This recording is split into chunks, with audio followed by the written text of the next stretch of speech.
Chapter 1024. Outside the archway, Zhao Zhu and his entourage from the Old Martin Temple were stopped without any suspense. Pretending to be a relative of the governor of Zhenzhou was completely useless. The great eunuch, who was well versed in martial arts, was furious and was about to kill him. Zhao Zhuan stopped him with a smile and said that he was the favorite student of Yan Jieshi, the grand secretary of the palace hall. He was still rolled his eyes, but Zhao Zhuan was still not angry. He shamelessly said that he was a descendant of the Zhao family in the capital and that he was good friends with the son of the northern Yue minister, the Prince of Qingcheng and Jin Lanting. There were 4 Zhao families in the capital. The Zhao family of the emperor was naturally the first in the world. Next was the family of the Minister of Personnel, Zhao Yuling, and the great general Zhao Cheng, who had the same qualifications as Yang Xinxing. The last Zhao family was relatively shabby. They only had an assistant minister of the capital and a provincial governor of the border. But in the local area they were still a first-class family with great power. However, the steward guarding the archway scowled coldly and told Zhao Zhuan to scram, saying that Mount Hui had a grudge against Zhao Zhuan. He then pointed his nose to the sky and pointed at the neighboring Mount Longhu, asking if Zhao Zhuan understood. The old eunuch, who could make Zhenzhou tremble with a sneeze, was completely expressionless. The crown prince, on the other hand, was as good-tempered as ever. He was amused and laughed uncontrollably, repeatedly saying that he understood. The steward with little authority at the archway was so rude and unreasonable. Fortunately, a guest from Mount Hui who happened to pass by knew the severity of the situation. He hurriedly apologized and quickly went to the tall building to pass on the message. Not long after, he returned to the archway with a stiff face. He wanted to say something but stopped. Zhao Zhuan asked considerately, "So it was your mountain lord who told me to scram down the mountain?" The guest smiled awkwardly and did not deny it. Zhao Zhuan smiled politely and said, "It's fine, it's fine. I'll have to trouble you to go to the archway again and inform the mountain lord that Zhao Zhuan from the capital has come to visit. Please ask her to give you some food." The official, who was not familiar with the politics of Liang, did not think too much about it and ran back to report. As a result, Zhao Zhuan waited for a long time, but he did not even see the figure of that person. The Old Martin Temple said gloomily, "Your Highness, everyone in Mount Hui deserves to die." Zhao Zhuan waved his hand and said with a smile, "It seems that we can only use the plan of breaking through the mountain. Otherwise, we probably won't be able to see that woman." At this moment, Zhao Zhuan abruptly raised his head and gazed into the distance at the peak of the snowfield. On top of a tall building, he could vaguely make out a figure in purple robes. The figure was facing the torrential river with his hands behind his back. Zhao Zhuan thought for a moment and murmured, "This scene is worth it." The scholar asked with a smile, "Are we going down the mountain now?" Zhao Zhuan turned and said, "Let's go down the mountain." On the top floor of Shueping Mountain, the woman who had parted ways with Beiliang had become more and more powerful after successfully ascending to the celestial state. She stood until the last ray of afterglow in the west faded away. After sitting on the ground, she lowered her head and tied a knot on the hem of her dress. She probably felt that the knot did not look good, so she untied it and untied it again and again. She suddenly stopped what she was doing and turned her head to look towards the northwest. She felt like drinking. The land of refugees was indeed not easy to deal with. It did not give Beiliang any peace of mind. The large group of horse gang who had declared themselves king outside the 3 cities simply tore off the cloth of shame and rose up in revolt. Even though they knew that the 30,000 Long Xiang army had formed an encirclement, they did not hesitate to fight like trapped beasts. They bypassed Linyao ancient military town and directly charged towards Qingsong. However, the Dragon Elephant cavalry had pulled the battle line too far apart. These 20,000 horse gang could not be considered to be throwing eggs at a rock in a short period of time. In fact, in terms of military strength, Qingsong, which had just been included in Beiliang's territory, had less than 8,000 people. Perhaps the only advantage they had was that city. Chun Shiliang stubbornly held onto his opinion and took command of Qingsong. The desperate actions of the horse gang were within Wutangen's calculations. However, Chun Shiliang had given Su Fengyan a big problem. Originally, Qing Tsang was dispensable. Su Fengyan wanted the horse gang to break into the open from the dark. So what if he gave them a broken city that had nothing to do with being invulnerable? Moreover, Beiliang's soldiers were all experts in cavalry and infantry. Chun Shiliang's reckless actions did not follow common sense. Su Fengyan was annoyed and could only let Yang Guangdou and Xiao Wei, who were supposed to finish in Yuzhou, rush to Beiliang's fourth prefecture, Liuzhou. In addition, Su Zhao's adopted son, Qi Dangua, who took charge of the 6,000 iron floating 2 cavalry. He was called the Protector Provincial Governor Yang Guangdou. Naturally, he went on a killing spree. Since they were determined to fight, they would not be polite to the refugees. Moreover, if the horse gang dared to rebel, there would definitely be Beimang's southern dynasty to take care of them. Perhaps a big battle was still to come. The 20,000 horse gang was most likely just an appetizer. Su Fengyan was also worried that the southern dynasty would suddenly have a real power general who wanted to go to the refugees' land. If he really made a hole in Beimang's front line in Liuzhou and created a perfect passage and supply line to the south, the wavering Linyao and Fengxiang might fall to the southern dynasty's side. In this way, the war of Liangmang would be forced to ignite in advance. Beiliang's territory was not too vast in the east and west, so it was not suitable for a battlefield to appear in each of the 3 prefectures. Su Fengyan was not afraid of Beimang's iron hooves coming south, but he did not want to hear the sounds of barbarians who liked to shout when charging so early. After Yang and Chao left, Su Fengyan was left with the coachman Su Yanbing. They had already entered the hinterland of Yuzhou. Su Fengyan bent down and walked out of the carriage to take a breath. Sitting beside Su Yanbing, he said self-mockingly, "It seems that the old men of the southern dynasty who want to return to their hometown to worship their ancestors can no longer sit still. They are probably stimulated by the West Chu's revival. While they still have strength, they want to cooperate with the West Chu. Now I am worried that Qingcang City will not be peaceful. The horse gang is nothing to be afraid of. What I am afraid of is that once Qingcang City is lost, the refugees will have a taste of the benefits and take advantage of the situation to rise up in rebellion. My trip to Qingcang and my efforts to send Buddha to the west will all be in vain." This one-track-minded Chun Shiliang, if the next time I see him, it will still be his corpse. Even if he is lucky enough not to die, I will beat him half to death. Su Yanbing said calmly, "With the 800 Phoenix Battalion as the backbone of the city defense, Qingcang City should be able to resist for a while. However, there will not be many who will survive. Now we have to see if there is a master from Beimang hiding among the horse gang." Su Fengyan's face was gloomy.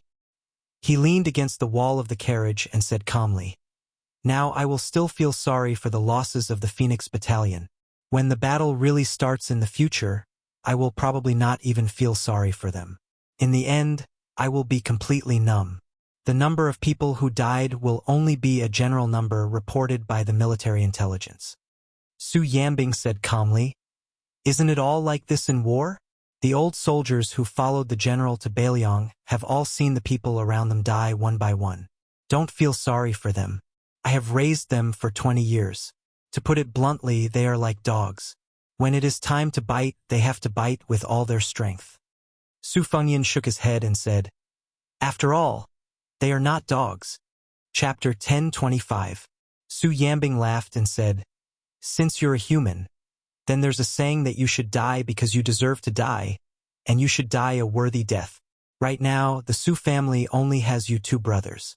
2 men, one of you has already personally entered the battlefield, and the other one didn't hide. What else do you want? Don't tell me you want the second Junju to also go to the battlefield and fight. There's no reason for that. Whoever dares to talk to me about this kind of reasoning, I, Su Yanbing, don't care who they are, I'll talk to them about my Su Yanbing's reasoning. My reasoning is that I'll use an iron spear, and you can use whatever you want. It's fine even if you bring out a large formation like a catapult." Su Yanbing, this old-fashioned man, said something very funny, but Su Fengyan, who was already in dire straits, couldn't bring himself to laugh. Once there was an unforeseen event in the land of refugees. Beiliang's plans would be completely disrupted. Although it seemed like he still had the initiative in his hands, his intuition told him that a certain fat man with a big appetite in Beimang would very likely interfere. The key point was that this kick didn't need to be too forceful, because even Beiliang would feel very uncomfortable. This kind of innate restriction wasn't something that could be resisted by human strength. They could only take one step at a time. Adding fuel to the fire was the fact that misfortune didn't come singly in Mount Qingliang. For example, after Guangling's spring snow buildings Wutongyan lost the green ants and white wine, 2 second-class maids took the initiative to resign from Wutongyan. Whether they were disheartened or grieved over the loss of their own kind, they resolutely left Wutongyan and became ordinary maids in other courtyards. Fortunately, Lu Chengyan, who had experienced hardships during her trip to Mount Qingliang, resolutely entered Wutongyan to fill in the gap. Only then did the operation of Wutongyan not be interrupted. As for the elders of the Lu family behind her and the children of the Lu family around her, they were obviously not acclimatized to the new environment. They were unable to quickly integrate into Beiliang's officialdom with their status as relatives. One of Lu Qingyan's cousins, who had only been ridiculed by a child of Liangzhou, dragged the elders of the family to the brink of death and almost ran to Mount Qingliang to complain. In Mount Qingzhou, the new head of the Lu family, Lu Dongjiang, who had received the bamboo lantern from Lu Feiqi of Shangzhou State, couldn't make a prompt decision either. He could only stir up confusion and act as a mediator. In the eyes of Su Fengyan, this was undoubtedly the worst decision. Even if he didn't hesitate to support the Lu family, Su Fengyan would still think highly of him. However, at that time, Lu Qingyan, who was still dressed in white, went down the mountain in the middle of the night and found the famous sword that her ancestor, Lu Feiqi, carried when he was studying abroad. In front of her father, she forced her younger brother to kneel outside the ancestral hall. Although the sword was not out of its scabbard, it still beat the mouth of the young man, who was said to be a top scorer in Mount Qingzhou, until it was badly mutilated and several teeth fell out. The woman also sternly scolded him and asked him if he dared to talk nonsense again. The old and young of the Lu family might have mistakenly thought that this was Su Fengyan's order, so they all kept quiet out of fear and could only hide their resentment in their stomachs. In the eyes of the clansmen, Lu Chengyan also became the water that a married woman splashed out. Su Fengyan could treat these trivial quarrels as a joke, but he dared not take the situation in Yuzhou lightly. There was no doubt that there were more advantages than disadvantages in promoting Huang Fujin to be the general of Yuzhou. However, after the disadvantages surfaced, it was no different from adding fuel to the fire. That was, under the influence of some people who wanted to add fuel to the fire, the border army that had formed its own system was still fine, but there were hidden dangers in all levels of the army in Yuzhou. According to the current spy report, Zhong Hanguo, who was unwilling to retire in Longqing County until his death, must have done something. Su Fengyan wanted to know whether Yan Wenluan, the king of Yuzhou, played a dishonorable role. Whether Yan Wenluan was involved directly determined whether Su Fengyan would change the sky of the Beiliang infantry. The problem was that even if the Yan family army was successfully changed back to the Su family army, the loss of the veteran Yan Wenluan, who was good at fighting, was still a huge loss that Beiliang could hardly bear. Even if great ancestor Gu, the first famous general of the old southern Tang, could replace Yan Wenluan, it was undeniable that Beiliang needed Yan Wenluan to stabilize the morale of the border army, and more importantly, they needed this old man's loyalty to defend Yuzhou. But was this possible? Yan Wenluan had been an important member of Yang Kai, Zhao Chongling's faction back then. He had hoped that Su Shao would establish himself as the emperor, so that they could take advantage of the situation and become the country's founding heroes. Su Fengyan knew better than anyone else about Yuzhou. A large group of Beiliang elites, including Yan Wenluan, had been thrown into the cold palace by Su Shao. For example, Yan Wenluan had been transferred from his familiar cavalry army to an unfamiliar infantry army. There was also the uncle that Su Fengyan had gone to Beimang to find back then. That turmoil was a watershed. From then on, Zhao Chongling and Inkai Liushan, who had been on good terms with each other, started to become strangers. The cavalry and infantry armies in the Beiliang army became more and more distinct as time passed. However, Zhao Chongling had died 30 miles from the imperial city of Shishu. Without this Yongkai presiding over the situation, Bailiang did not devolve into the worst situation where the infantry and cavalry were like fire and water. Mountains were hard to rule. This had been the case since ancient times, especially those military leaders who had blades in their hands. If you beat them lightly, they would be thick-skinned. If you scolded them too heavily, they would not be afraid. If you scolded them too harshly, they would rebel. Bailiang without Su Shao was like the difference between heaven and earth. Even if Su Shao was so old that he could only lie on his sickbed, as long as the butcher did not close his eyes, the scene under Bailiang's table was chaotic. But a rebellion on the table? No one was willing and no one dared. If killing a few people could solve the problem, how easy would that be? Su Fengyan leaned against the wall of the carriage. He closed his eyes and gritted his teeth. The energies in his body roiled like a pot of boiling water with firewood added to the bottom of the pot. They splashed out of the pot. The curtain of the carriage was torn apart by the seemingly material strands of vital energy, and it was extremely tattered. The horse that was pulling the carriage was bleeding profusely, and it neighed restlessly without end. Su Yanbing simply stopped the carriage. After a full hour, the purple and yellow radiance on Su Fengyan's face slowly faded. His body was drenched in sweat, and his expression was dejected. He smiled bitterly and asked, "Uncle Su, how many times has it been?" Su Yanbing calmly said, "The 6th time. The time it takes to return to consciousness is getting longer and longer. There are still 3 times left, and it will only be more dangerous. I may not be able to endure it.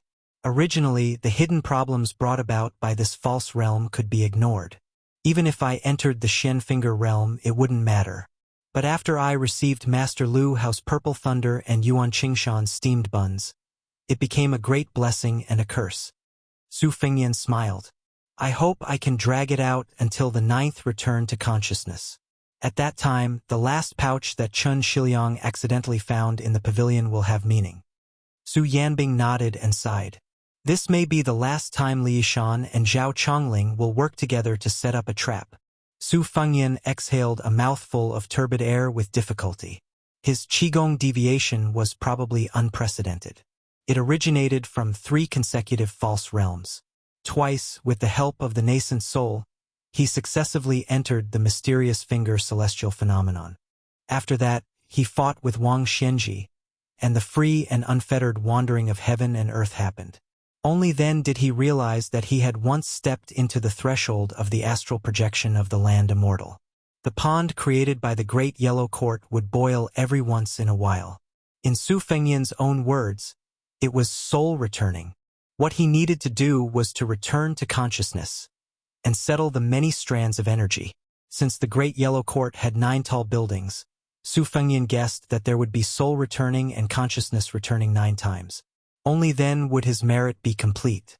But such a completion would have the power to fight against Shenfinger realm experts, but he had no chance of victory against Wang Xianji. Su Fengyan's eyes were fixed on only Wang Xianji in the Jianghu. Otherwise, there was no meaning. Zhao Chongling had once had a pawn in the imperial palace. When Su Fengyan had abandoned his blade at a young age, Li Yishan had taken over Zhao Chongling's broken pawn and continued to set up. There was only one target, the carefree person who had killed all the top experts in the world 400 years ago. Gao Shulu. Chapter 1026. In the Liang imperial court full of virtuous people, a huge uproar was raised. It came so quickly and violently that all of the palace grand secretaries and the 6 ministries' assistant ministers were stupefied. Even though the current dynasty's grand secretary Zhang Julu had already made his decision, he still insisted on transferring Gu Jiantang, who was in charge of the military and political affairs of the northern region. He wanted to move this empire's sharpest famous blade to West Chu's neck and cut the Gordian knot with a swift knife, and not the previously agreed upon northern pass.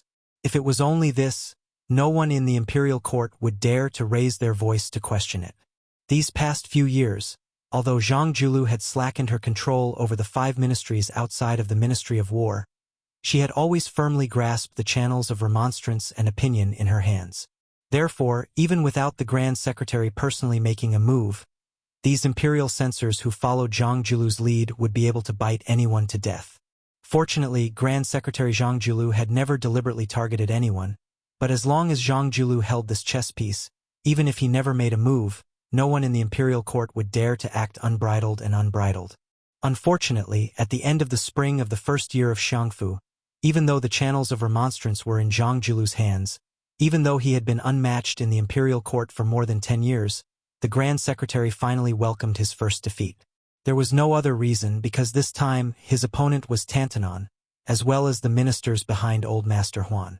There was the head of the Six Ministries Ministry of Personnel's chief official Zhao Yuling, the publicly recognized Prime Minister Yin Maochun, and even the newly appointed Minister of Rights Yuan Guo. There was also the great General Zhao Kuang, who had yet to receive the order to attack West Chu, a large group of senior military officers led by great General Zhao Kuang, as well as the imperial family's collateral relatives who had been suppressed by the green-eyed girl for more than 10 years. What was strange was that these people indeed didn't have any prior agreement.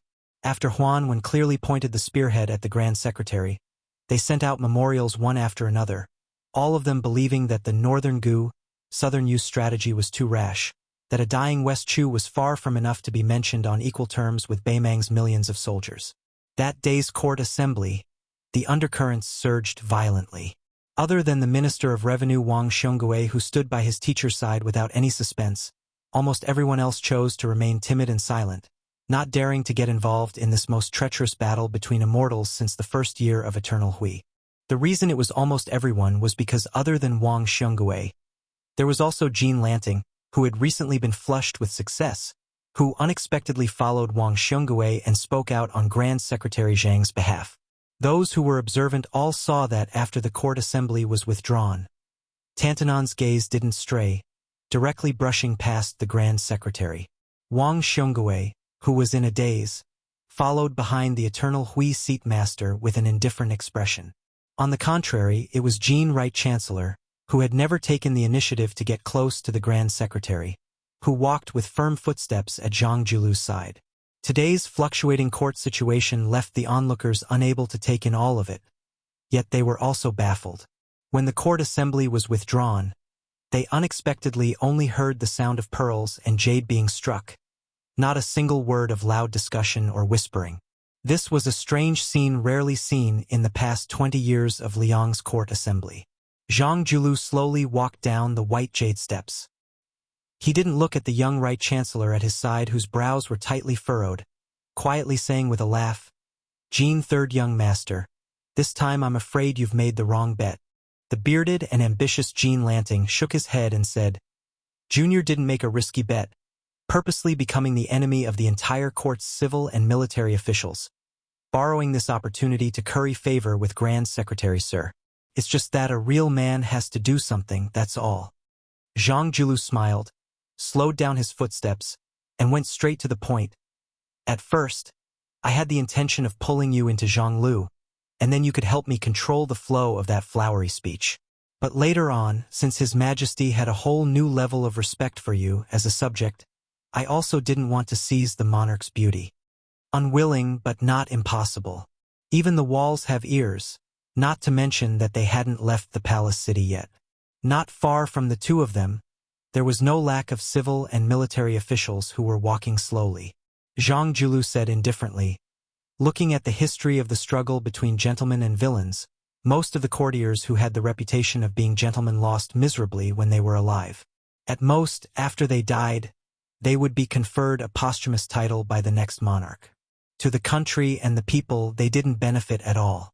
This kind of empty reputation left in the annals of history, it's fine if we don't want it. Regarding the struggle between parties, there's no secret that can't be revealed. The more one cares about the common people, the more one needs to have a gentleman's party, and even more so, there needs to be a clever evil dog among the colleagues who can bark and bite. It's not like the whole group of people are there with their sleeves clean and only know how to act impulsively like scholars. In the end, it's nothing more than writing a few lonely grave poems on the way to being exiled and banished, which would make the later generation scholars shed tears all over their lapels. It's quite boring." Jean Lanting smacked his lips and said self-mockingly, "Junior also can't escape from the same old pattern. Zhang Julu turned around and patted Wang Xionggui's shoulder. I'm not on duty today.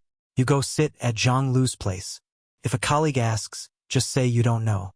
Wang Xiongui nodded and left with quick steps. The purple-bearded, blue-eyed man who wielded the power of a dynasty walked leisurely with Jean Lanting. Together, they crossed the threshold of the palace. Zhang Julu suddenly smiled and said, "The first time I saw you, it reminded me of my own situation back then. I was also as flustered and helpless as you, feeling wronged in every way. However, to be honest, you're still much worse than I was back then. You're only slightly better than me at making rice paper."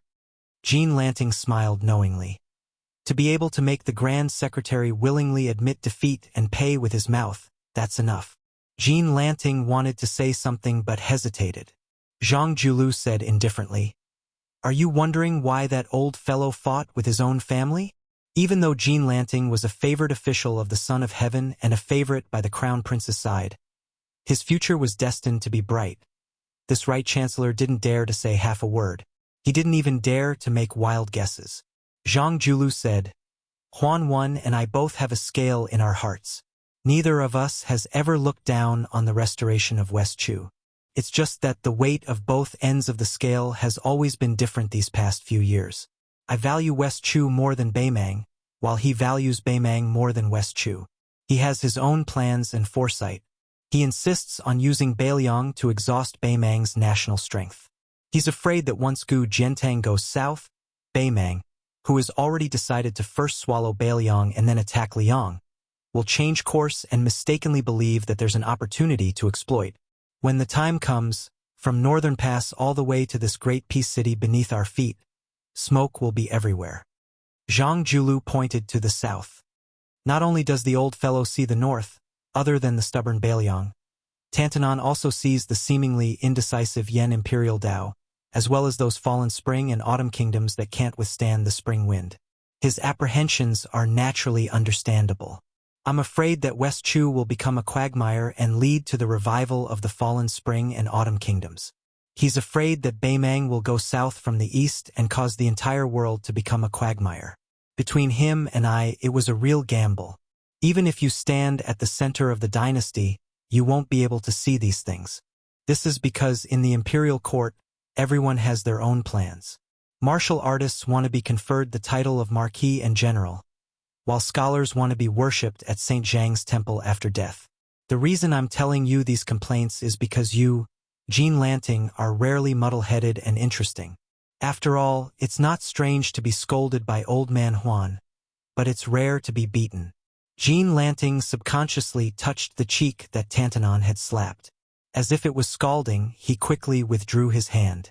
Zhang Julu said softly, "Let's stop here." Jean Lanting tactfully stopped in his tracks, only to hear the Grand Secretary say, "In the future, associate more with the new minister." Jean Lanting was stunned. New minister? Was it Yuan Guo from the Ministry of Rights or Lu Baijie from the Ministry of War? Or was it both? Lu Baijie was Gangnam-do's sword immortal Tang Shi. Yuan Guo was a famous figure who could get along well with anyone and call them brothers. Neither of them cared much about winning or losing.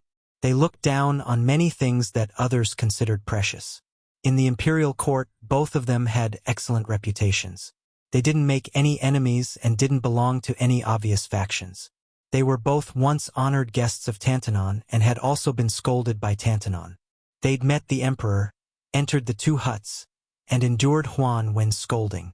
If one wanted to become a powerful official in Liang imperial court, they had to go through 3 big steps.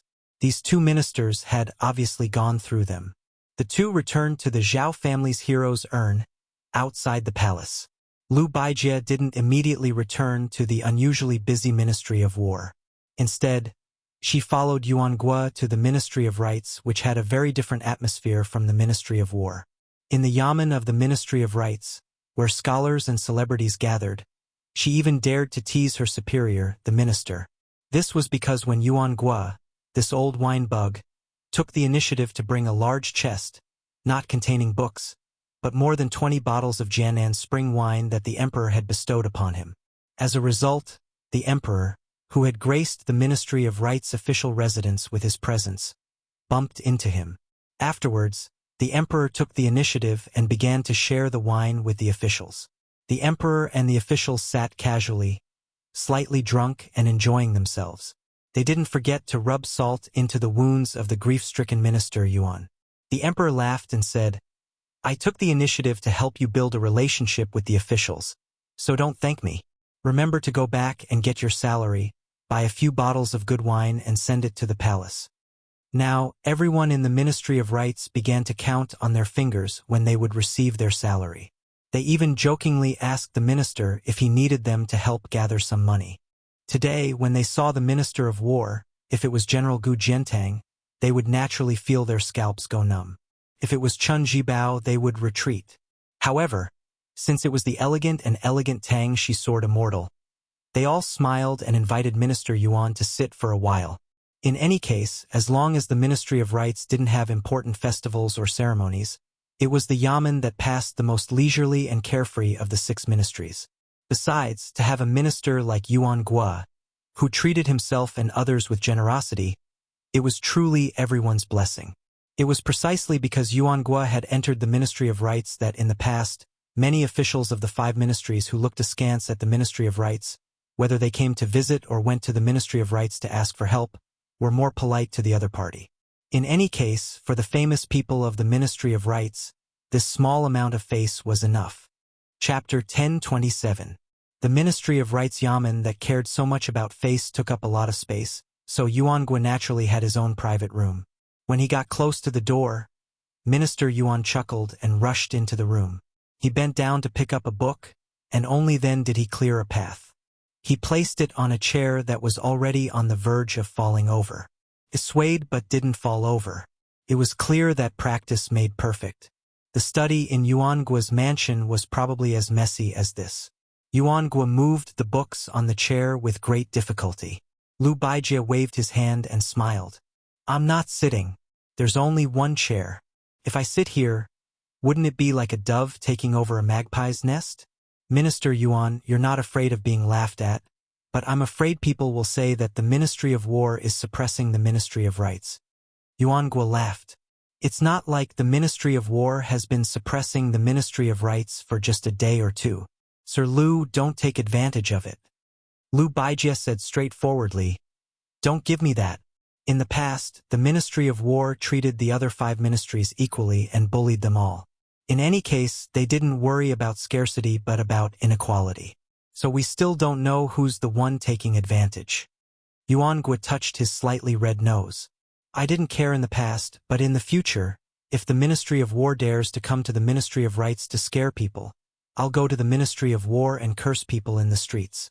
Lu Baijie didn't comment. He looked around and sighed. Lu Baijie was born in the Lu family of Yangzhou, which had the reputation of a dazzling lineup. His brother, Lu Daolin, had resigned from the Imperial College and profited from the misfortune. He became the Minister of Rights and was the previous owner of this house. Lu Baijie had just entered the capital and had been here once. Today was his second time. Lu Baijie had a very good relationship with his brother. It could even be said that the reason why Lu Daolin, who was like a father, left the court and retired to the mountains, was mostly to make room for his younger brother. Otherwise, the 2 brothers would have 2 ministers.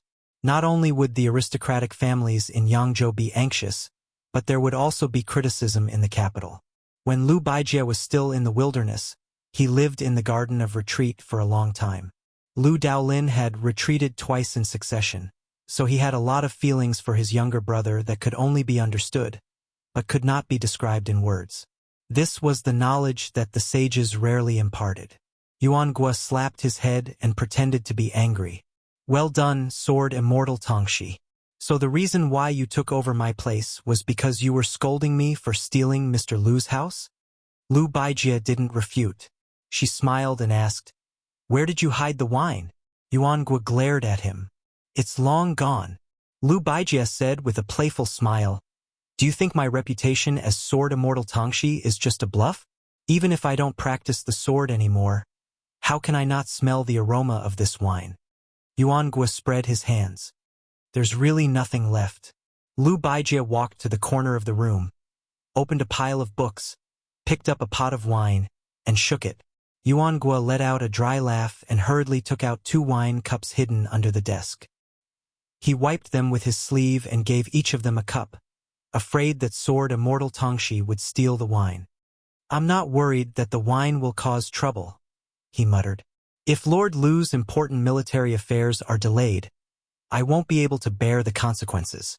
However, I had a flash of inspiration just now. Lord Lu's swordsmanship is outstanding, so presumably your alcohol tolerance isn't bad either.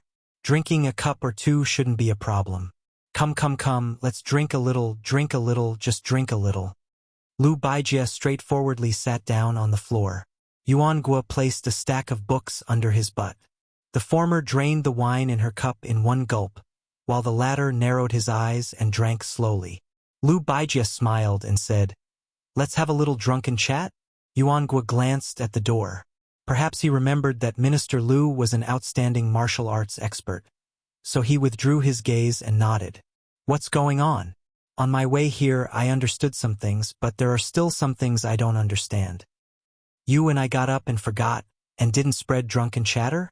Drunken chatter. The Ministry of War grasps many secrets that the 5 divisions don't know. Lu Baijie, it's not difficult for you to understand the differences between the Grand Secretary and Old Master Huan. What you don't understand is why Old Master Huan didn't discuss things properly in the study of either side's mansion. Why did he openly confront each other in the court, right? The reason why you don't understand is because you also know that many people mistakenly believe that today's court assembly seems to have revealed a sign. In the past Yong Hui year, for more than 20 years, apart from His Majesty, the Grand Secretary considered no one beneath him. Finally, in the first year of Shangfu year, he quickly went downhill. It was time for him to gradually lower his head to the west. However, this is an extremely preposterous illusion. You and I are both well aware of this. Zhang Lu, after all these years, destroyed his own courtyard walls, abandoning Zhao Yuling, who was the most knowledgeable in Yong Hui, abandoning the experienced and prudent Han Lin. Of course, Yuan Gua, who didn't think to advance, didn't accomplish anything, so I was naturally abandoned early on. In the end, he only supported a Wang Xiongui who didn't seem to have the qualifications to be a prime minister, to the extent where even Hanlin Academy was swept out of the door, given to Yin Maochun. Why?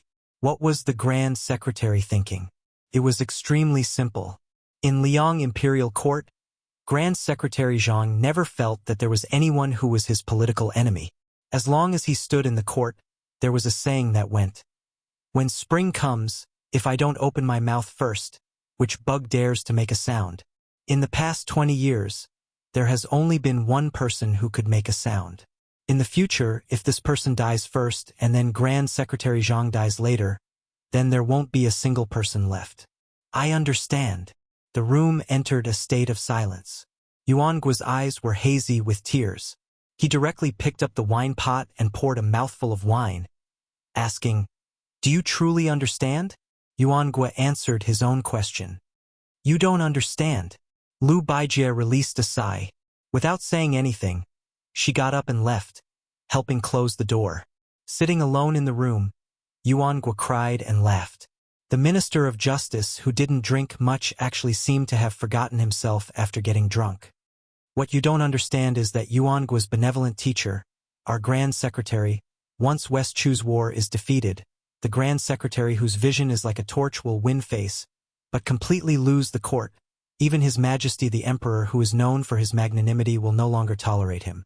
That is why in today's court assembly, he is seeking a path of retreat for Old Master Huan, forcing himself onto the path of death. Yuan Gua fell backwards.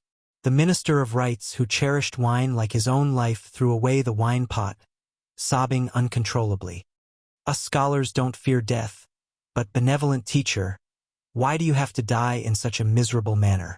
Today, Zhang Julu purposely let himself have nothing to do, also not thinking about things. Only then did he have the chance to go to an old and established restaurant that he had been interested in for a long time, drink a small half-pot of aged wine. However, it didn't seem as delicious as Huan and the others said it was, because he didn't take off his court uniform, The Grand Secretary's honorable self's visit made the restaurant's people feel both honored and fearful. Looking at the Grand Secretary from the distance, as long as this elder's chopsticks moved a bit slower, they all felt like they were about to be dragged out and beheaded. It really was because the Grand Secretary had never made an appearance in public in the capital. He wasn't like the other important ministers and leaders of the 6 ministries, each of them having their own temperament and hobbies, all of them having quiet places they often visited. However, Grand Secretary Zhang was different, forever only appearing in 2 places, the Minister Manor and the Imperial Palace. That was why this news spread with astonishing speed. However, there wasn't a single busybody who dared come over to join in on the fun. This was perhaps where Zhang Julu was truly terrifying. The number 1 young master in the capital, Wang Xinggui's youngest son Wang Yuanran, who claimed to be a man who openly challenged Bailiang and His Royal Highness, had the fortune of following his father to Zhang Manor to pay a New Year's visit once in his youth. However, he was indifferently glanced at by the Grand Secretary, and from then on, he never went to Zhang Manor even if he was beaten to death. Great generals Zhao Jiao and Yang Xinxing, who established themselves in the spring and autumn period, their descendants could be considered Liang's most elite military descendants, yet they still hadn't seen this head of hundreds of officials in 20 to 30 years. It wasn't like a mouse seeing a cat, but rather a mouse seeing a tiger, giving others the feeling that they would lose a piece of flesh if they saw him once. Even the first Prince Zhao Wu, who had the most hope in the past, after provoking the Grand Secretary's precious daughter, he similarly couldn't bear the consequences. Zhang Julu didn't even need to say a single word. Even a pure prince was like this, let alone the imperial relatives who were estranged from the current emperor's bloodline, those pitiful people who were originally suppressed to death by Zhang Julu when he first came to power, who had always felt indignant, but didn't dare speak up. This old man who was very easily and indeed gradually aging, but who always made others forget his age, wasn't greedy for money, wasn't fond of beauties, didn't like delicacies, didn't like clear conversations, didn't worship Buddhism, didn't pass down poems. Everyone with intentions was waiting for him to make a mistake, yet he didn't. Just like that, day after day, year after year, he went back and forth between the mansion and the imperial palace. It was dull and tedious, but also impeccable. For an entire 20 years, there was no one who could be called below 1 person and above 10,000 people. Zhang Julu raised his head and put down his chopsticks. He saw a familiar, clear, and beautiful face. She sat across from him at the table, propping up her cheeks. She had the same charming smile as her mother when she was young. The Grand Secretary laughed softly and said, "My drinking has even startled the great heroine Zhang?" Zhang Gaoxia still propped up her cheeks with both hands, blinking her eyes. Zhang Julu smiled and said, "Speak, other than looking at father. What else do you want from father? This time I'll make an exception and agree to it first." Zhang Gaoxia giggled and said, "Little sister-in-law just complained to me. She said that this spring, second brother ran out every 2 to 3 days to borrow money to drink with prostitutes, and also had thoughts of taking in a concubine. Taking in a concubine is one thing, but that woman was from a brothel.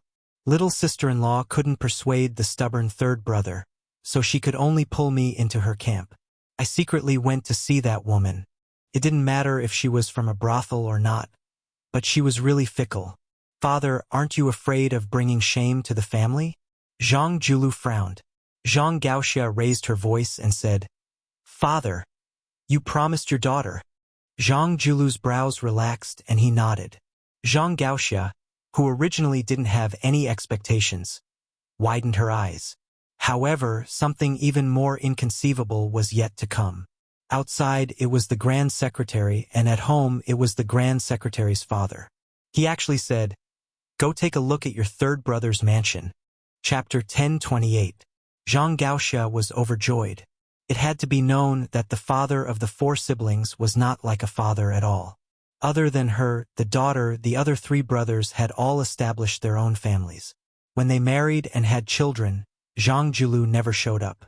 No matter if the 3 sons of the Grand Secretary were successful or causing trouble, he never paid any attention to them. The entire capital laughed at the 3 sons of noble families who were clearly of great birth but had no one to rely on. They were most likely children picked up from the streets. Zhang Gaoxia's third brother was Grand Secretary Zhang's least successful son. He was idle and no one was willing to take this coward out to play. He often carried a pigeon whistle with him and wandered around great and city. The eldest brother had entered an official career. Although his climb was slow, he could still be considered to have succeeded his father. The second brother was a true bookworm and could still make do. The third brother, Zhang Bianguan, could be said to be in a difficult situation. He was the worst. It was certain that he was not liked by the Grand Secretary father at home. Moreover, the bigger wastrels in the capital all disdained to be his drinking buddies. Zhang Gaoxia knew better than anyone that the three brothers, in their hearts, hoped that this taciturn father would look at them in the eye. They did not expect any praise, but even a scolding would be good. Zhang Julu walked out of the restaurant. Suddenly, he went back on his word and said, "I'm not going." Zhang Gaoxia's face was bitter and pitiful. Zhang Julu smiled and said, "Although he's not going, you can pass a message to the border. It's not good to rely on his eldest brother and second brother's salary to indulge in wine and women every day. Didn't he want to enlist in the army? Father can tell Gu Jiantang to let him go to Liaodong. Also, the family doesn't raise idle people. You ambitious girl, go out of the capital and play. As for where you can go wherever you want. Just don't write a letter to father asking for money." Zhang Gaoxia's eyes lit up. She said excitedly, "Really?" Zhang Julu nodded lightly. Zhang Gaoxia suddenly said, ruining the mood, "Father, you're not sick, are you? Did Uncle Huan make you so angry today? Daughter will help you get back at him. See if I don't eat and drink until the Huan manor is poor." The Grand Secretary laughed softly and said, "Promising." Then he added, "Let me say this first. You can go anywhere in Liang, but you can't go to Beiliang Circuit, you can't go to Yanqi Circuit, and you can't go to Guangling Circuit." Zhang Gaoxia replied with an "oh," then counted with his fingers and said, "Gangnam-do is the fourth, and the Liao is the fifth." She finished listing all the Taoists in Liang in one breath and said with a smile, "Then I'd better stay at home and not get married for the rest of my life.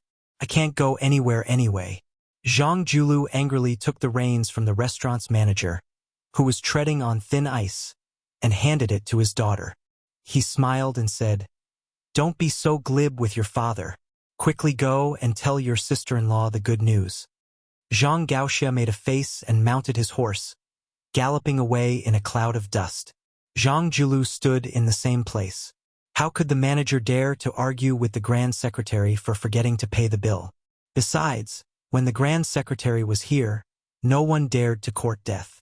However, the manager dared to guarantee that there wouldn't even be a place to stand in the restaurant tomorrow, let alone a place to sit.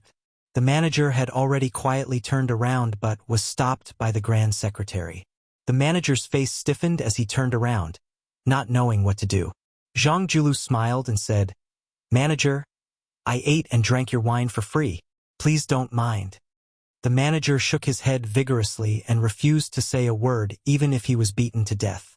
Zhang Julu walked towards the heavily guarded carriage and muttered to himself in a voice that only he could hear, "Eating from the monarch and being loyal to the monarch, we don't owe each other anything. In the end, I, Zhang Julu, only asked for a jug of wine to drink from the common people. It's not too much, right?" From top to bottom, all levels of society stared hard at the vassal King Jing Nan. Who was the first to send out troops, who sent out the most troops, who had the strongest troops, who had the weakest troops, and who had the weakest troops? These were all enthusiastically discussed in the marketplace. Among the vassal kings, the king of Jiaodong, Zhao Sui, was ordered by the imperial court to hold back his troops and obediently stare at the border. This was nothing worth the common people to chew on. The king of Guangling, Zhao Yi, was a person in the game. The restoration of West Chu happened in his territory, so there was not much room for imagination. The king of Huainan, Zhao Ying, who had always been the weakest and rumored to be crazy, sent out 6,000 troops in full force. This made people look at him in a new light. Yan Qidao was the first to send out troops. However, this vassal king Zhaobing, who was only second to the king of Liang, actually only sent his Royal Highness Zhao Zhu to Guangling Road with 1,000 cavalry. Moreover, they went all the way north and crossed provinces. It was chaotic and chaotic. The only thing they could talk about was on the streets of Liang. The young king of Jing and Zhao Sun was the last to send out troops. For now, the number of troops was unknown. As for the previous minister of war, Chen Jibao, who had been conferred the title of king of West Chu, there was no movement at all. Was it because the imperial court was afraid that if he went to West Chu, there would be no one else to do anything? Or was it because the white-clothed immortal soldier did not deign to lead troops there? Other than the great peace city's minister of war, perhaps no one knew. Beiliang? No one in Liang felt that the new king of Liang, who was younger than Zhao Sun, would be so kind. They all guessed that Beiliang was taking pleasure in their misfortune. It was fortunate that Liang did not hit them when they were down. The horses' hooves moved, the bowstring rang, and 10,000 taels of gold. On the border of Qingzhou, a large group of soldiers and horses slowly advanced to the northeast. A conspicuous rider stopped by the horse river and stood there leading his horse. This young rider wore a bright yellow python robe. In terms of python robes, he was half a rank higher than King of Guangling Zhao Yi. He smiled at a young and elegant scholar beside him and said, "Mr. Liu helped me save up that little bit of wealth. After this commotion, it came and went in a hurry. My heart aches." The scholar with his eyes closed smiled and said, "As a guest with weak power, when visiting you have to be polite and eat well. If you eat well, you can eat more. Otherwise, the powerful host will not even let you eat at the table next time." It was this generation's king of Jing and Zhao Sun. He nodded and said, "It's a very simple principle. But even if I understand, I can't help but feel depressed." Blind Lu Su smiled and did not speak. Zhao Sun acted shamelessly and said, "The commotion in the capital is so big. Little Lu you have to think carefully before you can understand. If it's good news, quickly tell me. If it's bad news, just pretend I didn't ask. How about it?" Lu Su, who had retreated behind the scenes, hesitated for a moment. He bit his lips and said with a serious expression, "For Qingzhou and the Jing'an Palace, it might be half good and half bad." Zhao Sun asked curiously, "What do you mean?" Lu Su said softly, "The Grand Secretary purposely revealed a flaw in order to fish in the palace. If there are no accidents, he will gradually use the trump cards he has accumulated over the years to use the Imperial Censor's brush to kill people. Coincidentally, Yin Maochun will be the one presiding over the review. Many people will definitely die. The Green Party's Lu Feiqi died and the party collapsed. By tucking its tail between its legs, it could luckily escape this storm. After the storm, there will still be people to do it. The Green Party will have a chance to make a comeback. This time, Lu Su earnestly requested the prince's mansion to send out all of its elites to let His Majesty the Emperor and the big shots in the palace know how we eat, so that we can seize the opportunity in the upcoming maneuver. The world was the Zhao family's world. As the head of the family, he had many children and grandchildren. Naturally, he would choose those who did things reliably and did not compete. Only when the head of the family was happy would he be willing to give them more money, hoping that they would work harder. If he felt that they were useless, the head of the family would have to hold on tight to his money pouch and family heirlooms. Only Lu Su really could not imagine what kind of scene the palace would be without Grand Secretary Zhang. With him and Tantanon here, they could see the situation in Qingzhou clearly. They would definitely not make things too difficult for the Jing'an Palace. If a family changed the head steward in charge of money, or even if they changed the head of the family, if no one in the Green Party could step forward and speak up for them at the crucial moment, it would always be a hidden danger. Therefore, the good was in front of them while the bad was in the distance. Overall, it was still bad news. Of course, everything in the world can change in an instant. No matter how far you can see, first of all, you might not be able to make accurate predictions, and second of all, you can't escape the path of taking one step at a time. As long as we don't make any mistakes, when the time comes and our plans still fail, we can just curse the heavens for not opening their eyes. Zhao Sun said in astonishment. Grand Secretary Zhang is only in his 50s and his body has always been in good shape. How could he retire? And how could anyone make him retire? Lu Su pointed to the sky above his head, not saying anything. Zhao Sun's expression was uncertain. He lowered his voice and gritted his teeth, saying, That's why you wanted me to make friends with 3rd Prince Jean and the Prince of Qingcheng from the beginning? Lu Xuan nodded. He didn't feel the slightest bit of complacency towards his own silent arrangements. Zhao Sun suddenly said with a cold laugh, Luer, you said that as guests, we have to be careful to show our table manners. But as the head of the family, his table manners are a complete mess. Indeed, sitting in that position, the family rules are the law of the country. Family rules are heavenly rules. Lu Su said calmly, Your Highness, don't forget, you are also surnamed Zhao. We are one family, so there is no need to speak like two families. Zhao Sun smiled and put his arm around Zhao Sun's shoulder. You and I, there is nothing we don't dare to say. Lu Su had a helpless expression. Zhao Sun said worriedly, Luer, you really don't want to come with me? Without your help in coming up with plans, I don't feel confident. Lu Su said calmly, I only know how to come up with ideas. I am an outsider when it comes to military formations. Moreover, Your Highness' trip this time isn't for military achievements. Of course, even if you want to, you won't be able to. Once you defeat these 6,000 people in one go, you will meet with that crown prince in ragged clothes in secret. Then it will be considered a great success. Zhao Sun couldn't bear it.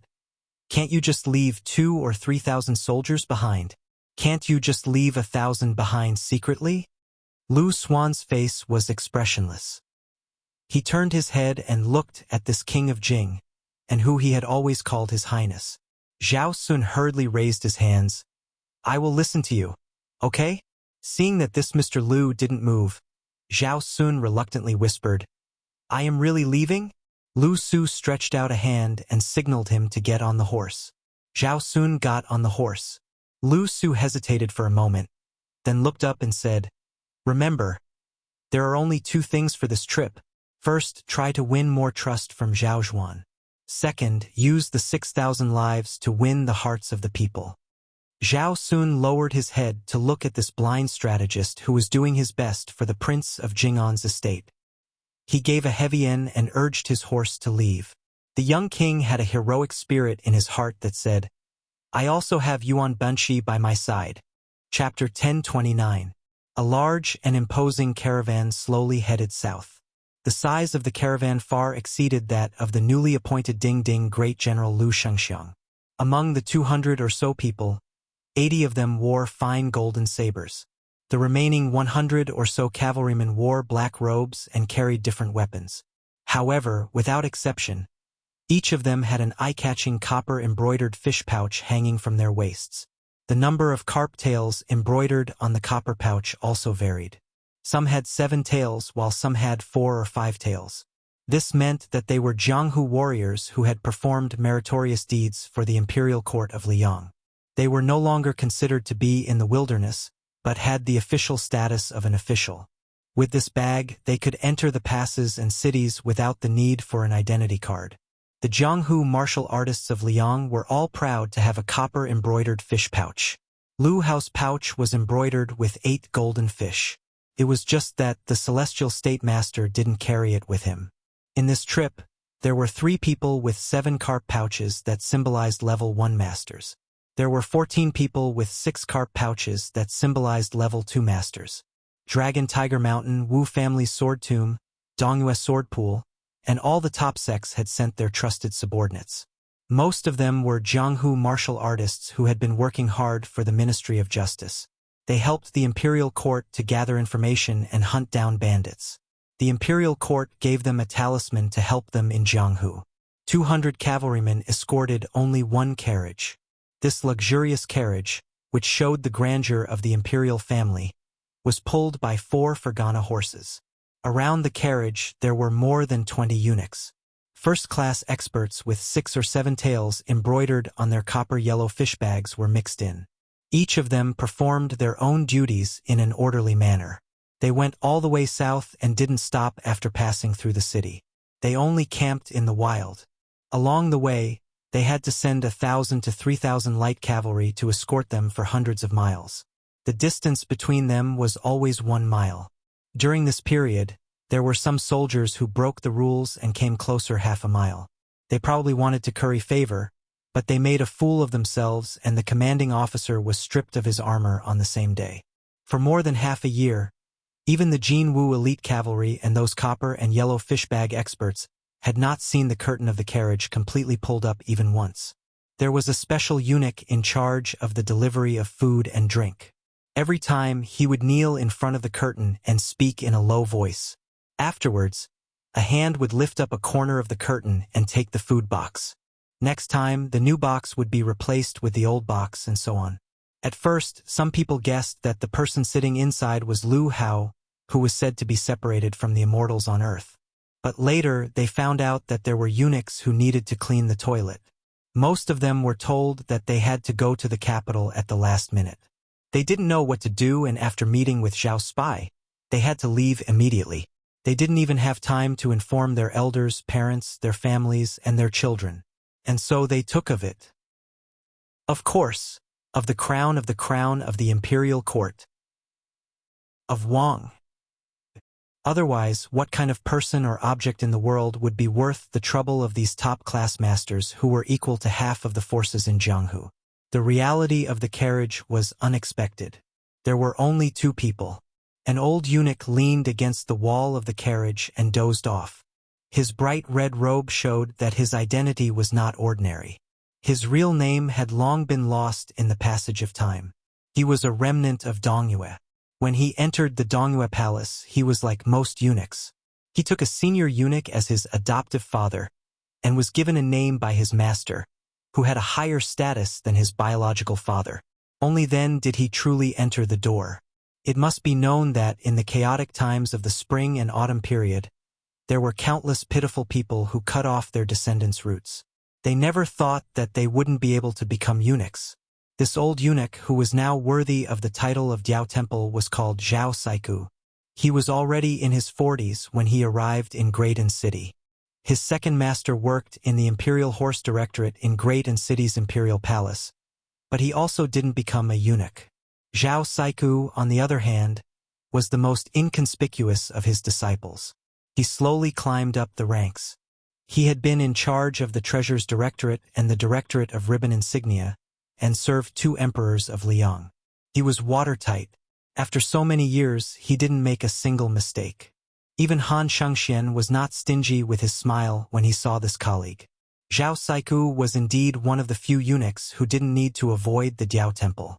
Zhao Saiku and the master of the current Directorate of Ceremony, Song Tonglu, were best friends. The 2 old eunuchs were rivals and coincidentally died on the same day, month, and year. After Song Tonglu became the head eunuch, he didn't care about old friendships with anyone, including his master. He only treated Zhao Saiku like a junior. 2 successive emperors of Liang had a whole new level of respect for the same person. It was clear that Zhao Saiku's skills were profound. The old eunuch with a frail body sat cross-legged, unable to hide his tiredness as he dozed off. His movements were too big and he woke up with a start. His face was drowsy, as if he had dreamed of something. The old man sighed softly. Liang had taken over the spring and autumn period, the territory, the gold and silver, the armory, and even the concubines. These things were either reasonable or flawed, but they were not criticized by others. However, there was one action that the late emperor of Liang had taken that was criticized both internally and externally. He had taken in almost all of the eunuchs from the 8 fallen countries of the spring and autumn period. This had led to the imperial palace of Great, and to become overcrowded and bloated. There were no less than 12 supervisors for departments and 8 bureaus and 24 yamens. At the time, both the military and civil officials of Liang didn't quite understand this. The new dynasty was about to take advantage of the situation to fight a decisive battle with the Baimang barbarians. How could they care about these eunuchs who only knew how to gossip? However, the late emperor of Liang turned a deaf ear to this. The old Grand Secretary, who was Zhang Julu's master, sent a series of memorials, but all of them disappeared without a trace. As the war gradually came to a halt, the eunuchs knew their place and were surprisingly loyal to their new masters. In the past 20 years, they had been cautious and conscientious. They had only heard of the old eunuchs dying of old age in the imperial palace. They had never heard of anyone causing trouble in the imperial palace. Although the human cat Han Xingxuan's contributions were inseparable, it was clear that these eunuchs were grateful for the late emperor's mercy. They didn't have to be homeless after the fall of their country. Other people who had lost their country could still rely on their skills to survive, but it was easier said than done for them. Chapter 1030. The old Martin Temple glanced at the corner of the carriage from the corner of his eyes and lowered his eyelids. He was used to it. A middle-aged man was sleeping peacefully in the corner. He was handsome and had a vertical scarlet mark between his eyebrows, as if there was another eye in addition to his eyes. 8 years ago, the old Martin Temple was in charge of the Directorate of Ceremonies and was in charge of the imperial edicts and talismans. In just 2 years, he was transferred to the Directorate of Treasures. After the sudden death of man and cat, the old eunuch who was ready to enjoy his old age was not promoted to the Directorate of Ceremonies, nor was he free. Instead, he was led by 2 chi cultivators who were independent of the Imperial College to see an object. Zhao Siku went from incredulous to calm and finally to numb. In less than half a year, no matter how rare an object was, it could not withstand staring at it from day to night. From that day onwards, Zhao Siku came in contact with secrets that ordinary people would not know in a few lifetimes. For example, hundreds and thousands of chi cultivators from the supporting dragon sect were distributed to various places to collect heavenly thunder in the blessed cave to create an unprecedented thunder pool. Also, the Taoist masters of the Dragon Mountain would come to Great Peace City to inscribe a talisman for an object when they thought that they had achieved great success. This talisman usually took several months or even half a year, exhausting their spirit. So far, since the founding of Liang, there had been a total of 11 generations of Taoist masters who had drawn talismans and made talismans just to suppress the person in the carriage. The one who forgot worries was the only person who walked the Jianghu in the true sense of a celestial being. The so-called first-class 4 realms in the contemporary Jianghu were born from the martial arts experience of this person 400 years ago. It was also this person who put the Vajra realm into the category of masters and intentionally or unintentionally put foreign Buddhism, which was originally suppressed by Confucianism, on the table. However, during the catastrophe 400 years ago, Gao Shulu traveled all over the Yangtze River in 10 years and killed people whenever he felt like it, causing a reign of terror in the Jianghu. No one dared to call themselves a master. There were 2 sword immortals who died in Gao Shulu's hands. The Taoist sects in the world gathered 81 Taoist masters and formed a demon suppression formation together, but they were all killed by Gao Shulu on the peak of the Earth Lung Mountain. He left behind a sentence, "I am an immortal in the human world. Why should I suppress demons?" In the end, Gao Shulu met an unknown young Taoist on a narrow path. That battle was so powerful that no one else could match it. Until now, there were still people who believed that only Qi Xuanzhen of the demon-slaying platform or Hong Shixiang of Wudong could match Wang Shenji in battle. Zhao Siku of the old Martin Temple was facing such a person who should not be said to be a living or dead person. At that moment, Gao Shulu did not drink, eat, breathe, or inhale, like a hibernating worm that had hibernated for 400 years. His body did not shrink at all and was still as smooth as jade. Before this, there were still 18 talismans that were set up by the previous famous Taoist masters. Among them, the first 9 were from the original Taoist ancestral court Wudong Mountain. The first one was called the Mountain Opening Talisman by the Taoist masters of the later generations. It was the work of the unknown young Taoist who put Gao Shulu into a deep sleep. Just 1 talisman was enough to support more than 10 famous Taoist mountains and Qi cultivator sects in the future. Zhao Siku tugged at the expensive thick furry marten hat. The old man was not a master and had never practiced martial arts. Even if there were 10,000 Zhao Siku, he would not be a match for Han Shengxian. He was old, so he could not stand the cold spring. Zhao Siku also thought about why Zhao Shi was willing to let him be the person in charge. Was it because he did not know martial arts? Was it because he had been walking on thin ice for 20 years and did not overstep the rules? Or was it because Han Shengxian had some last words for the emperor before he left the palace? The corners of Zhao Siku's mouth twitched. He looked at the celestial who looked like a clay bodhisattva. He wanted to speak but stopped. After so many years of caution, The old man finally stopped talking to himself. Zhao Siku, Siku? The old Martin Temple snickered. What was he most afraid of all these years? He was most afraid of talking in his sleep. What was so difficult about talking to people and ghosts? The difficult part was speaking the truth. Zhao Siku had thought that he would die of old age in this life and close his eyes with a belly full of secrets. He had not expected that in the end. The Bailiang that the young master was loyal to would silently send him a message. It was a message from an inconspicuous palace maid. Zhao Siku did not doubt it. The message was divided into two parts. The first part was what the young master had said before he left. Only Zhao Chongling knew and Zhao Siku knew. The second part was probably the young talent Zhao Chongling had entrusted to the talent Li Yishan and the like. Zhao Siku sank into deep thought. He came from the Green Pavilion Zhao clan, that had once been one of the 10 great clans of the spring and autumn period.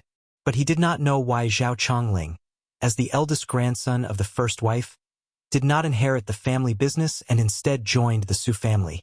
It could be said that without the support of Zhao Chongling's family, the butcher Su Xiao would not have been able to stand out so quickly among the generals in Liang. Zhao Siku did not have any loyalty to the Green Pavilion Zhao clan. He only clearly remembered the young master's style and the favor of protecting him. What Zhao Siku could do was to give Bailiang the detailed route to the south and the details of their military preparations. The secret in his heart that had been sealed for 20 years was like a jar of old wine being opened. He drank it all in one gulp and spat it out quickly. Zhao Siku habitually extended 2 withered fingers and furrowed his brows. He really could not understand what Bailiang would use to fight for this celestial. There were 2 keys and they were divided into 2 parts, opening and unsealing. The method to open it was in his hands. The method to seal Gao Shulu was in the hands of the Qi cultivators in the dark. Even if Bailiang succeeded, it was just a hot potato. No one knew what Gao Shulu would do when she woke up 400 years later. Once the mountain opening seal was torn, who could seal the mountain and barely speak to Gao Shulu? Otherwise, would a madman who killed all the experts in the world be willing to listen to half a word of nonsense? Zhao Siku looked at the middle-aged man who was sitting on the ground with a calm expression and said softly, "I, the old eunuch, was given the name Siku by my master. All these years, other than being tired of scheming against each other, I can't say that I've suffered much. You, Gao Shulu, are said to be a celestial being who forgets worries. I heard that the so-called forgetting worries is a Buddhist way of speaking. It's just that other than sealing your 6 senses, you've also sealed 2 other senses. Only then will you be free. This kind of freedom is unimaginable to me, a layman who has been rolling in a muddy vat. But I think that I have been sealed off by so many Taoist masters for 400 years. How can I forget about the 2 words worry-free? Sigh, forget it. Although you can't bear to see and hear, I don't want to add insult to injury." The old Martin Temple was nagging. A sharp screech suddenly sounded. Zhao Siku was not frightened. Instead, he felt relieved. The old man was curious about what Bailiang would use to challenge them. Although they were already at the edge of the southern border of Jingji, if Bailiang had thousands of troops lying in ambush here, even if it was just a temporary instigation, it would be too scary. This was tantamount to an indirect rebellion. The truth must have caught the old eunuch, Li Yang, and even Bailiang unprepared. There were only 3 riders at the end of the posthouse road as far as the eye could see. The rider on the left was a skinny young man with the rough outline of a Baimang man. He stared at the 200 riders opposite him with burning eyes and a smile. There was a saying in the Central Plains that said, "Wolves travel 1,000 miles to eat meat." The rider on the right was carrying a broken spear. The rider in the middle was a man in white with a feminine appearance. He was extraordinarily handsome. The group escorting Gao Shulu to the south to target Chao Chongqing did not stop. They continued to move forward. The old eunuch lifted a corner of the curtain and said softly, "Oh!" It turned out to be the devil of Zhulu Mountain. Zhao Go had records that the man in white who had blocked the useless monk was Luo Yang, Baimang, and also the world's #1 devil. It was just that for some reason, she had entered Zhulu Mountain. As for the 2 riders beside him, Zhao Go had not heard anything about them. The great Qin had lost its deer for 800 years.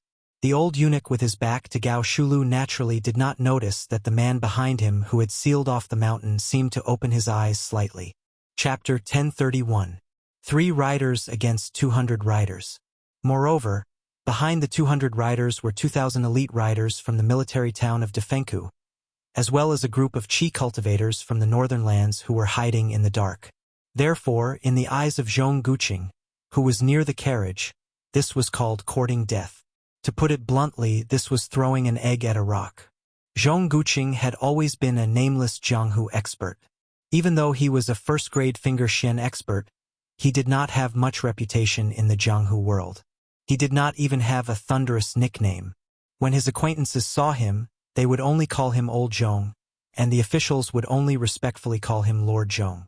However, he did not care about the weight of his face, but his inner strength was very sufficient. Zhong Guqing, who had a 7-tailed golden carp and copper-yellow fish pouch around his waist, was a first-class guest in the capital's Ministry of Justice. He was also close friends with the #1 swordsman of Great and City, Qi Jiajia. He had solved many major cases in his hands, and could be considered a familiar face with the Zhao family's Son of Heaven. Zhong Guqing was the person in charge of this mission on the surface. Everything, big or small, depended on whether he nodded or shook his head. Zhong Guqing's Qi observation skill was not weak. He looked at the 3 riders at the end of the road without any contempt.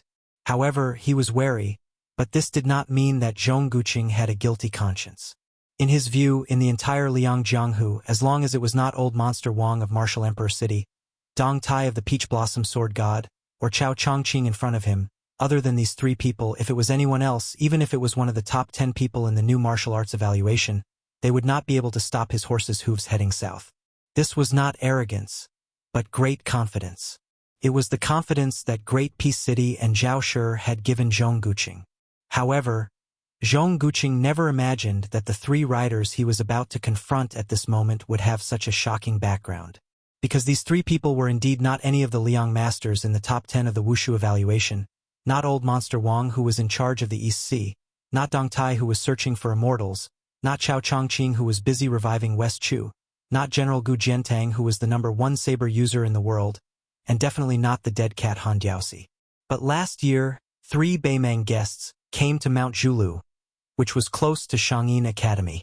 Coincidentally, 2 of them were in the top 10 of the Wushu evaluation: White Dress Luo Yang and Broken Spear Deng Mao. If Zhong Guqing had known of this terrifying truth earlier, he probably would not have been so condescending. In the Great Battle of Jianghu, when had he ever heard of any of the 10 men of the world joining hands with another to kill the enemy? But today he just happened to run into it. Looking at the 200 riders charging straight at him, the short Yelu Dongchuang, who was both a member of the royal family of Beimang and a rising military official, widened his eyes. His face was a little dull and melancholic. He slowly turned his head to the woman in white who was walking slowly by his side and asked, "What's going on? These people don't take the 3 of us seriously at all. Could it be that Mount Zhulu is not famous and popular in Liang?" "Luo Yang, you tricked me. What did you tell me at that time? You said that the devil cult on Mount Zhulu was the target of public criticism, and that as long as I went up the mountain, there would be endless masters to kill. But in the end, there wasn't even a fart. That's fine. After all, Mount Zhulu is not easy to find. But why is it still so useless in Jianghu? You can't scare people. Luo Yang, you're not being honest. After this killing trip, I won't accompany you to play in Liang anymore. Isn't there a war in Gusai State and Longyao State? I have to go to the South Court to earn military merits. Otherwise, that fatty dong will definitely leave me far behind." Luo Yang ignored the short man who was grumbling like a woman. She said calmly, "Deng Mao, I'll leave the 2,000 riders at the back to you to delay. How much you kill depends on your mood. As for the Qi cultivators in the hiding place Yelu Dongchuang, you kill them. You don't have to deal with those on the road." Deng Mao nodded and had no objection. Yelu Dongchuang immediately said anxiously, "Surnamed Luo, you're bullying me because I'm not one of the 10 men of the martial arts world, right? Are you looking down on me? I'm still young. Let's see who's more powerful 10 years later." Luo Yang turned her head calmly and looked at this proud son of heaven from the grassland of Beimang. Yelu Dongchuang shrank his neck and immediately shut his mouth. Back then, on the grassland, he was ordered by the Empress to lead the troops to intercept and kill the white-robed devil. In the end, she almost took the head of the general in the army. Since then, he had been traumatized. He was only afraid of 3 women in the world. The Empress whom he could privately address as aunt, that damned fat chick Morong Longshui who liked to bully him since young, and Luo Yang who had never smiled at him. Yelu Dongchuang hesitated for a moment.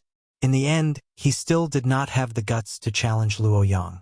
He obediently turned his horse around and dashed out of the road to find trouble with those sneaky chi cultivators. Deng Mao glanced at the carriage and asked softly, "Both you and I have sensed the strange phenomenon just now. Is it really all right?" The corners of Luo Yang's mouth curled up, and he said something that Deng Mao could not understand. "It's fine. The worst outcome is nothing more than an old friend meeting. Besides, this person might not really get involved. I guess if Wang Xianji doesn't come, even I may not be able to make him come back to his senses." Deng Mao had always been a man who did not like to get to the bottom of things. Seeing that she did not care, he could not be bothered to worry unnecessarily. Moreover, Deng Mao did not treat the white-robed devil who ranked higher than him in the martial arts assessment as a woman. A devil who could kill Beimang twice and a woman who was almost on par with the top 3 in the martial arts assessment. Which man had the right to love and dote on her condescendingly? Deng Mao took another look at the carriage and then went out of the road without hesitation to intercept the 2,000 cavalrymen and not let them create trouble. Luo Yang waited for the 2 of them to leave. She had some unknown regrets in her heart. If she was at the peak of martial arts, so what if Gao Shulu was in the carriage with her?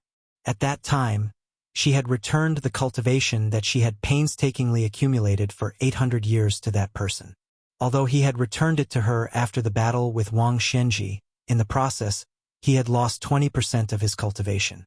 At this time, not to mention Wang Xianji and Tuoba Bodhisattva, who originally had a gap between them, she was afraid that even Dong Tai, who had turned his cultivation into cultivation, might not have much chance of winning. Luo Yang was somewhat self-deprecating. After all, she was still a woman.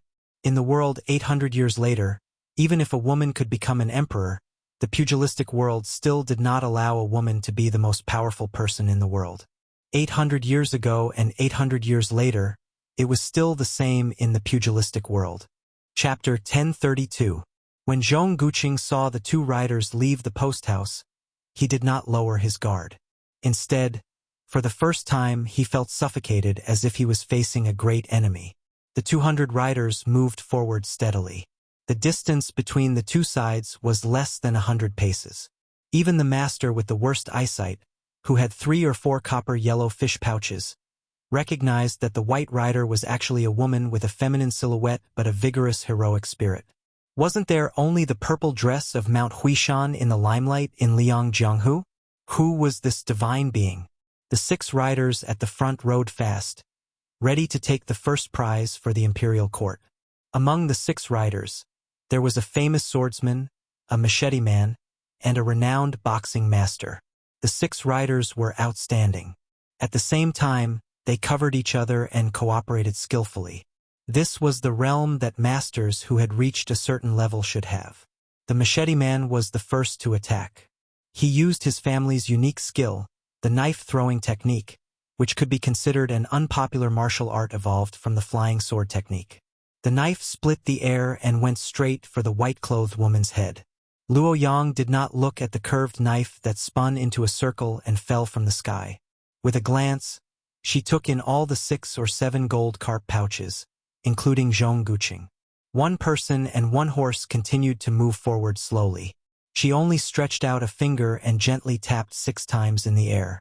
The leading 6 riders, including the lackey of the imperial court who thought that his knife-throwing technique had reached a higher level, continued to charge forward. However, their heads seemed to be blocked by a wall. Not only did their heads stop abruptly, their bodies also swayed back and then fell heavily on the post house, dying on the spot. Finally, the belated throwing knife came. Luo Yang, who had 6 fingers on her left, put 2 of her fingers together and lightly brushed the blade of the knife. The throwing knife spun in front of her, and with a speed that was countless times faster than its original speed, it was so fast that it seemed like the knife had directly disappeared in front of everyone's eyes. Then, several Jinwu guards were dismembered on the backs of their horses. Only then did everyone realize that this was not some fancy method that was all bark and no bite, but a real bloody killing move. Not only that, the 6 ownerless warhorses continued to charge forward in a daze. When they were 20 steps away from the white-clothed woman, the ground of the post house shook violently. The 6 horses' hooves were lifted into the air and shattered into 6 masses of scarlet mist. The white-clothed woman casually passed by the 6 pools of blood. That knife was finally stopped by a 6-fish copper pouch expert. Luo Yang was expressionless. Her 2 fingers swiped forward on her shoulder like she was pushing out a 3-foot sword. Then, she formed a 3-foot purple sword energy that flashed. That Master Realm expert did not have time to dodge at all. A hole appeared on his forehead. When he fell off the horse, he died with his eyes wide open. Luo Yang suddenly stopped her horse. She had a calm and arrogant attitude. This made Zhong Guqing, who was caught off guard, feel a chill down his spine. How could this extremely young woman be so arrogant and rude? She did not mind them making a countermeasure at all. Zhong Guqing didn't care about his face. He signaled the other 2 experts of the 7 carps with his eyes. There was no need for words to communicate, and they already had a plan. They could clearly see that this woman was at least a peak expert who had immersed herself in the Finger Profound realm for many years. Zhong Guqing, who was originally in the Finger Profound realm, even faintly sensed that this woman wanted him to experience what the Finger Profound realm was. Even with Zhong Guqing's transcendent status, he did not have the ability to get in touch with the secrets of the Divine Martial City. Naturally, he did not know that in the destroyed city, there was a woman who allowed Song Yanqing, a grandmaster of the sword who had 14 swords, to use all 14 of his new moves before she kindly taught the old grandmaster of the Dongyue sword pool how to use the sword. However, even if Zhong Guqing knew this terrifying secret, he didn't have time to worry about it. The 200 riders burst out with a fighting strength that matched their strength. The 16 archers holding the golden guards began to draw their bows and shoot. Some concealed weapon experts didn't care about their hidden skills and taught them everything they had. Several chi-controlling experts didn't even care about exhausting their essence, chi, and spirit. They didn't care about the results and rode their weapons to attack the woman from a distance. This magnificent scene of a large group of experts attacking together was not common in Jianghu. In Xinwu City, she once placed her left hand horizontally with her palm facing up and her right hand slowly pressed down. She closed the heaven and earth to form a line of sword between heaven and earth, forcing Song Yanqing to use his last earth immortal sword before his death. Today, she was much more casual. She still held 2 fingers together and casually waved them left and right in front of her. As if the heaven and earth were at her disposal, she also waved them left and right. Those bows, arrows, and concealed weapons began to sway in the air and fell to the ground around her horse. Zhong Guqing's face was gloomy. I dare to stand shoulder to shoulder with heaven and earth in the heavenly image state. But so what? You're just one person on the post house road. The heaven and earth are vast, but they're not your lackeys. There's a limit to a person's strength. Even if the righteousness and sincerity of a person for a lifetime were declared to the heaven and earth in exchange for a moment of resonance with heaven and earth, how could one be so arrogant as to truly stand shoulder to shoulder with heaven and earth for a long time? Zhong Guqing raised his hand and waved it fiercely, indicating for the 200 riders to continue shooting with all their might to exhaust the woman's internal energy. Since she was willing to be a target, then let her show off. The old eunuch Zhao Siku lifted the curtain and rubbed his eyes. He did his best to see the fight on the post-house road. This Jiao Temple was a martial arts layman, so he only thought it was interesting to watch.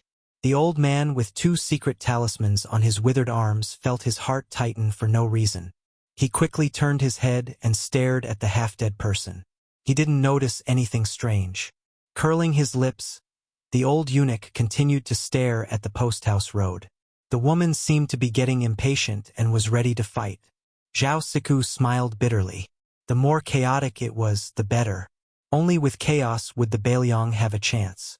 Otherwise, Zhao Siku didn't think the Bailiang would be able to snatch food from the tiger's mouth. At this moment, everyone was shocked. Everyone, including the fourth most powerful person in the world, Luo Yang, was no exception. With a faint smile, she squinted her eyes and looked at the carriage. More than 200 riders turned their heads and looked at the middle-aged man who was bending over to lift the curtain and stretch his body.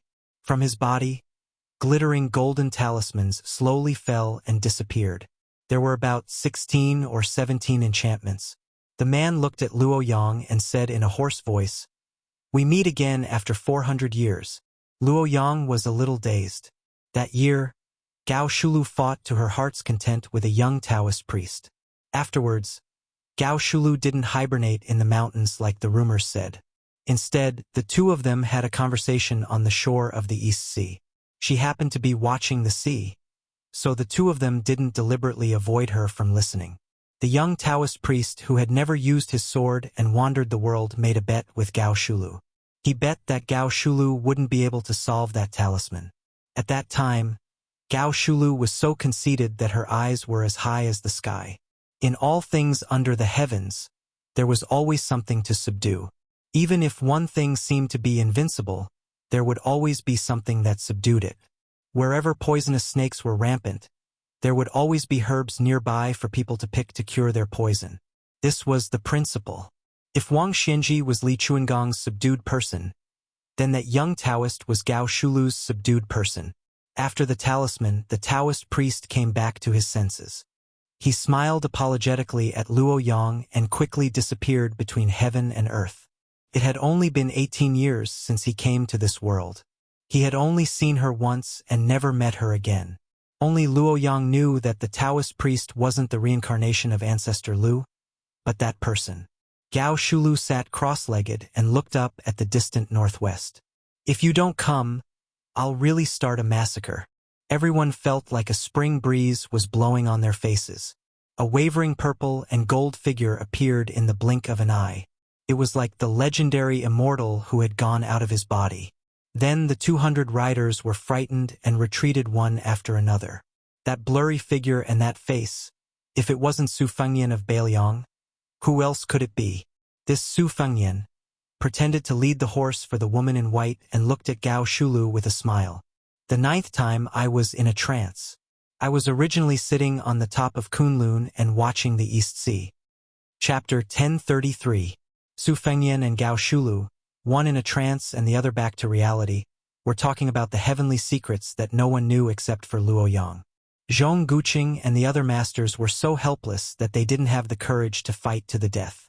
A woman in white was almost invincible, and now there was an out-of-body celestial being? Gao Shulu, who only had 2 talisman restrictions left on her body, looked around and took a deep breath. With an intoxicated expression, she said to Su Fengyan, whose figure was drifting, "You go back to Kunlun first, and then take a look at Donghai. Then I'll go to Bailiang." Su Fengyan smiled and nodded, but he did not immediately return from his mental journey of several thousand li. Instead, he turned the horse around for Luo Yang and slowly walked on the posthouse road, gradually going further and further away, leaving Gao Shulu and a large group of copper and yellow fishbag experts behind. Su Fengyan said softly, "I know who you love, and I won't force you. If it were me and the woman I love lost her memory, she wouldn't be her anymore. Although I'm a little different, it's not that I've lost my memory, but that I've gained some. Probably in your eyes, I'm more Su Fengyan than that person. In the final analysis, you can only blame yourself for this muddled account that you've been calculating for 800 years. Back then, the alchemists of the Great Qin went out to sea to search for the elixir of immortality and found 2 elixirs of immortality in Donghai. You thought that I was going to share them with her behind your back. Therefore, you deliberately told me that you only had one and destroyed it in front of me. But you secretly hid the other elixir in Long Pearl, so that you could obtain immortality and killed her. Actually, you're wrong." Luo Yang sneered and said, "So what if I'm wrong? Even if I could go back in time 800 years ago, I would still kill that woman, deny you immortality, and destroy your Great Qin's everlasting dream with my own hands. Su Fengyan turned his head to the carriage and said something to the old eunuch before returning to Bailiang with him. Then he turned to look into the distance and said with a smile, "You're still you." Luo Yang sat high up on the horse and let him lead the horse with a clear conscience. She did not forget to say sarcastically, "Unfortunately, she is no longer her." Su Fengyan calmly said, "Yuan Qingshan said that from now on Li Yufu of Wudong will let the affairs of the human world take care of the affairs of the human world, and the people of the heavens will be free and unfettered. I think it's not bad.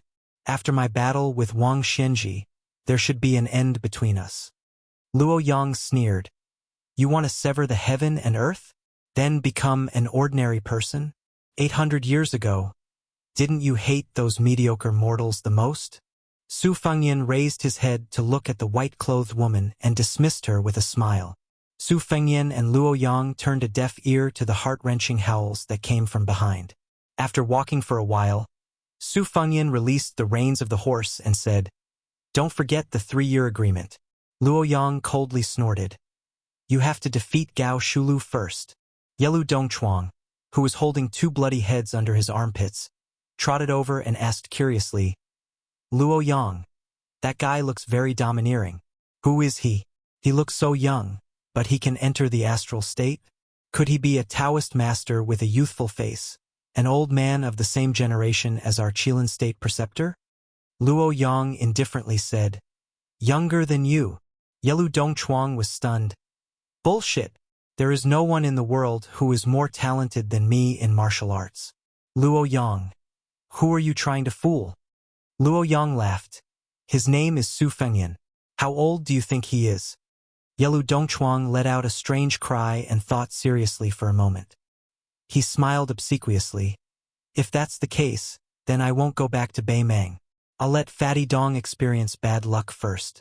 Luo Yang, I'll hang out with you for another 2 years. I haven't seen enough of Liyang's great rivers and mountains. Don't misunderstand. I'm not afraid of this new Prince Liang." Deng Mao obviously sensed that something was wrong here. He quickly met up with Luo Yang and Yelu Dongchuang and returned to Zhulu Mountain together. By the time the remaining 1,600 cavalry from Defenku arrived at the battlefield, many soldiers had dismounted from their horses and were vomiting non-stop. There were disgusting scenes of mangled flesh and blood on the posthouse road. There were few intact corpses. The commanding officer did not care about anything else. He hurriedly ordered his men to confirm the safety of the carriage. However, there was no one in the carriage. This made the commanding officer feel like he was struck by lightning. Then, dozens of white-clothed chi cultivators with yellow jade belts arrived one after another. They looked at each other in dismay as if they had lost their parents. The commanding officer saw that these immortals in the mortal world were so terrified. He was certain that he would not be able to escape death this time. He hesitated for a moment and turned back to look at the direction of Tai and city in the north. He then turned back to look at the Guangling Road where the Old West Chu was located. His expression was uncertain. He ordered the elite cavalry under his command to return to Defenku. On the way back, he weighed the pros and cons with a few of his trusted men. He killed 2 senior commandants who were loyal to the Zhao family. The rest of the generals went to Defenku and left the military town with their families and some of their direct descendants. When Gao Shulu brought the old eunuch Zhao Saiku to Bailiang leisurely, a middle-aged scholar in green frowned on a mountain a few miles south of the courier road where the tragedy occurred. An old man beside him who had personally stirred up a pool of spring and autumn water sneered. Under this old man's control, the fate of the world flowed from the dynasty into Jianghu.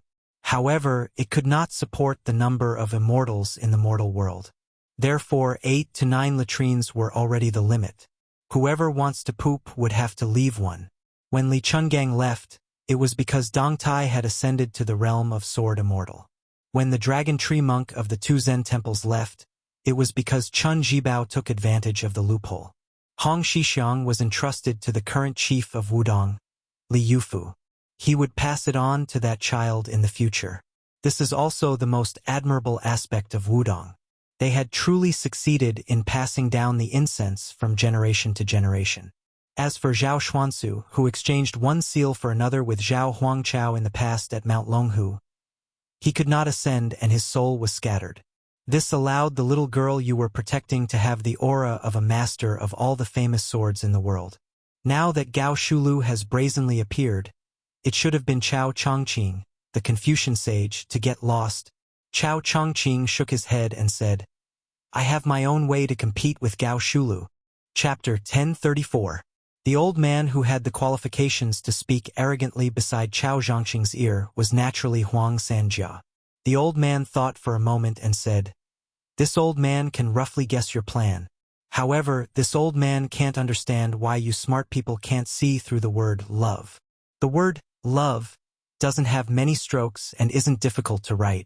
Why is Wang Xianji able to look down on you, Chao Chongqing? Isn't it because you idiots aren't any less talented than her? You and that Li Chungang, whom this old man truly envies, and that Mount Hui Shenyuan Jingqing, have all spent your entire lives in prison for a woman? Is it worth it? Chao Chongqing's expression was calm. He smiled and said, If we're talking about whether it's worth it or not, then it's not love. The word love is easy to write, but hard to let go. You Huang Longsher haven't encountered it yet. You laughed at us for being stupid, but we also laughed at you for being smart all your life. It's not worth it. It's good to have no attachments, but it's also not bad to have attachments. Huang Longsher gritted his teeth and said, Once a smart person is terminally ill, then even the immortals can't cure him. Chao Chongqing turned his head and asked, You, Huang Longsher, claim to be one of the top 3 in the world. Other than pulling up seedlings to help them grow and adding fuel to the fire, what else can you do? Huang Longsher made a sound of surprise. You've guessed it. Chao Chongqing smiled and said, It's a pity that you and I don't have much time left. Otherwise, I would have a good chat with you. Huang Longshan chuckled and changed the topic. That Gao Shulu is really ruthless. She killed more than 200 people in one go. Moreover, in this way, although the Zhao clan's vitality cannot be said to be greatly damaged, they will have a flaw that can be exploited. This will be greatly beneficial to your West Chu. Chao Chongqing shook his head and said, The martial artists of Jianghu are trapped in the battlefield, but that's all there is to it. They have never been able to influence the outcome of a battle. Since the War of the Spring and Autumn period, the army has long been skilled in how to stop and kill masters who charge into battle alone. Of the 200 masters, only about half of them are willing to give their lives to the Zhao family and go to West Chu to fight. Throwing 100 people into the battlefield that will easily have tens of thousands of people is like trying to put out a burning cart with a cup of water. What's more, Zhulu Mountain would also be participating. With just a small group of experts, it would be hard to say who would emerge victorious. Oh, Huang Sanjia, what you really want to talk about is the desertion of the Dufengku commandant. This was a good thing. Pulling one hair would affect the whole situation. After nearly 20 years without the smell of gunpowder, the thousands of miles of territory south of the capital was filled with women. It far exceeded the imagination of the Zhao clan's son and the civil and military officials of the court. Recognizing this point, the head of the civil officials, Zhang Julu, opened his mouth to speak. Unfortunately, no one believed him. The most powerful of the military officials, Chun Zhibao and Gu Jiantang, were not willing to speak nonsense. Lu Shengxiang knew that it was useless to say anything. This is where the opportunity lies. Huang Longsher also shook his head. It seemed that he was not optimistic about the final outcome of West Chu. Chao Chongqing did not mind. He laughed softly and said, You plan to hand over the country to the crown prince of Yanqi, Zhao Zhu. Then who will you hand over Jianghu to? Could it be that woman in purple, Shenyuan Qingfeng? The old man neither admitted nor denied. He said softly, You said that I, Huang Longsher, can only speed up the growth of the crops and that the harvest can only be the one that has been set. You are wrong. Chao Chongqing raised his head and looked at the figure hovering in the sea of clouds on his sword. Huang Longsher smiled and said, There is thunder, there is rain, and there are going to be countless deaths. Chao Chongqing sighed. It is impossible to exchange decades of chaos for centuries of peace. The old man put his hands together and exhaled a breath of mist. The ancients did not dare to take Mount Tai and surpass the North Sea. The future generations cannot do it. I will do it. Chao Chongqing was silent. After a long time, he said slowly, "Madman." Huang Longsher smiled freely. "I am very happy to meet you." Chao Dei, one of the top playboys in the world, suddenly asked. Chao Chongqing has always been very curious. "What is your idea of a world of peace?" The old man grunted and said vaguely, "In a world of peace and Tao, it is not a matter of the ruler and the people, but of the country and the people. The two seem to forget each other, but each has their own true temperament." Chao Chongqing closed his eyes and fell into deep thought. Huang Longsher smiled and said, "Don't think too much about it. Be careful not to fall into it and not be able to get out. At that time, even if you are the scholarly sage Chao Qingyi, you will only be worrying about nothing. I have a stomach full of untimely and unworldly thoughts. It is enough for me to drink alone to relieve my boredom." Chao Chongqing opened his eyes and rubbed his white hair. He asked, "Can we really pass Gao Shulu and Wang Shenji?" Huang Longsher said calmly, "Actually, as long as we pass Gao Shulu, it is more or less the same, because in the end, it is just a test. Wang Shenji is slightly better than Gao Shulu, but this is the difference in strength and not the difference in realms." Chao Chongqing said bitterly, "It is just a test, but it is no different from fighting with Wang Shenji in advance. Isn't it still a narrow escape?" Huang Longsher rolled his eyes and said, "That kid asked for it. What does it have to do with this old man?" Chao Chongqing asked with a smile, "You really didn't leave anything behind?" The old man raised his head and said firmly, "No." Chao Zhongqing's question was asked on behalf of someone, but Huang Sanjia's answer was clearly directed at the person in the sky. The young woman snorted coldly, broke through the clouds, and flew away on her sword. In a secluded mountain forest in Beiliang's Yuzhou, a thick aura like a giant python coiled around a carriage. Su Yanbing watched the python's aura gradually fade and felt relieved. Su Fengyan walked out of the carriage and said with a sigh, "Gao Shulu will arrive in Beiliang very soon. The 7th time I was in a trance, I recognized the reason for the gathering and dispersing of the world's fate. The last time I was in a trance, I remembered the talisman drawing bet by the East Sea. This time I was in a trance in Kunlun because I was watching Dong Tai return from his visit to immortality. I was careless and bumped into Gao Shulu, so I had no choice but to show myself." Su Yanbing asked, "Do you need me to make a move?" Su Fengyan shook his head and said, "It's useless. I still have to settle this karma myself." For the first time, Su Yanbing showed a gloating smile and said, "I have a suggestion.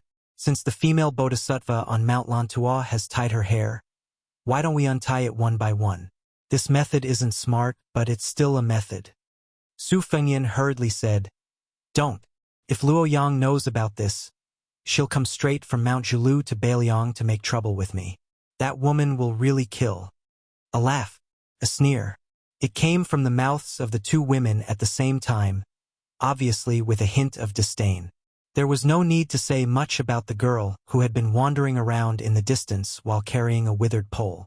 As for the other one, she was a bodhisattva. Chapter 1035. Su Fengyan glanced helplessly at the spear master who had probably set a trap for him. When he came back to his senses, the qi in his body was at its most turbulent and dangerous stage, and his perception of his surroundings was not very sharp. As the best fighter in Beiliang, Su Yanbing could easily find out about the arrival of the bodhisattva from the western region. However, Su Fengyan could not. Even when he heard her sarcastic laughter, he did not feel embarrassed. He leaned against the wall of the carriage and did not deliberately stand up to greet her. Instead, he put his palms together and bowed to the six-jeweled master from Mount Lantua. Then, he waved at her, indicating for her to enter the carriage for a chat. Su Yanbing tactfully walked away. The girl squatted in the distance and drew sand on the ground with a sunflower. The bodhisattva did not enter the carriage. Instead, she stood beside the carriage and looked at Su Fengyan with a peaceful expression. Su Fengyan, on the other hand, was somewhat emotional. At the beginning of the year, when Xiang Fan was sitting steadily in the spring and autumn fishing platform, This woman led the ghosts out of the city, and he almost mistook her for the white-clothed Guanyin. At that time, he was in awe of this woman who could make the old man in the sheepskin fur coat attack. Later on, the Prince Zhao Kai went to the western regions with the silver vase. He and she were already enemies of opposing camps. After that, the situation took a turn for the worse, and the two of them became a pair of adulterous lovers who flirted with each other. Bai Liang secretly used his cavalry to help her get rid of dissidents and climb to the top of Mount Lantua. She, on the other hand, used esoteric monks to help Bai Liang infiltrate the refugees' land. Su Fengyan looked at the bodhisattva with a head of black hair. However, the bodhisattva did not lack in celestial aura. Her hair was simply tied in a white hemp knot around her neck, making her look forgettable. At present, not only was Su Fengyan an ally of equal standing with her, he even had the capital to look down on her. Other than the fact that Mount Lantua was a head lower than Mount Qingliang, in terms of martial prowess alone, Su Fengyan was confident that he could pay an acceptable price and successfully kill her, even if she possessed 6 manifestations. Su Fengyan was calm and unperturbed. He smiled and asked, "Master, why did you come to Yuzhou in person?" This bodhisattva with 6 pearls, who was like the sun in the sky in the western region, seemed to have the ability to make people feel like bathing in the spring breeze and thus feel happy. Her smile was tranquil, just like the celestial being on the mural. However, her tone was slightly alienated. She asked, "The Longxiang army was hastily expanded from 10,000 to 30,000. Can you guarantee that the western region will not be invaded by Beimang?"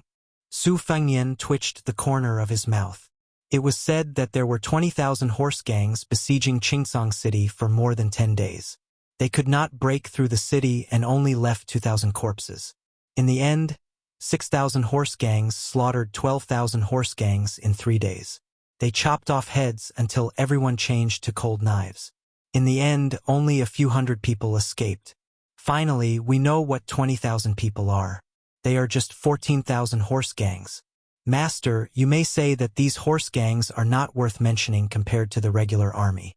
They are not organized and can only fight some contact battles with 700 or 800 people at most. They can win by bravery. If there are too many people, they will show the fatal flaw of not knowing the battle formation. However, according to Northern Liang's spy report, the 2,000 bandits who were the backbone of the 14,000 bandits were the elite cavalry of the Northern Mang Southern Dynasty. They were equipped with good horses, bows, swords, and armor. The leader of the army was a senior military officer of the Southern Dynasty. The reason why the bandits couldn't withstand a single blow was because the bandits were defeated by Huang Manor herself. Master, are you interested in guessing how many dragon elephant army soldiers Huang Manor had at that time? The bodhisattva with 6 pearls was expressionless. Su Fengyan did not care. He stretched out a hand and answered his own question. "Only 500. Of course, I don't deny that the Longxiang army is Beiliang's elite cavalry. These 500 are the best of the best. Master, you asked me if I can guarantee that the western region will be protected by Beiliang. The answer is obvious, yes. However, the land of refugees is the focus of Liang Mang's front line. The western region is far away from the main battlefield. Its final ownership and significance of the war is at most a secret troop. No one can be sure when it will be used.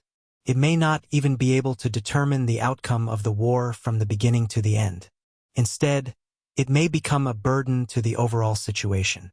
Moreover, the deal between you and me was a one-time deal. I support you to control the western region, and you help me to suppress the ancient military town of Fengxiang. Both sides offered a fair price. Therefore, we are both willing and happy to cooperate. Why should I put in extra effort to protect the safety of the western region?" The 6-pearl bodhisattva smiled and asked, "How do you achieve great freedom?" Su Fengyan had a strange look on his face. Dual cultivation?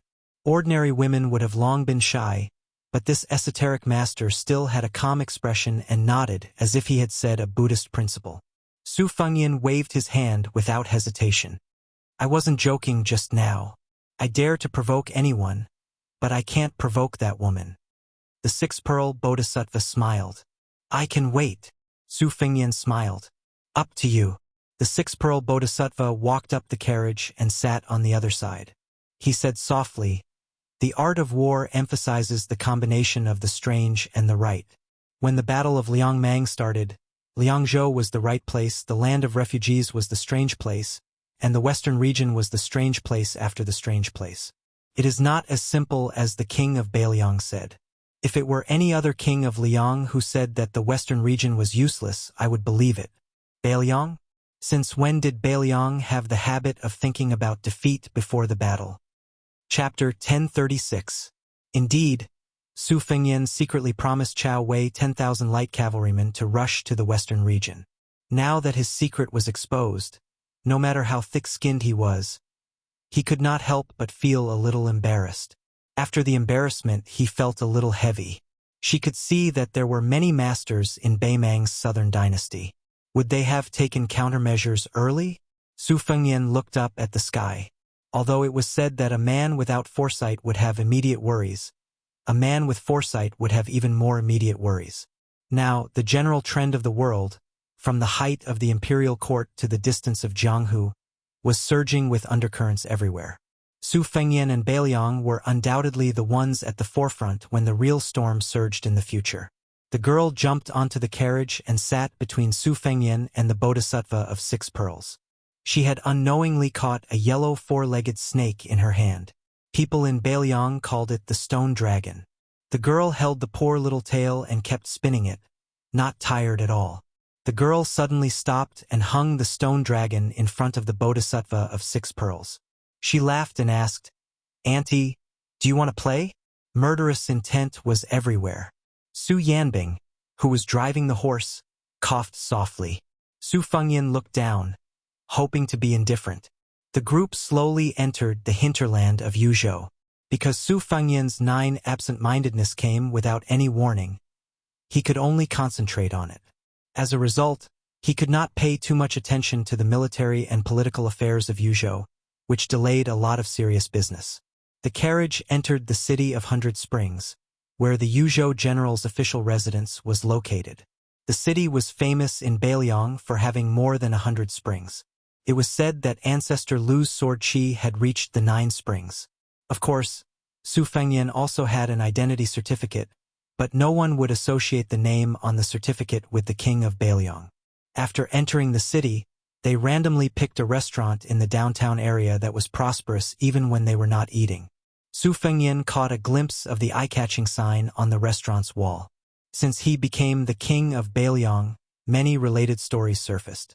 For a time, he became the first choice of the storytellers to earn money, not only in Beiliang, but also in Liang and the Central Plains. As for whether it would be good or bad, it depended on the preferences of the local officials and diners. They had to cater to their liking in order to get people to give tips. The restaurant's business was surprisingly good. Su Fengyan had no choice but to pay a few more taels of silver before he managed to get a seat that was barely passable.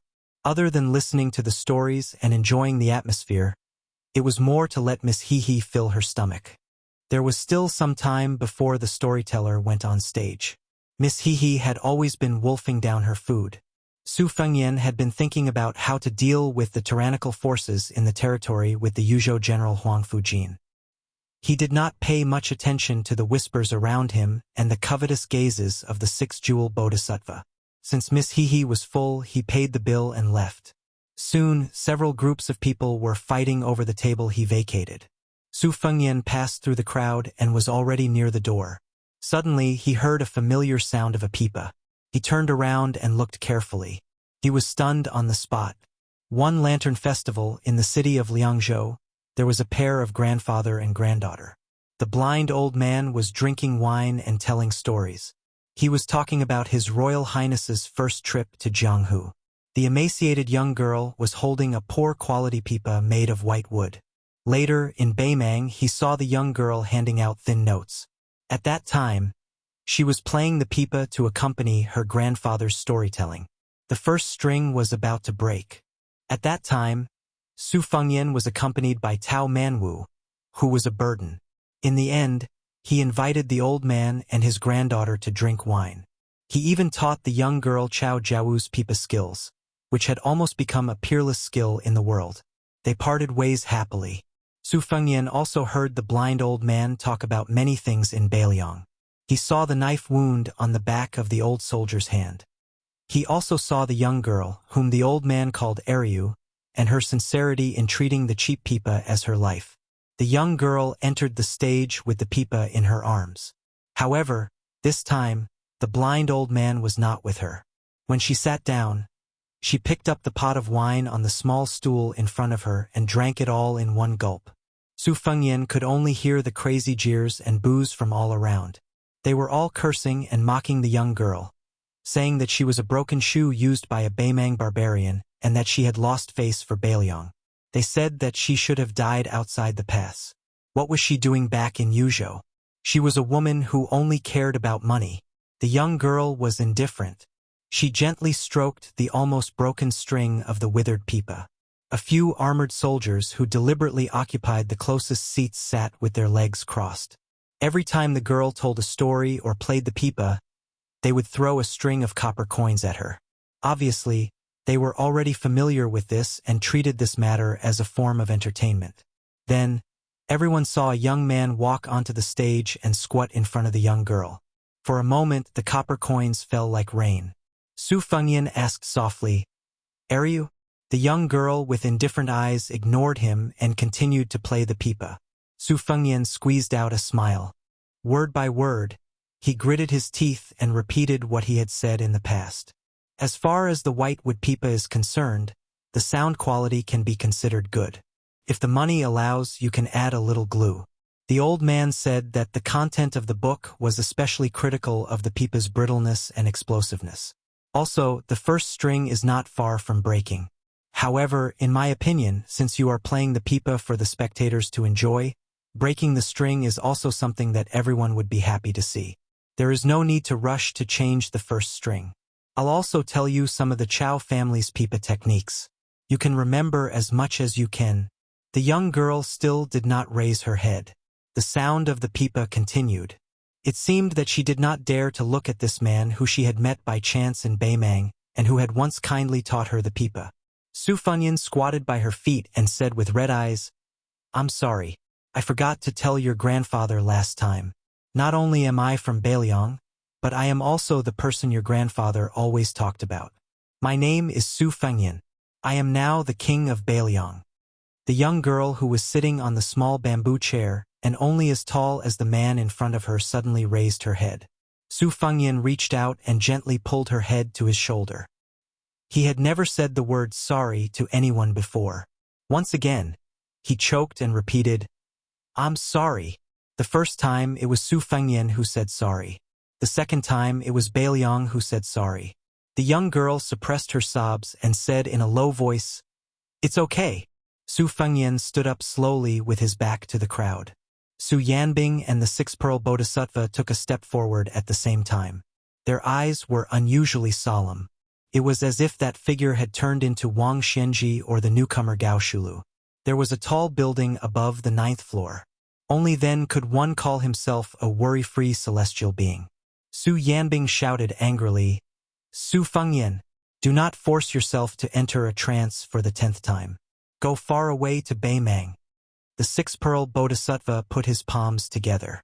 In the sky outside the restaurant, 6 Dharma forms appeared one after another to suppress the restaurant.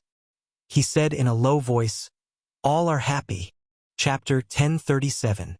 In Beimang's Dragon Waste province, there was the number 1 town in the southern dynasty, Tiazwang. Following closely behind were the 3 towns of Gentleman's Pavilion, Ligu, Maolong, and Long. They formed a complete defensive line that could attack or retreat. Beimang had invested countless manpower, resources, energy, and financial resources into these military towns, but they were still crushed into a broken sieve by the combined forces of the 10,000 Long Xiong army and the Great Snow Dragon Cavalry. The 50 to 60,000 soldiers from the Impregnable Pass either died in battle or died in surrender. There were even some who were killed in the most tragic manner in the world. Most of the relay and fencing systems were destroyed. Most of the civil officials in the Southern Dynasty kept quiet out of fear, and the generals were no longer as conceited as they were in the past. The astonishing combat strength of the Bailiang cavalry created two situations, one good and one bad. The good thing was that the chess and sword music schools Hong Jingyan came out of seclusion and took over all of the Ruran cavalry in the three military towns.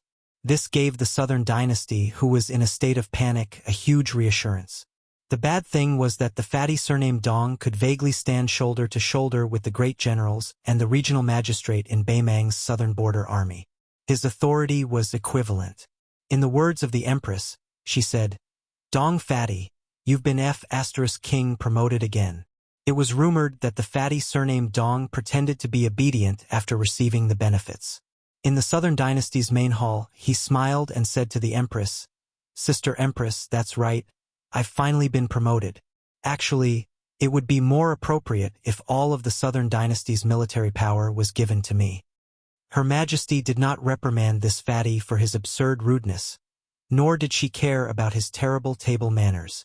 Of course, she also did not allow this extremely daring fatty to climb up the ladder. However, she still left the imperial tutor, the peace magistrate of the chess and sword music school, to support Dong Zhuo. As a result, there were very few people in the southern dynasty who could suppress Dong Zhuo. For example, the king of the southern courtyard, Huang Songpu, the two great generals Lu Gu and Yang Yuanzhan, as well as the regional magistrate of the Dragon Waste province, all tactfully avoided him. Today, on the broken relay road between the tiled building and the gentleman's pavilion, a fat man wearing light armor with a standard second-rank military officer's uniform was squatting. He held a handful of gravel in his hand. The relay road under his feet was still not repaired. The two towns closer to Shijing, Ligu, and Maolong had taken advantage of the Empress's secret inspection of the southern dynasty to mobilize more than 200,000 people to repair it at an astonishing speed. This fat man was very large, but he didn't look bloated. Instead, he looked especially sturdy and majestic. This was the southern dynasty Dong Zhuo of Bailiang's southern dynasty. He was a fat man who was as famous as Beimang's Chu Lushan. He was Dong Zhuo, who was newly promoted to the 13th great general of Beimang. The fat man didn't have any bodyguards by his side. He only had a large flock of elite crows that roamed around in an extremely orderly manner. After Dong Zhuo gained power, the first thing he did wasn't to wantonly spend money to recruit soldiers and buy horses to occupy the mountains. Instead, he expanded the only crow flock in Beimang that could contend against the White Horse Scouts of Bailiang. According to the conservative estimates of some people, the original 1,000 crows had doubled in number without losing much of their combat strength. Dong Zhuo habitually talked to himself. When Dong Zhuo was still a little fatty, he was often mocked and ridiculed by others. This youth did not have any friends, and no one thought that he would have a bright future. Thus, Dong Zhuo could only talk to himself. Over time, he liked to talk to himself. After joining the army, his behavior became more and more intense. Every time a battle ended, he would go and talk to the dead. It was hard to imagine that such an unreasonable freak could rise so quickly in the imperial court of the southern dynasty. Fatty Dong was talking to himself, mumbling something about how the old man was unwilling to resign from the title of king of the south courtyard. What? He was paving the way for Hong Jingyan. "You stubborn old man, are you really unwilling to hand it over to me even if you were beaten to death? I'm not someone who holds grudges. Besides, we're not at the point where we can't live under the same sky. What are you, Huang Songpu, afraid of? Don't tell me you want to sell the chess and sword music school a big favor in exchange for a peaceful old age?" Dong Zhuo tilted his palm, allowing the gravel to slide down. He sighed. He really did miss his eldest daughter-in-law and his youngest daughter-in-law. However, his eldest daughter-in-law, who was a princess, was currently in a state of chaos. She had to go and stabilize the situation. His youngest daughter-in-law was always thinking about revenge against the new Prince Liang. She was not as cheerful and lively as before. Fortunately, he had a servant girl by his side, which made the haze in this fatty's heart dissipate. Dong Zhuo turned his head, his eyes gentle as he looked at a little girl who was leading a bright red pony in the distance. She was Tao Manwu. She was the orphan of Tao Qianji, who had become sworn brothers with Dong Zhuo after he joined the army. Dong Zhuo did not have any children for the time being, so he wanted to spoil this little girl wholeheartedly. He had even told his two daughters-in-law that even if he had children of his own in the future, he would most likely not dote on them as much. His eldest daughter-in-law had always been kind and understanding. His youngest daughter-in-law, who had entered the Dong family a little later, was so angry that she did not let him sleep in bed for half a year. Dong Zhuo looked at the pitiful Tao Manwu. The little girl, who seemed to be carved from jade, seemed to be humming a little tune. That pony was a playmate that Uncle Dong had found for her. She had always been reluctant to ride it. This time, following Uncle Dong to the south, even the young pony would be able to ride in the spacious carriage. Dong Zhuo stood up, wanting to talk to young Manwu to relieve the boredom. Suddenly, he saw the little girl suddenly turn sideways, staring blankly in a direction. The extremely sensitive Dong Zhuo narrowed his eyes and followed her line of sight. He did not see anything.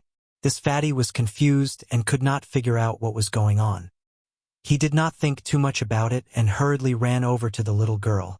He saw young Manwu raise her arm to wipe her eyes. They were a little red and swollen. He did not know if it was because she had cried or because of the rough wind and sand. Dong Zhuo crouched down and asked gently, "What is it?" The little girl's line of sight shifted slightly, and she shook her head vigorously. Dong Zhuo had been with her day and night. How could he not know that she was lying? But what did it matter? Young Manwu did not want to talk, so Dong Zhuo did not ask. He just pressed the tip of his nose with his thumb and made a pig's head to amuse her.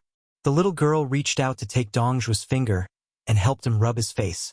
She said in a serious tone, "Uncle Dong, those big brothers called Crow Palanzi all said that you have become a high-ranking official. You must not fool around anymore." Dong Zhuo laughed and said, "It does not matter.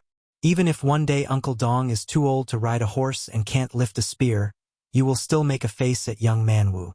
Tao Manwu squeezed out a smile and glanced into the distance. She said softly, "Uncle Dong, I want to sing that song. Do you want to hear it?" Dong Zhuo laughed heartily. He carried Tao Manwu on his broad shoulders and sat her down. The little girl hummed loudly. "The green grass grows next year. The wild geese go and come back. The spring breeze blows this year. Will the young master return? The green grass is green on the green flagstones. The man in green on the green flagstone bridge, humming a Jinling tune, whose daughter lowers her head and smiles. The yellow leaves fall this year, year after year. The autumn wind rises next year. Will the wife be there? The yellow flowers flow in the yellow river, the yellow flowers in the yellow river city, fluttering yellow butterflies, whose son's knife is in the scabbard." Dong Zhuo sighed in his heart. Young Manwu was probably missing the young master who could not tell whether he was an enemy or a benefactor. Probably influenced by the little girl's song, the Crow Palanzi nearby, who were unparalleled in individual combat, began to hum a little song that belonged to the 70,000 Dong army. The Dong army's men rode their swords, mounted their spears, and died by the horse's back. Don't cry your heart out at home. My son will be the Dong army's man again. Young Manwu sat on Dong Zhuo's shoulder and looked somewhere. She hesitated for a moment, and with red eyes, she quietly waved her slender arm as a farewell. Chapter 1038. The Ruren Mountains were a vital natural barrier for Beimang's southern dynasty. With Mount Bubang as its core, it also had three military towns: Roxian, Laohuai, and Wuchuan. At its peak, it did not have more than 90,000 Ruren cavalry, but it was also a mighty army whose name shook the world.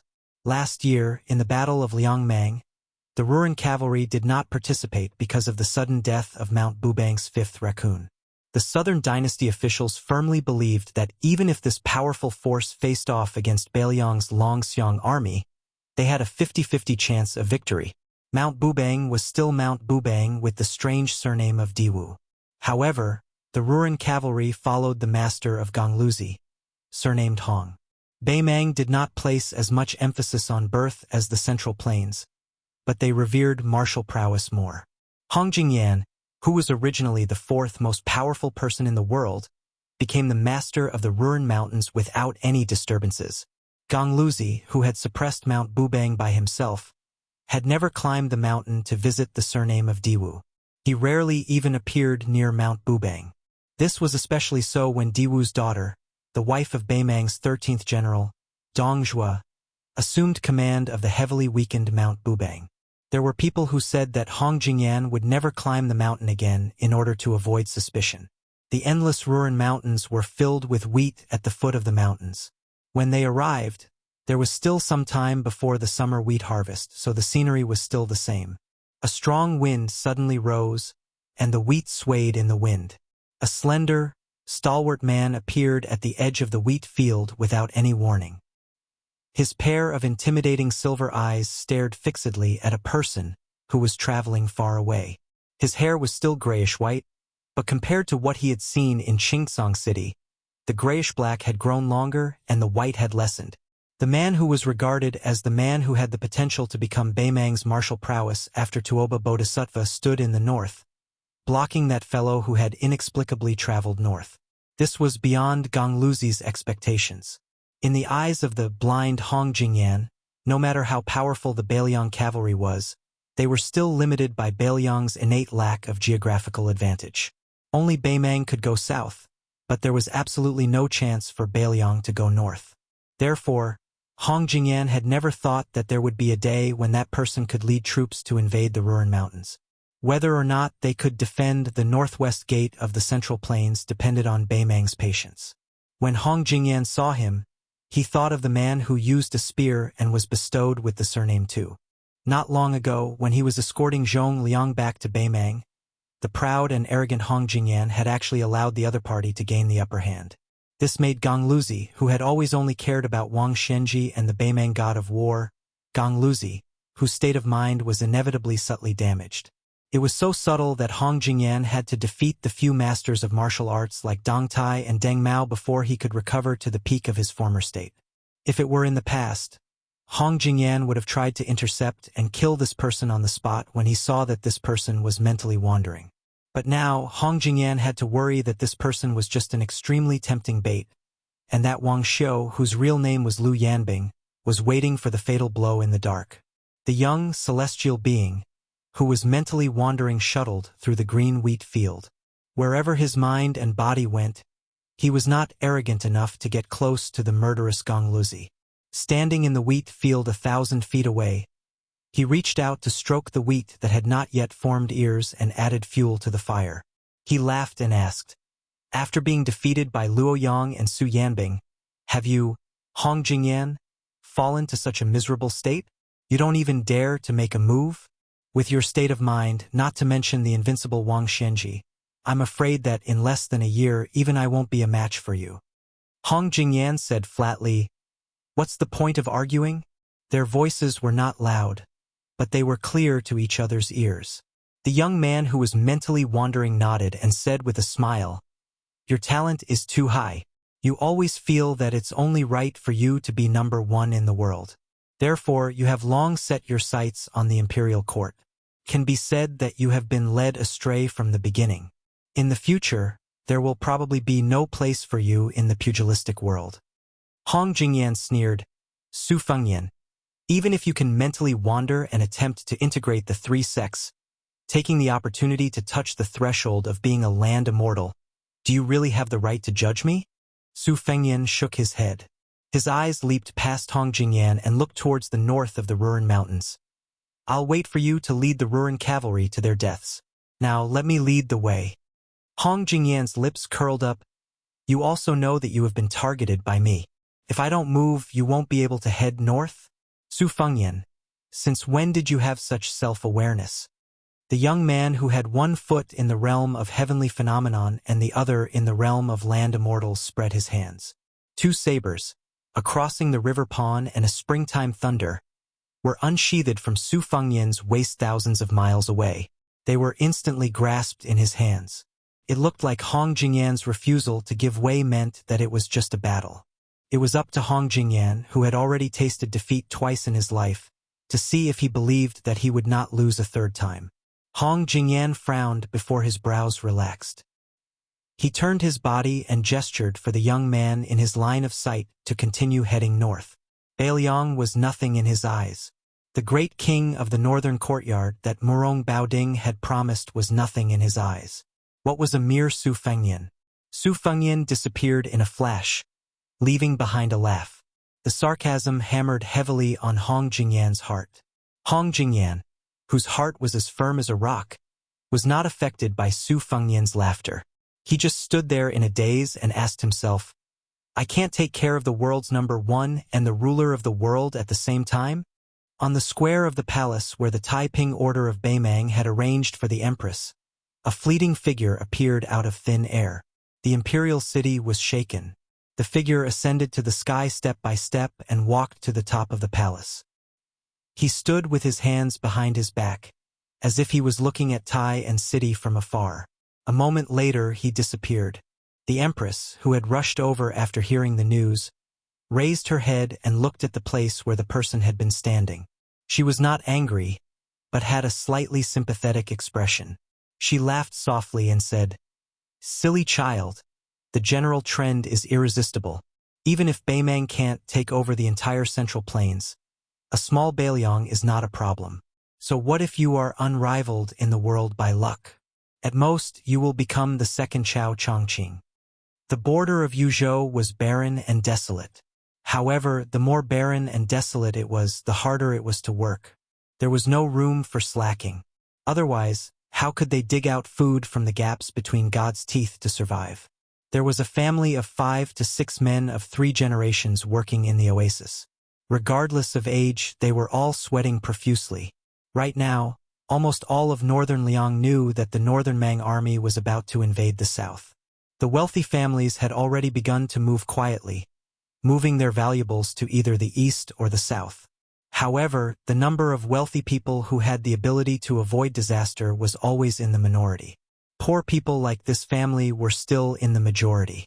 They could only resign themselves to their fate.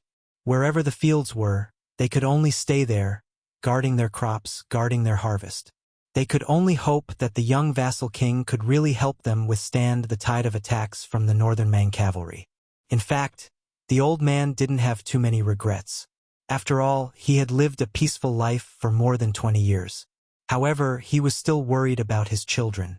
A white-haired old farmer looked at his grandson, who was working with his elders, and couldn't help but grin. This child learned from his father, and his father learned from him. Both of them had a headache just looking at the words on the books. However, the old man still felt that it was good to learn one more word for one more day. It wasn't a waste of money. The old man stroked his grandson's little head, which was reddened by the increasingly scorching sun, and asked him to take a rest in the shade. The child chuckled and trotted to the edge of the field to slack off. However, he seemed to have seen a handsome child. However, when he rubbed his eyes, the handsome child disappeared. When he rubbed his eyes again, he saw the handsome child again. This made the child confused. It was not until the man came to his side and sat on the ground that the child was sure that he had not seen a ghost during the day. The simple child plucked up his courage and asked, "Do you want some water?" The figure who gathered in the south and dispersed in the north smiled and shook his head. He looked at the figures in the field who were facing the yellow soil with their backs to the sky and asked softly, "Will the harvest be good this year?" The child was stunned and said naively, "The snow is heavy at the end of the year. It should be good." The child smiled and asked, "Did anyone in your family join the army?" The child said embarrassedly, "No. My father wanted to go before, but he wasn't chosen." As if he was afraid of being looked down upon by the child beside him, the child said with a serious face, "When I'm older, I'll definitely go. I'll kill the northern barbarians and earn a lot of money to send home. Yes, and protect our family. Also, let me tell you something. Hey child, don't tell anyone else. Our village's Ame is very pretty, but she has always ignored me. When I grow up, I'll definitely marry her because her sister married a soldier at the border. I saw him once a few years ago, and he was very impressive, so I'll also go to war." The child nodded. The two of them took a break from work and looked into the distance. When the child finally came to his senses, the child beside him had already left. The child jumped up and shouted to his grandfather, "I saw an immortal! The old man smiled and straightened his back. He wiped his sweat and murmured, "This child." Chapter 1039.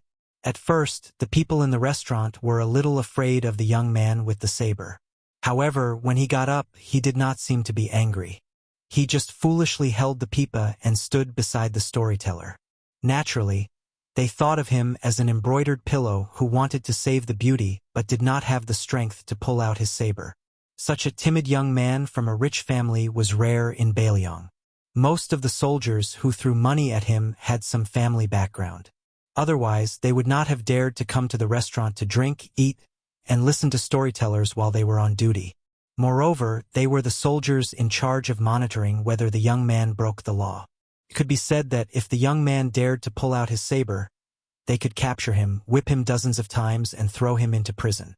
Without 200 or 300 taels of silver, they would not be able to get him out. Yu, who was hugging the pipa, raised her head to look at the young master whose eyes were unfocused. Even though his appearance had changed, she was certain that he was him, the young master who had traveled the northern Mang and sat at the same table as her grandfather. After an unknown amount of time, the self-proclaimed Northern Liang King seemed to wake up.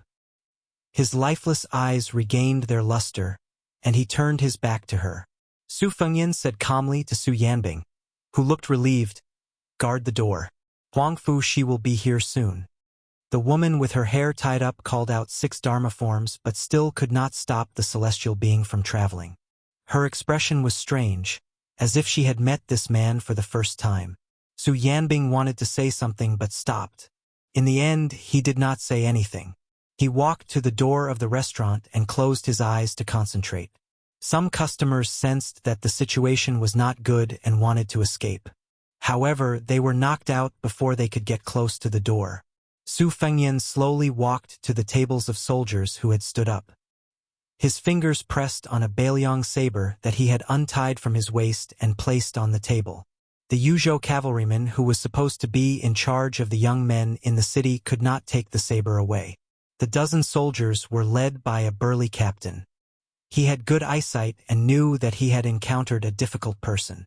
However, he did not show weakness and said in a low voice, "Young master, I am Huang Yi from the Huang family of Iha County. You should think about it yourself.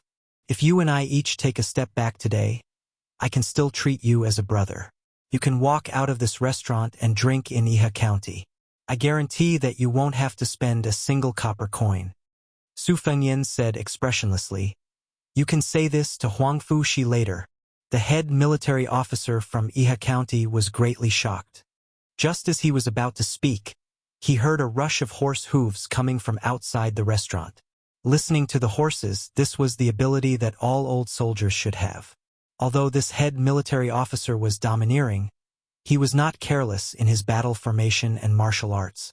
Even if the Yuzhou soldiers were a level lower than the border soldiers, they were still much stronger than the Lingzhou soldiers. The captain gritted his teeth and laughed coldly. "The Yuzhou general is a high official. However, my father had followed Great General Yan for many years. He is not someone that Huang Fu Shi can offend." Su Yanbing allowed Huang Fu Shi, who was wearing the uniform of a general without any armor, to walk into the restaurant. This was the second time he had seen the Bailiang King today. He did not say anything, prostrating himself on the ground and kowtowing. Su Fengyan raised the ordinary Bailiang blade. Ignoring the restaurant full of shocked customers, he walked in front of Huang Fu Shi and asked, "I will only ask you one thing. Do you know about the restaurant?" Huang Fu Shi lay on the ground and said with a trembling voice, "The official residence is only 3.5 streets away from here. I have heard about it. However, as the Yuzhou general, I only dare to manage the military affairs of a province. I do not dare to cross the border and interfere with the government affairs of a province." Su Fengyan smiled. "You are truly a competent general who abides by your duties. This king can't be worried about handing the military power of Yuzhou to you." The Yuzhou general, who was of primary 3rd rank and had power that could not be any more powerful, lay on the ground without daring to breathe loudly. Su Fengyan extended a leg and directly stepped on Huang Fu Shi's head that was pressed against the cold ground. With a bang, The nearby spectators all saw blood flow out from where the Yuzhou general's face touched the ground. However, this general who had once appeared on the stage at the great reading of the gourd in early spring still did not move. Su Fengyan looked coldly at the back of Huang Fuxi's head and muttered to himself, "I have given you power. Since you do not dare to offend people, this king can do it himself." Su Fengyan suddenly extended an arm. Before Huang Yi, the commandant who did not have the time to kowtow to the king of Beiliang, his robust body was involuntarily pulled forward and he stumbled. The Beiliang blade was unsheathed and a head appeared on the ground. Su Fengyan casually pushed away the headless corpse that was falling forward. Those soldiers who knew that they had encountered the new king of Beiliang did not dare to draw their blades against him even if they were beaten to death. The status of the king of Beiliang was enough to make them not dare to move. Moreover, the king of Beiliang, who had secretly visited the capital of Yuzhou in disguise, was said to be a top expert who had personally slaughtered the 5th raccoon of Mount Bubang. Their family background was not as good as that of Huang Yi, so they did not have any life-saving talismans. Therefore, they could only kneel down and beg for mercy. Su Fengyan raised the Beiliang blade. The blade was as bright as a mirror. Although it had not yet been replaced with the 6th-generation cold blade nicknamed Great-Grandson, it was still worthy of being called the sharpest war blade in the world. As Su Fengyan's 2 fingers swiped across, the heads of those kneeling soldiers fell to the ground one by one. Including Huang Yi, who was the first to suffer, the 16 soldiers were all dead. Su Fengyan sheathed the cold blade in his hand and tossed it to Huang Fujin's side. In passing, he said, "You can continue to kneel." Then he said to Su Yanbing, "Call in Yozhou's Deputy General Lu Dian." A young and strong general quickly walked into the restaurant and knelt near Huang Fujin. He did not dare to look at the dismembered corpses on the ground, nor did he dare to look at the crowd of kneeling customers. He only heard the king of Beiliang casually say, "Everyone in the restaurant has their property confiscated. As long as they have an official position, immediately drag them out and kill them. Have someone hang these corpses on the screen wall of the general's residence in Yuzhou. Spread the word that this king is sitting in the general's residence. If anyone wants to see this king, regardless of whether they want to collect the corpses or plead for mercy, the general's residence will not stop them." Su Fengyan walked over and took Eryu's hand as they walked out of the restaurant. The woman hugged the pipa, dejected and speechless. They sat in the carriage and slowly drove toward the Yuzhou general's residence. Su Fengyan sat upright and still. He did not look at the woman and only said softly, "It's not worth it to tell stories for me. Just now, I went on an out-of-body spiritual journey because I wanted to know if it was worth it for you and your granddaughter to put in your life and the chastity of a woman, or if it was worth it to speak for Beiliang. I went to many places, but the answer was no. It wasn't until the last place where I saw a family of Beiliang commoners who knew nothing about the world and only knew how to work hard that I realized many things were not worth it. I've already let you down, so I can't let down those good commoners as well. Eryu, I don't dare to have extravagant hopes that you'll ask me for something in return to make me feel more at ease. I just want to promise you and your dead grandpa that I'll definitely defend the border to the death. As long as I'm alive, Beiliang commoners like you will have another day of peace. Just one more day is good." The woman who had suffered a bitter fate without any complaints or grievances smiled sweetly. She raised her head and looked at the side of his face.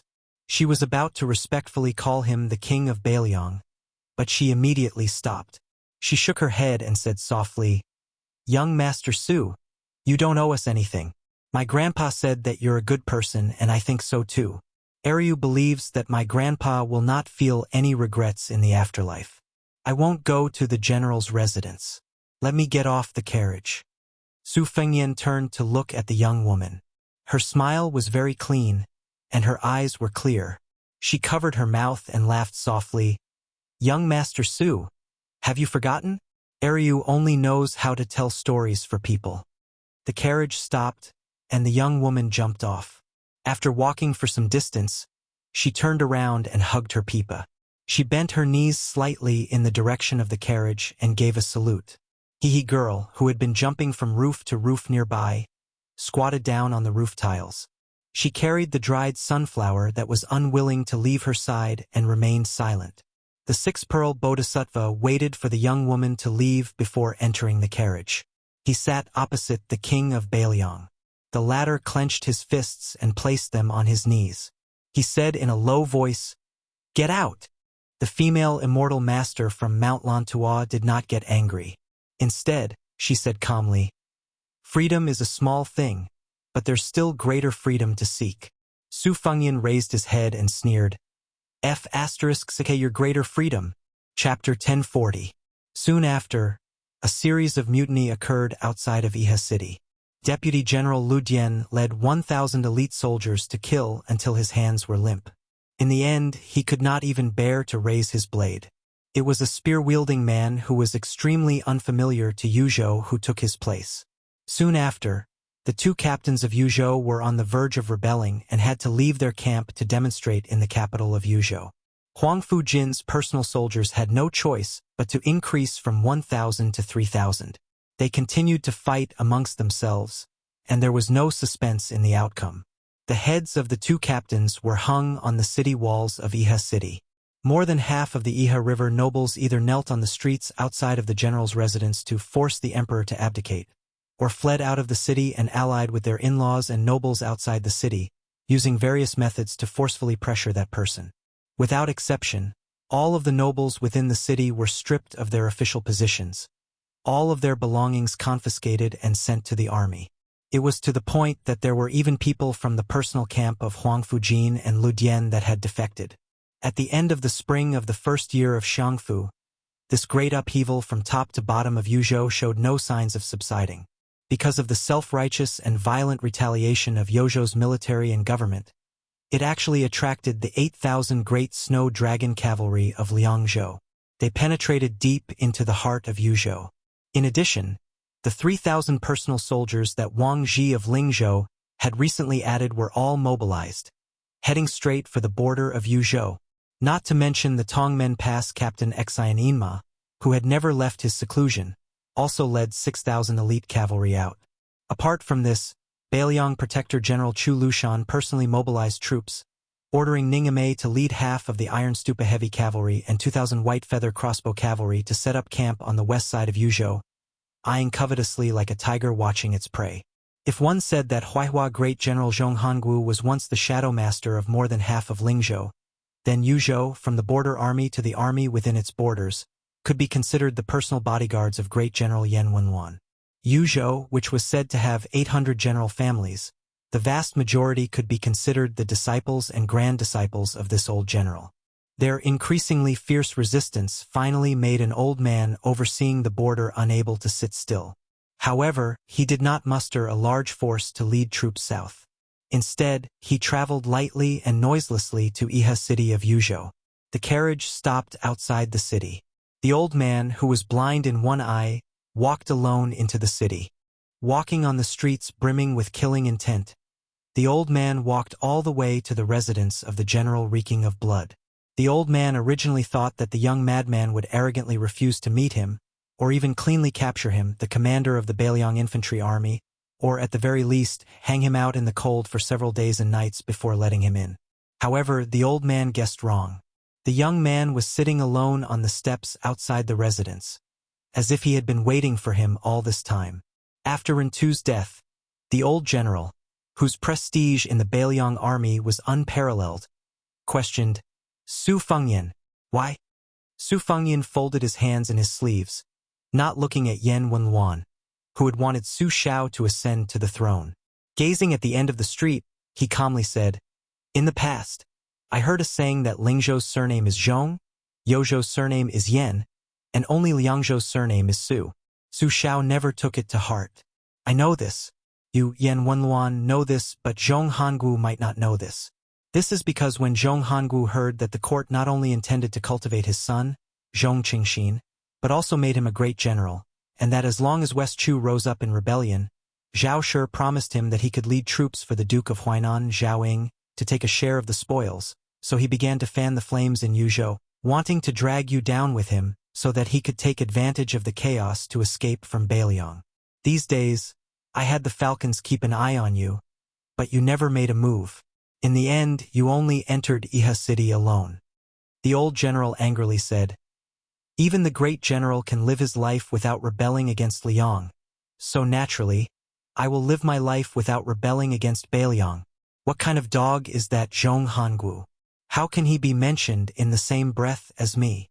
You, Su Fengyan, are so impatient that you want me, Yan Wenluan, to pack up and scram from the border so that your trusted aide can occupy my position. Do you really think that Yan Wenluan is hogging the position of infantry commander and not retreating because he is greedy for power?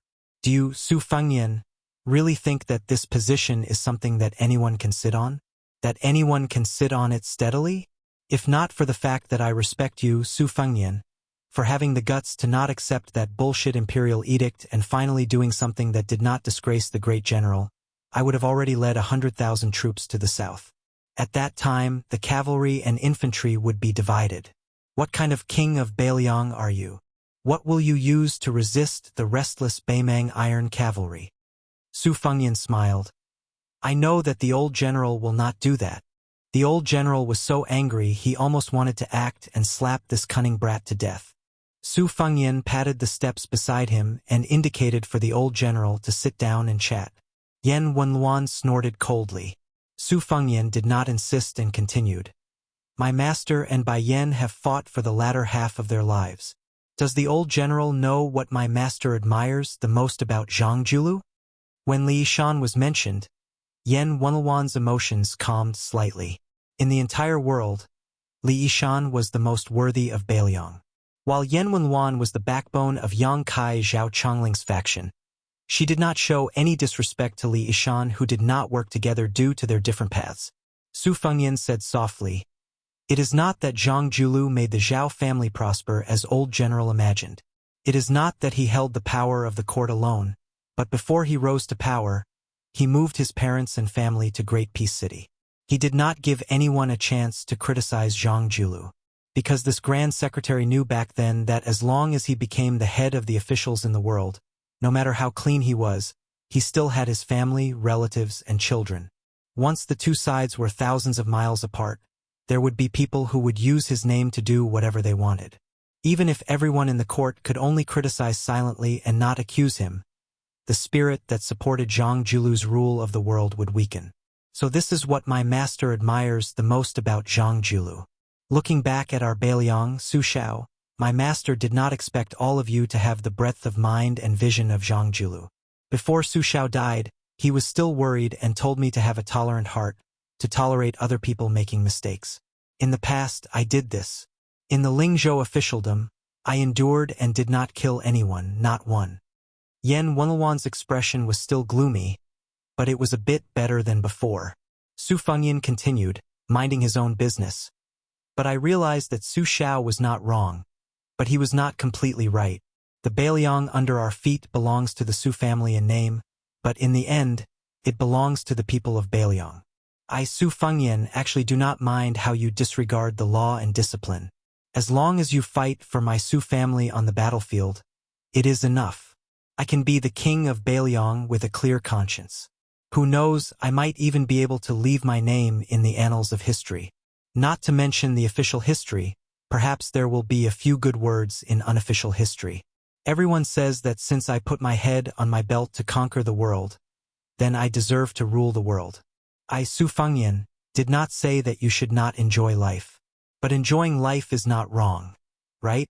Cherishing life is not a bad thing, right? Old General, why don't you and I just treat it as speaking with conscience to Su Shao? Yuzhou, Lingzhou, and Liangzhou, how many of these generals treat the common people as human beings? I did not stay behind closed doors at Mount Qingliang and make sarcastic remarks. Instead, I personally walked around Yuzhou, and only then did I walk step by step to Iha City. In truth, I would like to say to all the officials of the Northern Liang Path, whether you relied on your own abilities to become an official, or relied on your parents' contributions to become an official. If you want to enjoy life, then go ahead and enjoy it. Don't harm others too much. However, these words cannot be made known to the public. Moreover, even if I said these words to Zhong Hanguo with all my sincerity, he would only think that it was an unfunny joke. What could I do? He sought his own death, so I could only let him die. Oh, that's right. The one who reported Zhong Hanguo was none other than the county chief of Longqing County. His son, Zhong Qingxin. Yan Wenluan's expression was uncertain. Su Fengnian gazed into the distance and bit his lip. Not being able to manage Yuzhou well is Huang Fuxi's fault, as well as your fault, old general. Of course, if we are unable to defend Beiliang in the future, in the end, it is still my fault. The old man hesitated for a moment, then walked up the steps and sat down a few steps below Su Fengnian's feet. Su Fengnian suddenly smiled and said, I heard Su Xiao say that back then, old general dreamed of riding a horse, just like how you entered the imperial city of Northern Han, swaggering into the imperial palace of Great Peace City. The old man with his back to the king of Beiliang cracked his lips into a soundless smile. Su Fengnian said softly, Old general, you can forget about this. However, a few days ago, I entered an out-of-body state and traveled to the imperial palace of Beimang. That place is not much inferior to Great Peace City. Old general, why don't you take a step back and settle for the next best thing? Let's strive to ride a horse there and raise the whip? Yan Wenluan turned his head and asked, Truly? Su Fengnian replied with a smile. I only have this thought. As for whether or not I have the ability, old general, do you truly believe that I can do it alone? Yan Wenluan stared blankly for a moment. He lowered his head and cursed. Motherfucker. He's just like the great general when he was young. Back then, he lied to me and said that as long as I followed him, I would be able to ride a horse until my butt was polished clean. This old man really foolishly took the bait. Yan Wenluan paused for a long time and then raised his head to look at the sky. He murmured, But the great general did not lie to me, did he? The old man retracted his gaze and suddenly stood up. He said gravely, If that day really comes, even if I, Yan Wenluan, am too old to ride a warhorse, I hope that the king of Beiliang can have someone carry me there. If I am already dead, since the king of Beiliang has agreed to carry the coffin for that old soldier of the fish drum camp, Xu Yongguan, then you would not mind carrying the coffin for Yan Wenluan once, right? Su Fengnian also stood up and said calmly, Su Fengnian thanks old General Yan. The old man walked down the steps and turned around to face Su Fengnian. He raised his hands and shouted, Cavalry of the fish drum camp, Yan Wenluan, Xu Yongguan, and his comrade, greet the king of Beiliang.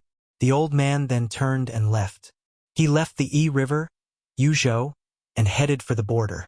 Su Fengnian sat back down on the steps and rubbed his cheeks.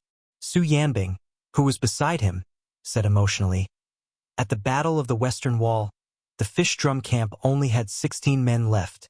Even I did not know that Yan Wenluan was one of them. Su Fengnian nodded and said, Su Xiao did not mention it. Su Yanbing said, Beimang, why don't you count me in? Su Fengnian laughed and said, It is not like we are snatching a wife. What is there to snatch? Su Yanbing dismissed it with a laugh. He sat down near the king of Beiliang. His eyes were firm as he said slowly, Don't worry. With you here, Beiliang will have more than 300,000 cavalry. The two of them were silent for a long time. He, the girl had unknowingly sat behind Su Fengnian, and for some reason, the stalk of the sunflower that had been following him like a shadow had disappeared. She rested her chin on her hands and quietly watched his back. Beiliang has millions of households. How many of them are wrapped in iron clothes and withered bones? Su Yanbing began to clap his knees and sing. He was full of passion. Which young man did not envy the green-robed man who walked the Jianghu with a sword? Which young man did not want to fight for fame in the yellow sands? Good man, do not say that the heroes of the world have fallen into your trap. Little lady, don't hide your feelings of adoration deep in your stomach. Come, let's see who is beating the beauty drum. Come, let's see who is the butcher of the Yang realm. Come, let's see who will fight for the throne with me. Hashtag fight for the throne. Chapter 1041.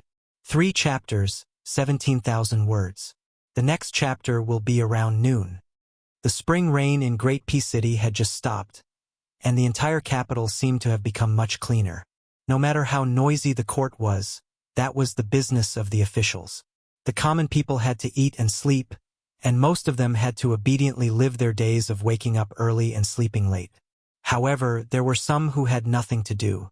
However, these people who had been belittled as playboys were also divided into 3, 6, and 9 classes. Those who had the ability to play with courtesans were the first class. Those who played with famous horses and antiques were the second class. Those who were slightly worse off would go play with handmade walnuts. At the very least, they would get a few fish and insects to keep up appearances. However, there was a young man who lived in a shabby alley in the southwest corner of the capital. He was completely out of class. However, since he lived in an alley where the common people lived, it would be strange if he could play with good things. If he wasn't reincarnated well, then he had to accept his fate, right? This young man was like the other common people in the capital with the surname Zhang. He had been given one of the most famous surnames in Liang, but he couldn't have any great prospects. He didn't do any proper business all day. Other than borrowing money and drinking with women, he only knew how to wander around aimlessly with a pigeon whistle. He couldn't even afford to raise a decent pigeon. If this was in Great Peace City, it would be called that you had to pay attention to the poor even if your face was swollen. Even the poor people who didn't pay attention to anything were disdainful. Zhang Bianguan was this kind of prodigal that everyone looked down on. In the eyes of the neighbors, this guy was lucky that he had accumulated some good fortune in an unknown lifetime to be able to marry a beautiful wife. Zhang Bianguan never knew how to be content. He still refused to stay at home and roll in the sheets with his wife. He only knew how to run outside every day, leaving early and returning late, going out empty-handed and returning home empty-handed. As time went on, even the kind-hearted old neighbors gradually became too lazy to pay attention to him. Not long ago, Zhang Bianguan seemed to have been beaten by someone. His nose was badly bruised and his face was swollen. It had only gone down in the past few days, but he was still laughing and joking around. He greeted everyone he met with a smile, calling uncle and aunt attentively, not caring if other people paid attention to him or not. As the weather got hotter and hotter, Zhang Bianguan wore cooler and cooler clothes. The time Zhang Bianguan spent away from home also grew longer and longer. After all, the capital was so big. How could there be a lack of young women on the streets? As dusk approached, Zhang Bianguan wandered back to Squinta Street not far away. He heard the sudden and melodious chirping of pigeons above his head. He habitually raised his head and smiled. There was an old pigeon bell wrapped in green silk on his wrist. He had been playing with it all year round. He just stared blankly at the sky with narrowed eyes. For so many years, he had been ridiculed as someone who couldn't even eat leftovers and step on dog shit. No one knew what he was thinking. Anyway, no one was interested. Those who had a general understanding of his temperament only knew that this useless coward probably still wanted to play. But he didn't dare to accompany the rich to play in those high-class snowy places. In the end, he could only look at those dead things that didn't cost money. The colorful attics, the gray and unknown alleys, the Chongwu Gate that brought soldiers, the Chaoyang Gate that brought grain, the Dingshan Gate that brought wine, and the stone Qilin that squatted on the drum tower for a few years after Liang established the dynasty. The chirping of the pigeons drifting in the sky began and ended. Zhang Bianguan reluctantly withdrew his gaze, feeling that it was still early and not yet time to go home. After thinking for a while, he ran to the side of the Lock Dragon well on Squinting Street and squatted beside it. This ancient well had been dry for a long time. Beside the well, there was a judge made of yellow mud bricks. According to the rumors in the marketplace, Liang suppressed the water in the world with fire. This clay statue was as tall as a person, sitting with its chest and stomach exposed, and laughing with its mouth open. Every mid-autumn, the common people would add firewood to the fire, and flames and smoke would rush out from the mouth and nose of the clay judge. Zhang Bianguan squatted beside the well as usual at the foot of the clay statue, occasionally raising his sleeve to wipe the corner of his mouth. A few days ago, he was beaten up quite badly by a group of people. They probably mistakenly thought that Zhang Bianguan's father was about to lose his power, and that it was time to teach this bastard a lesson that disgraced the aristocratic families of the capital a lesson. However, after satisfying his craving with punches and kicks, he discovered that the weather in the Liang imperial court was still the same. This brat's father was even more ruthless for the first time, beating up a large group of people until they cried for their parents.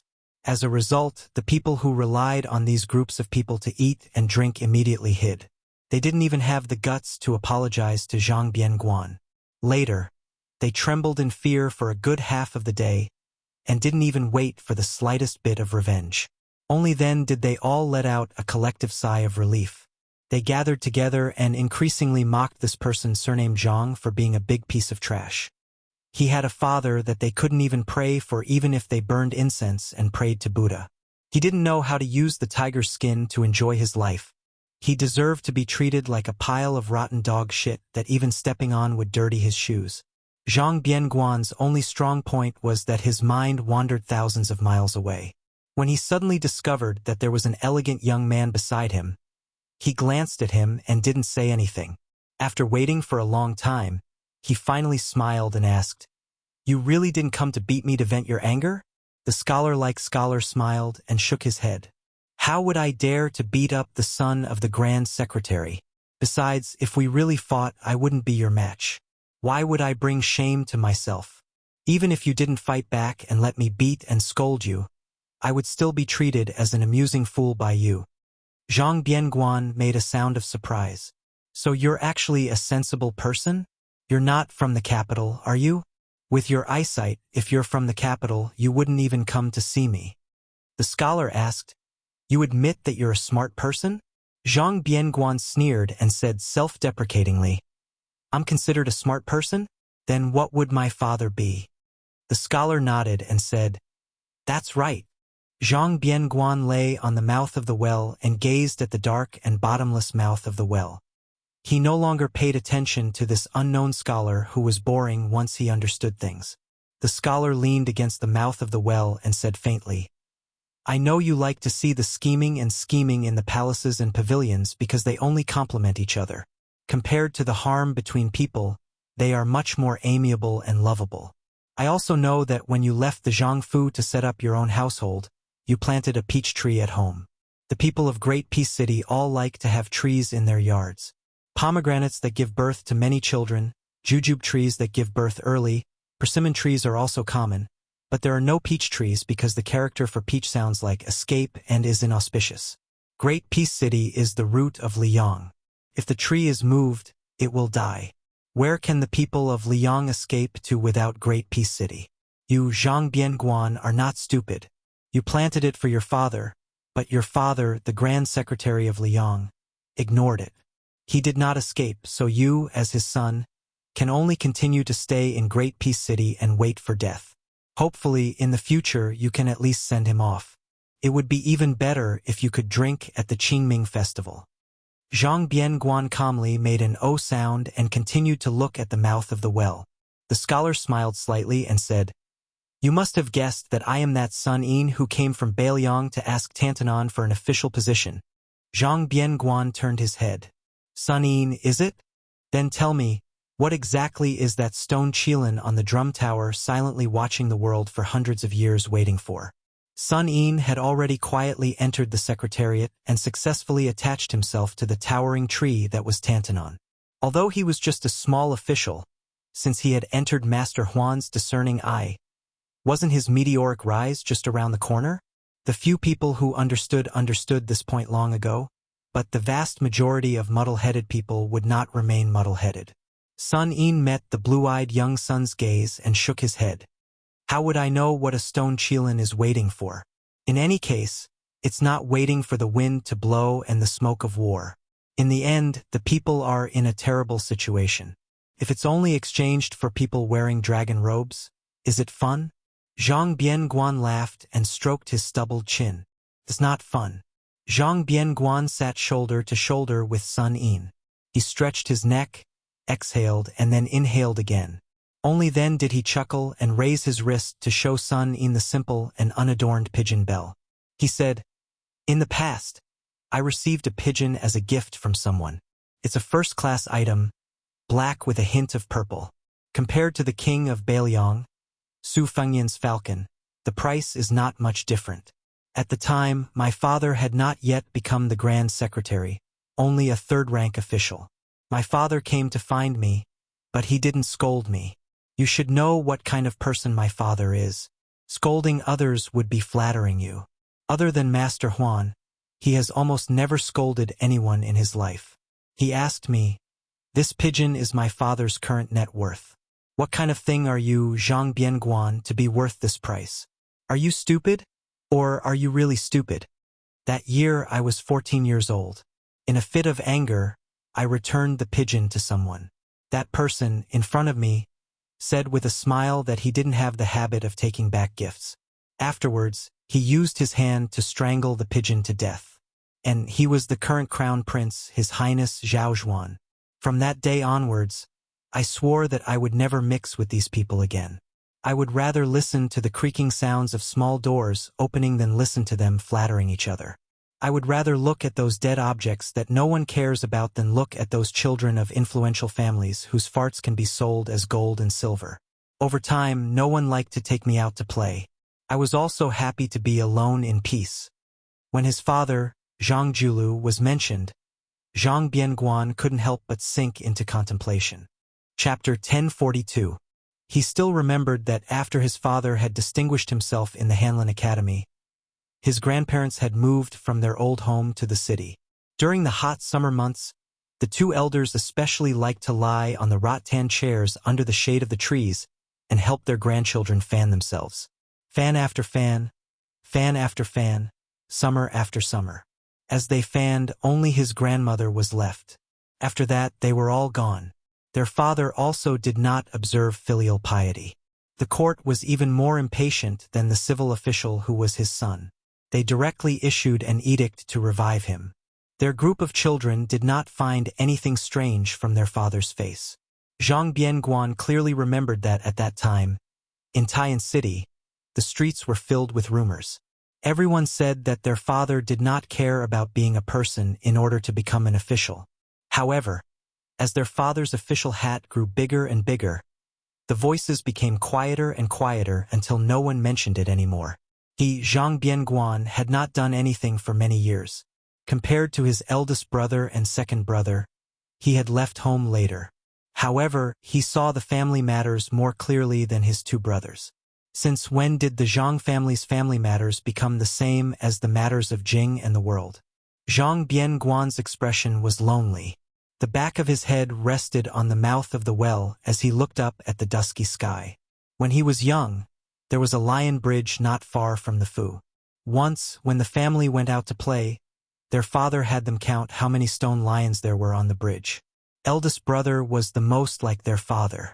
He was serious in everything he did and counted in a methodical manner. Second brother was a bookworm. From young, he did whatever eldest brother told him to do. Whatever eldest brother did, he would learn. He, Zhang Bianguan, was only 2 years older than his sister Zhang Bianguan, so the siblings were the closest. Taking advantage of the time when their parents returned home, he took his sister to the frozen river under the bridge to play. When they were tired and saw that his eldest brother and second brother were still there foolishly counting, Zhang Bianguan ran directly to the omniscient Uncle Huan to ask for an answer. In the end, his eldest brother and second brother returned in the middle of the night and saw their younger brother kneeling on the ground. Since then, Zhang Bianguan, who had suffered a lot, knew that those petty tricks were not real intelligence. However, after that, his mother secretly brought him a bowl of hot rice. When his father bumped into him, he didn't get angry. He just patted his head and said something that he only understood many years later. "You are much smarter than your two elder brothers. But since you have the same surname as your father, it's not a good thing." Zhang Bianguan sniffled and covered his face with his sleeve. Sun Yin was about to speak when he heard a series of undisguised footsteps, so he shut his mouth. He saw a tall woman with a sword walking over slowly. Hearing the familiar footsteps, Zhang Bianguan hurriedly wiped his face in a daze. He smiled brightly and said, "What a rare guest. Heroine Zhang, why don't you be kind and give me some money?" Zhang Gaoxia glared at him and said, "Zhang Hu pays particular attention to saving the needy and not the poor. Do you think I would give a bag of silver to a pauper like you? I'll take your surname." Zhang Bianguan rolled his eyes and said, "The two of us have the same surname. The corner of Zhang Gaoxia's mouth curled up and she said, "That's why." Then she threw a heavy bag of silver. Zhang Bianguan was not surprised. He caught the silver and laughed heartily. This heroine really has a bodhisattva's heart. In the future, you will definitely find a handsome and talented man who can overturn the world and love his wife dearly. Before that, let's discuss something. Heroine, why don't you take me in and drag me home? Just take care of my meals. It would be best if there's meat and wine. Zhang Gaoxia didn't bother to banter with her third brother. Instead, she coldly glanced at Sun Yin, a minor official from the secretariat who she knew very well. Sun Yin stood up alone, leaving Zhang Bianguan to sit alone. He turned his gaze toward the Grand Secretary's beloved daughter, Zhang Gaoxia, ignoring her cold gaze that could slice a person's soul. He asked, "Miss Zhang, I have something to say, but I don't know if I should say it or not." Zhang Gaoxia coldly said, "Then shut up." Zhang Bianguan slowly stood up and threw the bag of silver. He had a look of schadenfreude as he destroyed the bridge after crossing the river. "Sun Yin, oh Sun Yin, Chancellor Yao said that you were a great scholar who won 3 prizes in a row. It's a pity that my sister has never liked scholars who play with words. Don't expect her to look at you differently. If you really want to talk about principles, then it's your business if you're strong, and it's my business if I like you. However, if you really don't change your mind and want to marry my sister, I don't care. But you have to beat her first and she has to like you.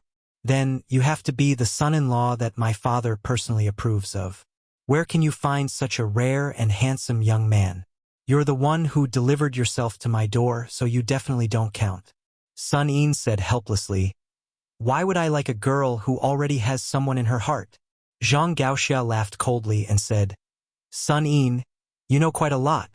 Sun Yin didn't mind and said calmly, "In any case, I'm destined to only speak half a sentence with the Grand Secretary in this life. Being able to speak with the Grand Secretary's son is enough to make up for my regret. As for you, heroine Zhang Gaoxia, it's just a pleasant surprise. Don't worry, I also like the person you like. I won't fight with you over her." Zhang Gaoxia laughed mockingly and said, "You like men?" Sun Yin smiled and said, "Like is like, but it's not like a woman who likes a man. Admiring a person from the bottom of my heart can also be considered like. To give an example, it's just like how I really like that Grand Secretary Darren was not able to write an excellent poem like setting up thousands upon thousands of buildings, greatly protecting the cold under the heavens, but he was able to accomplish this magnificent feat with his feet on the ground. 6 yamens, a total of 4,000 houses. In the future, there will be fewer and fewer children of the rich and powerful families, and more children of the poor and common people. This is no different from Senior Li Chungang opening the gates of heaven with his sword in Jianghu, opening the mountains for the younger generation." Chapter 1043. Sun Yin turned to leave, saying leisurely, "Of course, you think that what others like, you give them, as if this is giving, but you never ask if the other party wants it or is willing to accept it.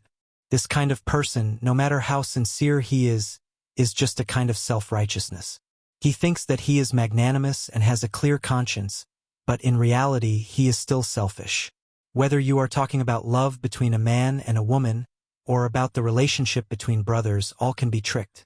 Because it is not easy to be good to others, but it is not too difficult. But to really put yourself in their shoes and respect them, that is very difficult. The ancients used the term bosom friend to describe close friends, so what counts as a bosom friend is a great study.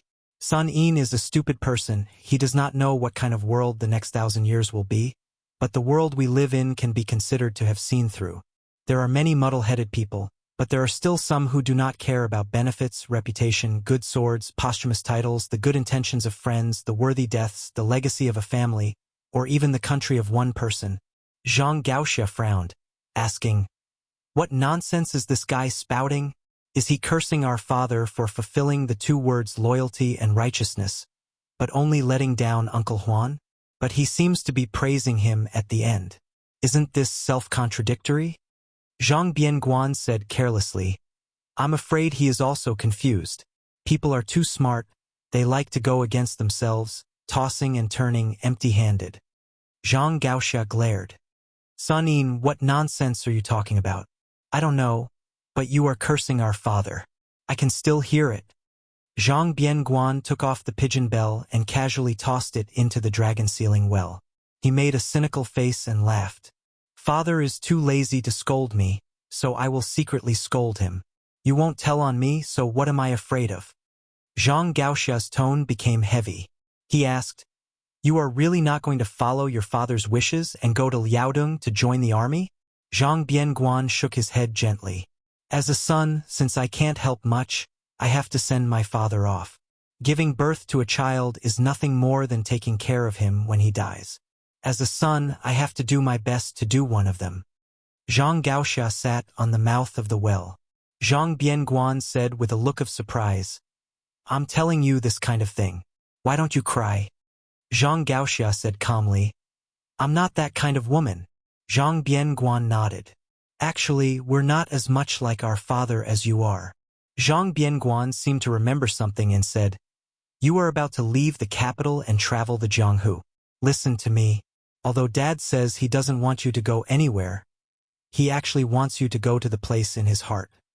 Zhang Gaoxia lowered his head. Don't say any more. If you continue, I'll really cry. Zhang Bianguan slapped his cheeks with both hands. Motherf ***, a woman like you hasn't even cried, and your brother, a man, has already given in. There was a person who said something that was absolutely true. I have never heard anything more reasonable than this sentence in my life. Even Sage Zhang would have to admit defeat if he heard it. Zhang Gaoxia raised his head. Zhang Bianguan blinked. He said that if a man bleeds but doesn't cry, what kind of hero is he? Every woman in the world bleeds but doesn't cry. Zhang Gaoxia took a deep breath and then another. Only then did he calm down his murderous mood. Zhang Bianguan said softly, Go ahead. The world is in chaos. When the time comes, there will definitely be a scene of heroes, ambitious and ruthless. Don't miss it. Just treat it as giving our father a few more glances. Zhang Gaoxia did not agree or refuse. But on this day, he did not see heroine Zhang with her sword again in Great Peace City. Zhang Bianguan was no different from usual. He walked back to Slanted Eye Street in the darkness. The dim yellow light in the courtyard was waiting for him to come home. That stupid wife, who was not very beautiful, was angry at him for drinking with women, but still waited like this. Day after day, she probably felt that there was no hope for her life, much less an end. For other women, not to mention marrying into the Zhang family, which was the only family in the entire Liang dynasty, even if they were married into a third or fourth rank official's family, they would still have a glorious life. Not only would they be able to live a life of luxury, their children would also not have to worry about food and clothing for the rest of their lives. When they grew up, they would be able to live a life of luxury. If they wanted to help the country and the world, they would help the country and the world, and if they wanted to be mediocre, they would be mediocre. Zhang Bianguan was about to open the courtyard door like usual and yell for his wife to serve him good wine and meat when he suddenly squatted down for no reason. Then he heard the footsteps of passers-by. He hurriedly stood up and pushed open the door to go home.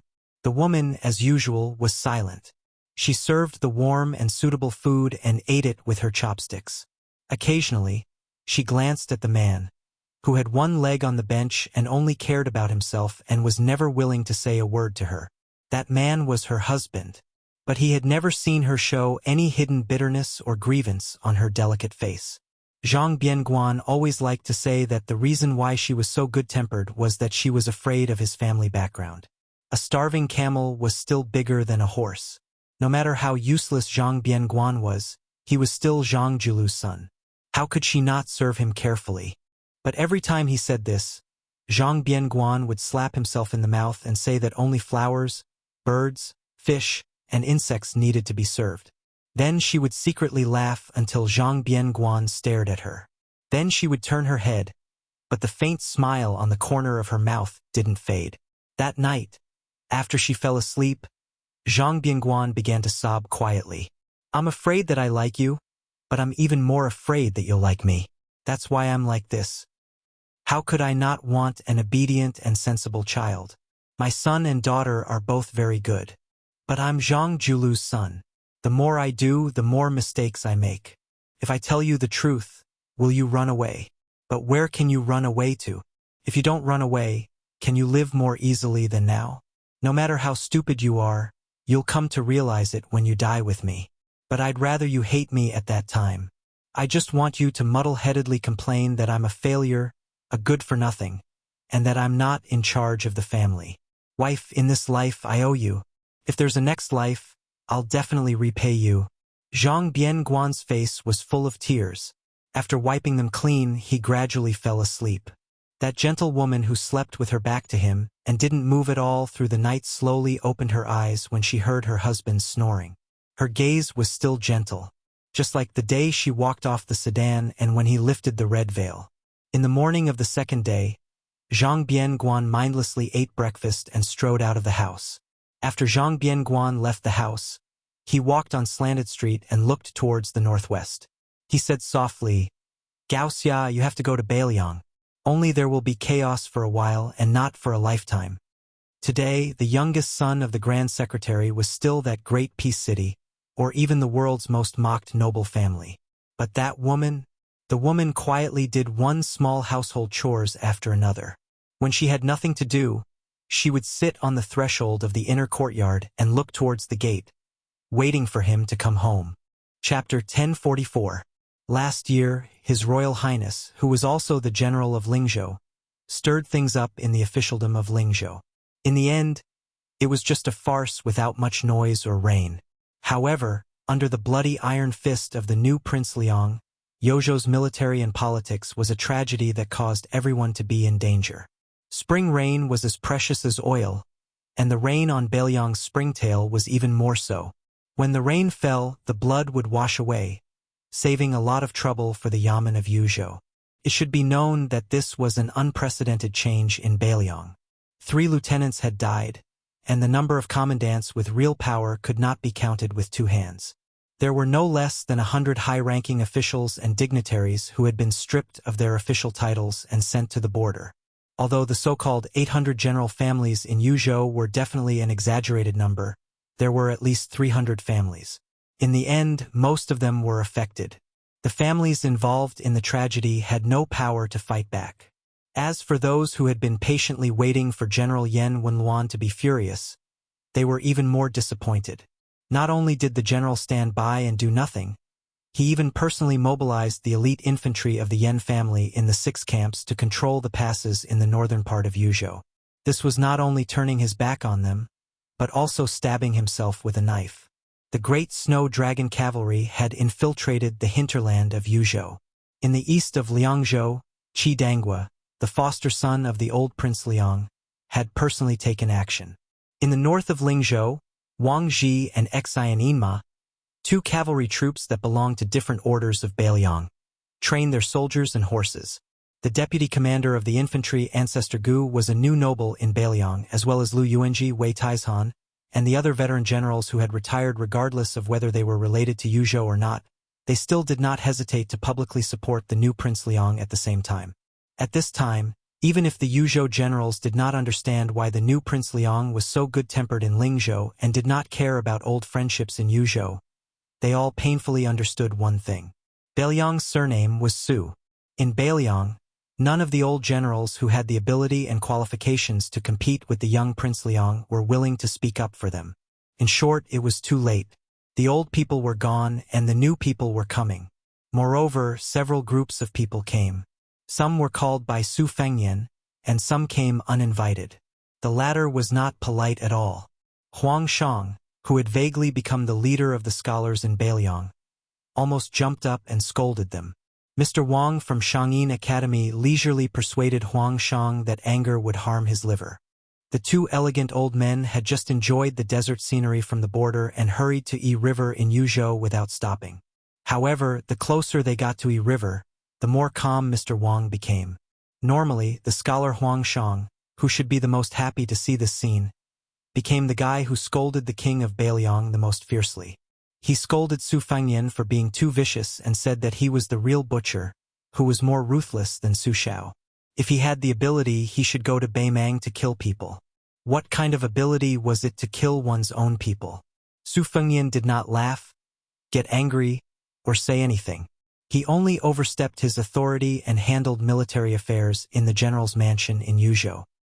He was completely indifferent to Huang Shang's scolding and did not even lift his eyelids. After Grand Chancellor Wang and Huang Shang, the newly appointed provincial governor of Liuzhou, Yang Guangdou, rushed over from the land of refugees. This school of Moism's master craftsmen did not seem to get angry at all. He only said a few sentences, "That's enough," and Chun Shiliang did quite well. After that, he came and left in a hurry. He did not even have time to drink a mouthful of hot tea or eat a mouthful of hot rice. Other than these white-haired old men, the rest were at least of the younger generation. The provincial governor of Liangzhou, Hu Kuei, was the true creator of the Torch Cavalry, the predecessor of the White Horse Scout. Beside him was Yu Luandao, the eldest grandson of the Yinyang Yu clan, who had once written the Liangzhou's Big Horse Song. This guy had gone to the land of refugees alone and did not seem to have been killed or killed. There was also Song Yan, who had just become the provincial governor of Lingzhou, and Wang Shihua, the head of the Wang clan in Huangnam County in Lingzhou. These two were once opponents with different political views in the same county. They could not be said to be mortal enemies. Wang Shihua, who was famous for his moral writings in Beiliang, and Li Gongda, the administrator, who was focused on currying favor for personal gain, were the real mortal enemies. When these people all gathered in the general's mansion in Yuzhou, it was raining heavily on the next morning. Su Fengyan planned to call everyone to go to the newly built Green Deer Cave Academy. However, Song Yan and Wang Shihua had already left early. Therefore, Su Fengyan did not send anyone to invite them. Huang Fuxi, who had not had a chance to show his face recently, was in charge of escorting 100 cavalrymen. His face was as calm as water, without any sadness or joy. Lu Jian, the deputy general of Yuzhou, who had been cursed as the Great Executioner Lu, was even more worried. Only the provincial governor Wang Peifong, who was the head of the civil officials in Yuzhou, was at the back of the team. Sitting high on the horse, his thin body, which was not as strong as that of a warrior, was undulating with the horse, unable to hide the joy on his face. Blessings and misfortunes were interdependent, especially when misfortunes turned into blessings. Even if Wang Peifong had a strong will, how could he not feel jubilant? Although Yuzhou was in chaos, the academy at the foot of Green Deer Mountain was the only pure land left in Yuzhou. Nearly 100 scholars had entered the academy to study peacefully. They either buried their heads in classics or gathered together to learn from each other. The only imperfection was the two temporary leaders of the academy. Every month, they were required to produce a meritorious article that was suspected to be eager for quick success and instant benefits. The more words, the better. For example, how to deal with salt and iron in Beiliang, how to deal with the constraints of the imperial court, how to eradicate the shackles of the party struggle, how to solve the misfortune of officials, how to define the prime minister and the prime minister, and even how to balance the prime minister's power, and so on. Undoubtedly, many topics were forbidden for scholars. However, there were still scholars who could not resist the huge temptation of 100 to 500 taels of silver for each article that won the first place every month. As the old saying goes, there is a house of gold in a book. Not to mention the house of gold. Didn't the latter too require real money? The sages only said it in an implicit way, but the logic behind it was very real. Although the Green Deer Cave Academy was still in its embryonic form, and the most important aspect of an academy was the lack of spirit, Huang Shang was in a good mood after he ascended the mountain. He did not care about showing any attitude to the Prince of Northern Liang. He stroked his beard and smiled, feeling gratified. Although the imperial court did not forbid the discussion of famous scholars, the Prince of Northern Liang could even ignore the rebellious words of the Prince of Northern Liang. In the eyes of the old imperial censor, this was the true source of the seeds of learning. One could express one's thoughts in one's mind and put them into writing. Thus, it would be recorded in the annals of history for future generations to comment on. This was the true fortune of all scholars. Huang Chang stood at the entrance of the academy and was not in a hurry to cross the threshold.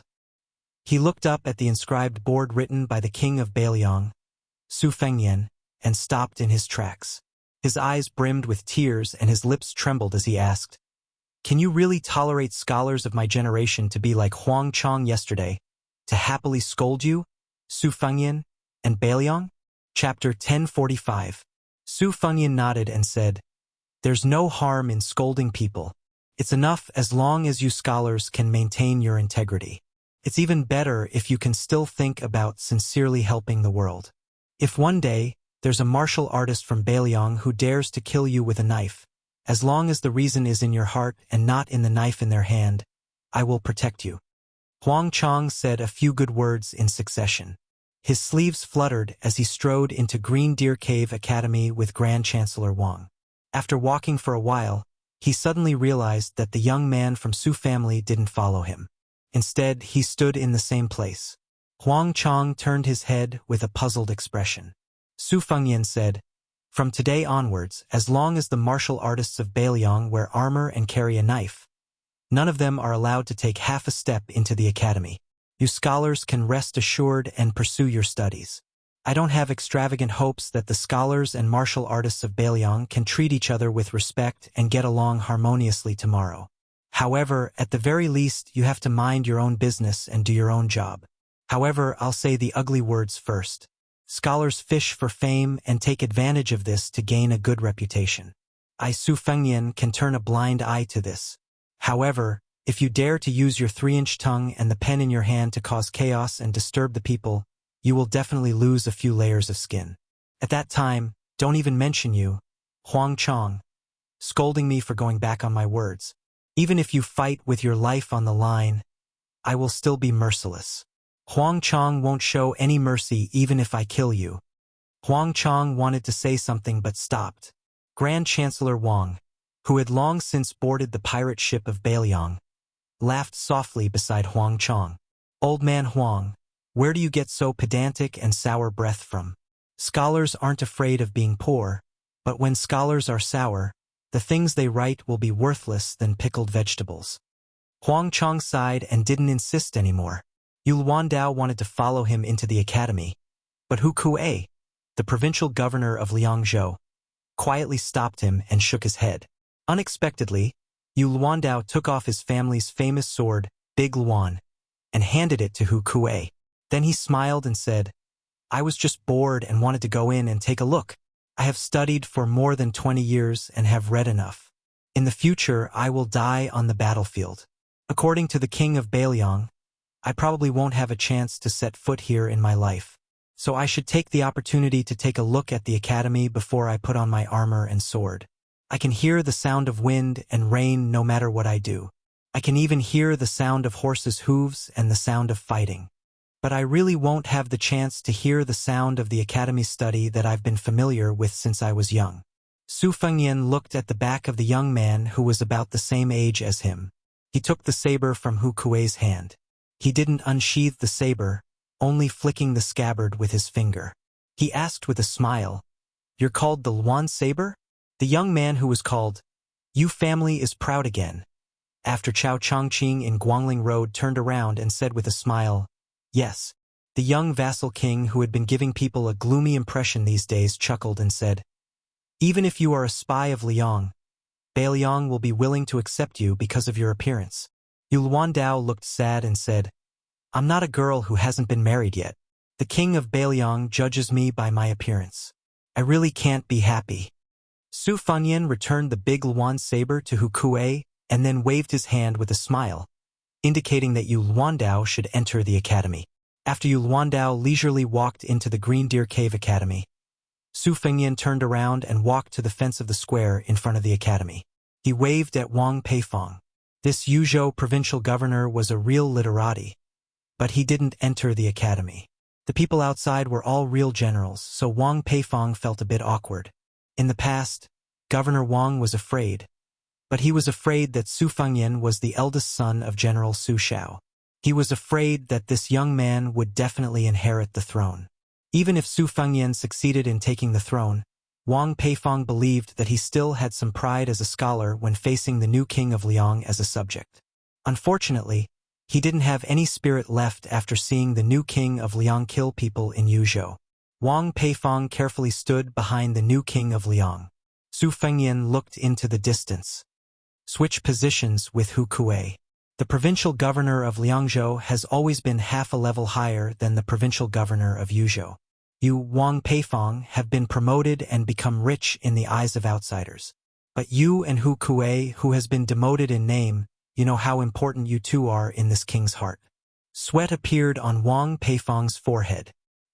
He bent down and said in a small voice, "This lowly official understands." Su Fengyan made a sound of acknowledgement. "Go to the academy." Wang Peifong hurriedly turned and jogged into the academy. Su Fengyan's eyelids jumped.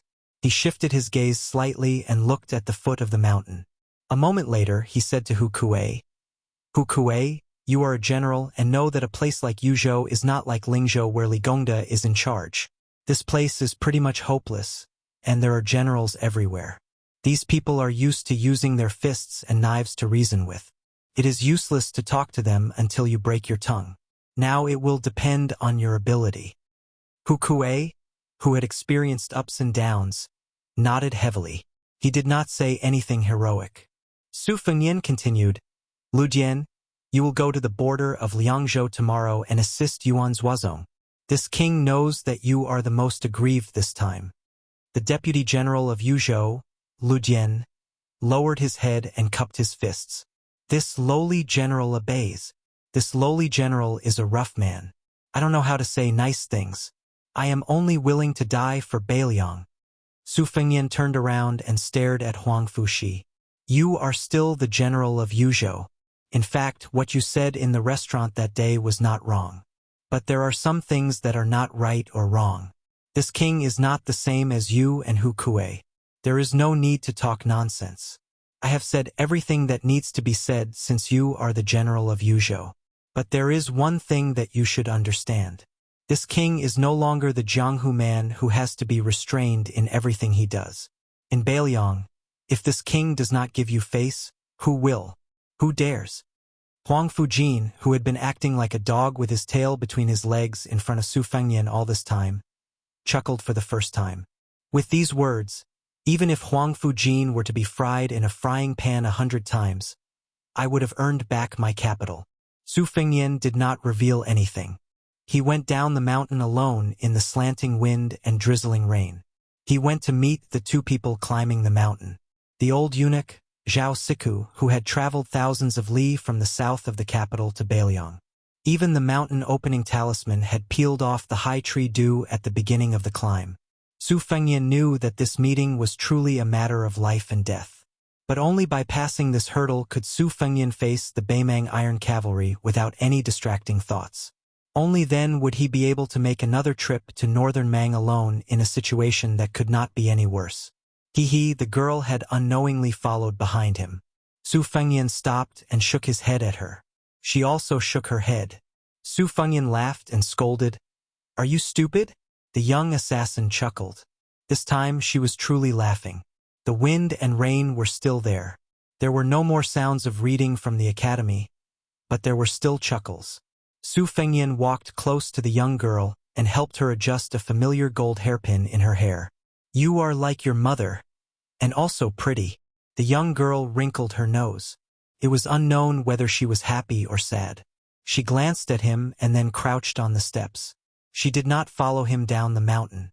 Su Fengyan turned around. His hands pressed down on the spring thunder, and he resolutely went down the mountain with the soldiers crossing the river. Not far from the foot of the mountain, Gao Shulu grabbed the sleeve of the old Martin Temple of Great Peace City and threw him down the mountain. He floated back to the foot of the mountain. The old eunuch, whose body was extremely weak, was not harmed at all. Gao Shulu opened his arms and breathed in deeply. Then he lifted the wind and rain that had not yet fallen to the ground back up to the 9 heavens. At the same time, the two-sleeved snake rolled down the mountain. Chapter 1046. As far as Gao Shulu's eyes could see, it was like the Milky Way. The green sword chi that rolled down from the mountain rushed toward him. Gao Shulu's expression was calm. He put his hands behind his back and continued to climb the stairs instead of retreating. However, when his left foot stepped on the stone step, the green sword chi rushed toward him as soon as he lifted his right foot. Although Gao Shulu did not make any movements, The sword chi slid past him like a flood hitting a reef. However, his hair still fluttered violently. His right foot that was suspended in the air did not land on the stone step as expected. Instead, it retreated to a step lower than his left foot. Gao Shulu reached out his right hand and blocked some of the green sword chi. He held it in his palm and the sword chi lingered between his fingers. With one hand behind his back, Gao Shulu looked down and was slightly surprised, as if he was an expert who saw something interesting. He reached out his hand again and his palms faced each other. With a gentle touch, a 3-inch sword chi like a sword embryo was formed. Gao Shulu placed the flying sword condensed by the green sword chi on the tip of his index finger and stared at it gently. This devil who had been lingering at death's door for 400 years was so arrogant that he did not even look at the people who came down the mountain. At the same time, Su Fengyan, who used the green snake sleeves, went straight to the point. He held the spring thunder saber in his left hand and the river crossing soldier in his right hand chopped at Gao Shulu's head. It was the opening shoe style that was born from the sword chi rolling dragon wall. Gao Shulu flicked his fingers and the 3-inch sword chi that was used to figure out the essence of the first vast sword chi disappeared. He reached out his palm to break the blade light and casually pressed down on the extremely sharp river crossing soldier. A trace of blood appeared on his 5 fingers, but they returned to normal before the blood bloomed. In the blink of an eye, he repeated this no less than 6 times, but the river crossing soldier still could not cut off his 5 fingers. This was no longer as simple as the Vajra physique. It was the perfect combination of the Vajra state and celestial state of the first pin 4 states. Perhaps only the great Vajra of the Buddhist saint, dragon tree monk, could compare. The soldier crossing the river was restrained by Gao Shulu's unmoving 5 fingers, but this sorry-free celestial, who was said to be unprecedented, was not really completely motionless. At the very least, his feet sank more than a foot, one in front and one behind. He was pushed by the majestic saber chi and finally broke the stairs. Gao Shulu's gaze had been fixed on the short knife that was about to be used. Obviously, in his opinion, when masters fought with their lives on the line, what was really worth paying attention to were the backup moves that were ready to be used.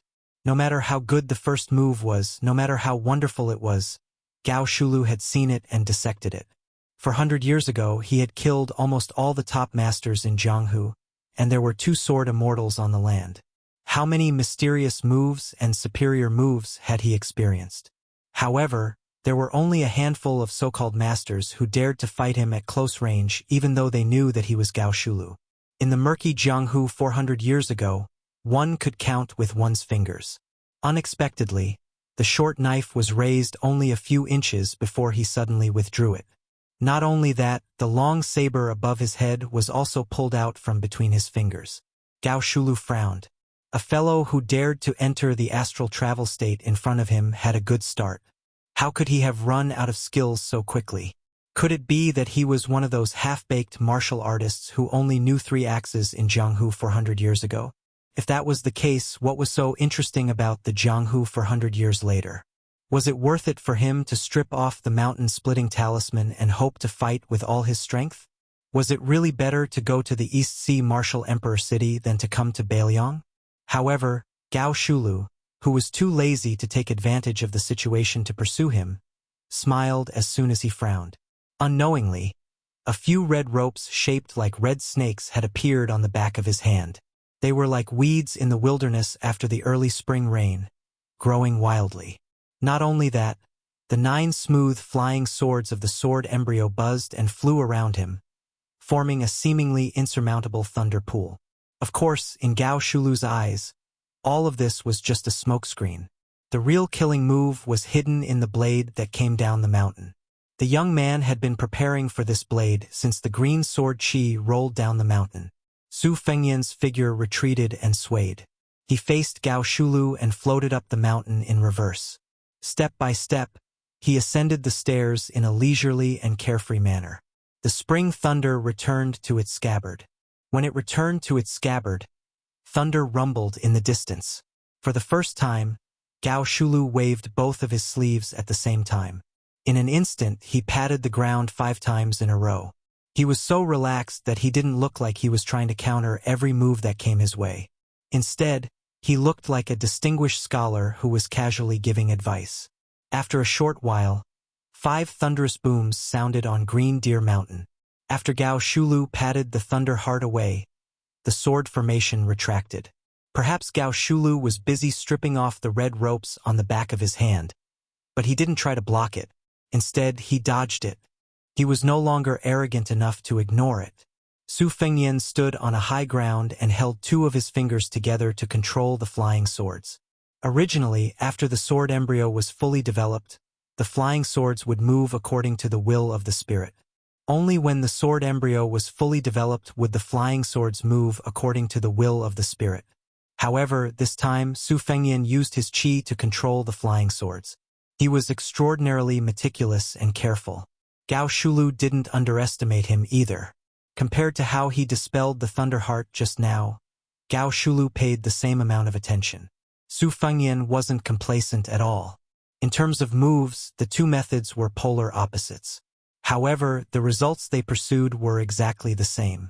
Gu Jiantong's Thunderheart wanted to kill an Earth immortal.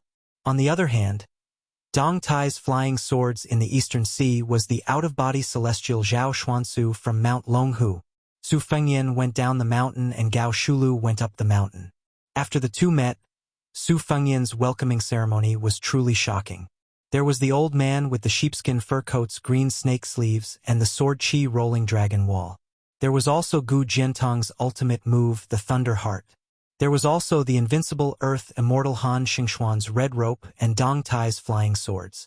Su Fengnian and Gao Shulu didn't stand on ceremony at all. However, judging from the current situation, the tall demon was still quite polite. After dodging the flying swords that could kill a celestial, Gao Shulu didn't fly into a rage out of humiliation.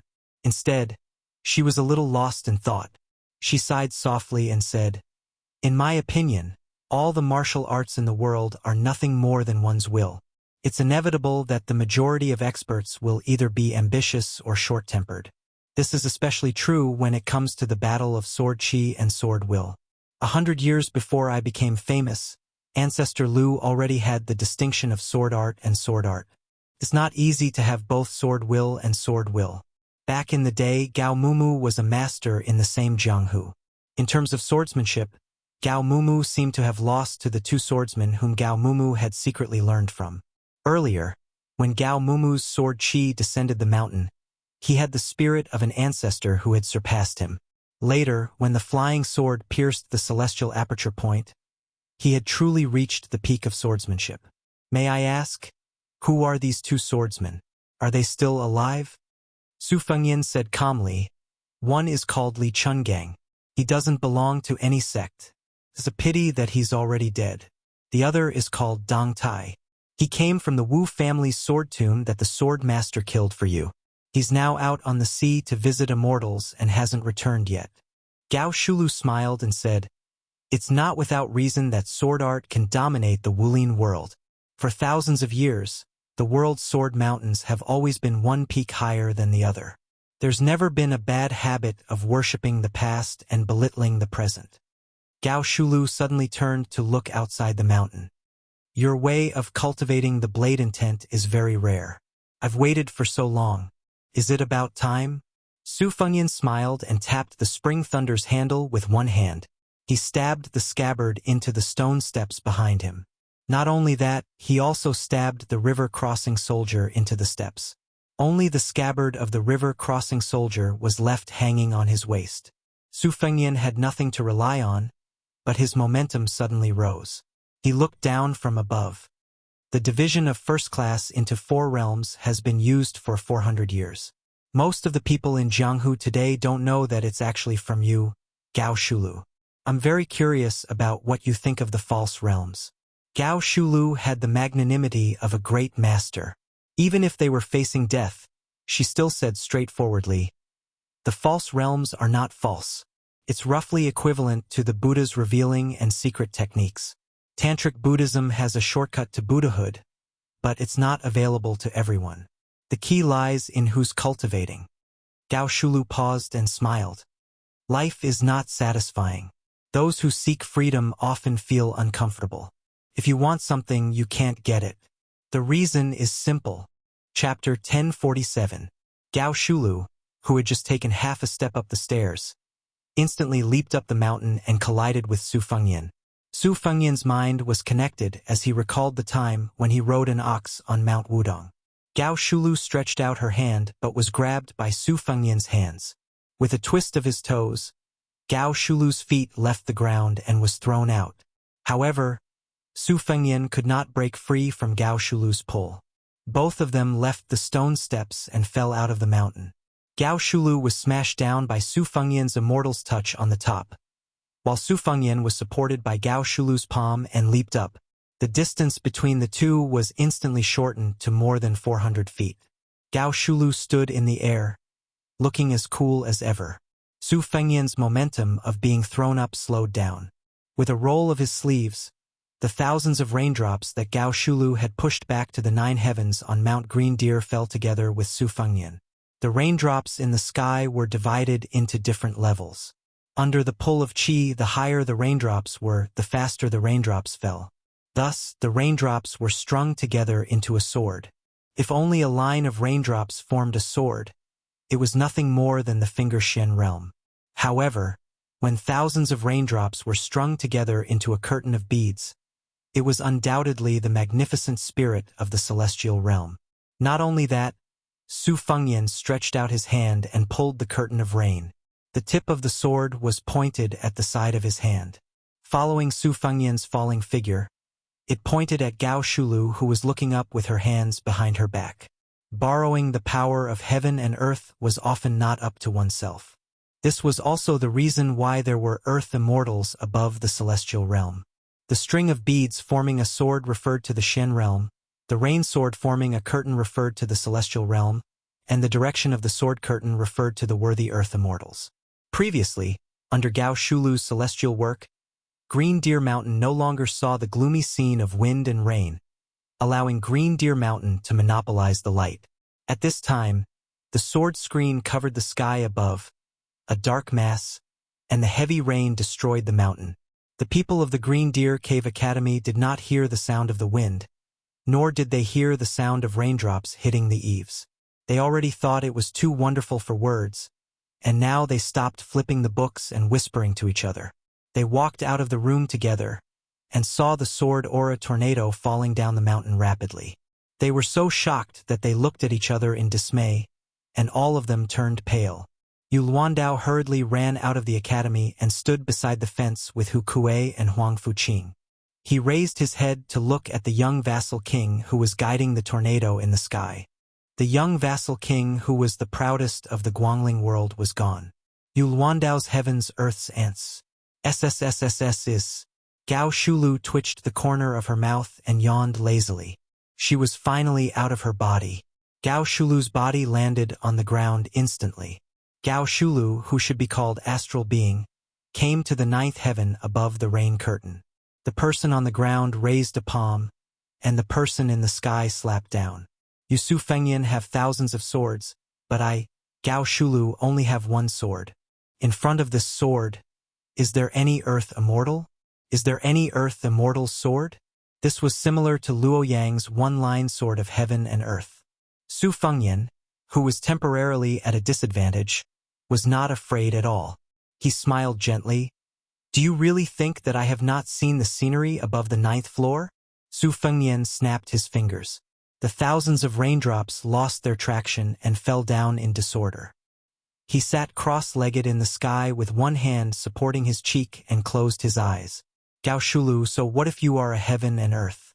I have been waiting for you to do this. Su Fengyan waved his hand gently, as if he was facing a desk.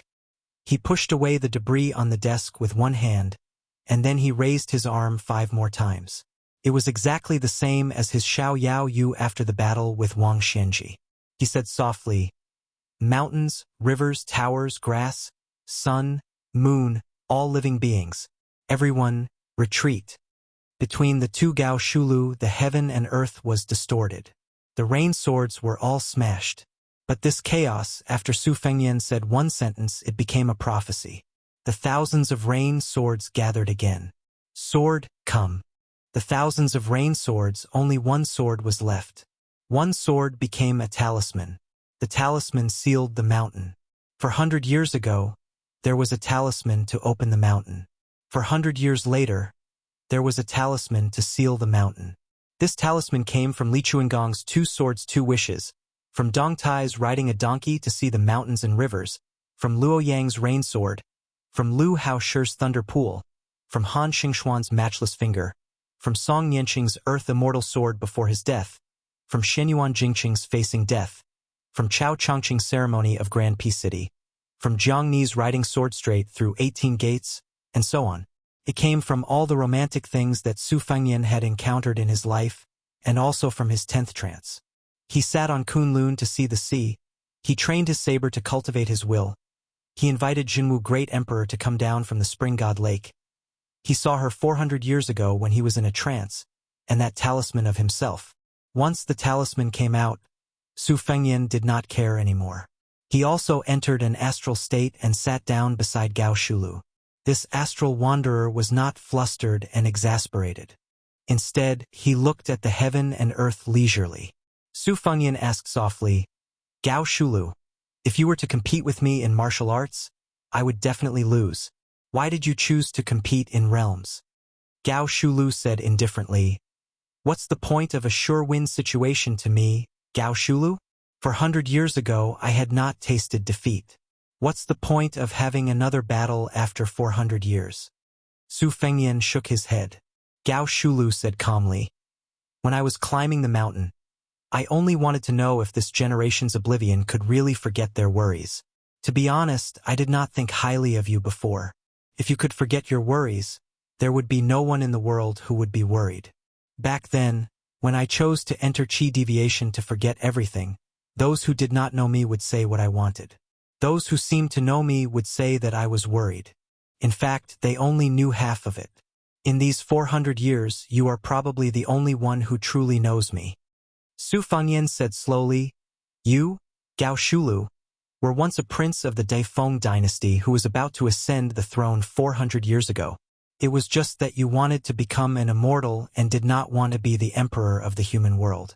Then you visited the ancestral court of Taoism, Wudong Mountain, and asked a question. What is the meaning of the word immortal?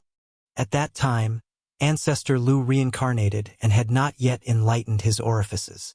You went to Longhu Mountain, but no one could explain it. Or rather, they only gave half of it. The word immortal has 2 meanings. Now, there are 2 mountains, Wudong and Longhu. The former explains half of the word immortal, while the latter explains half of the word mountain.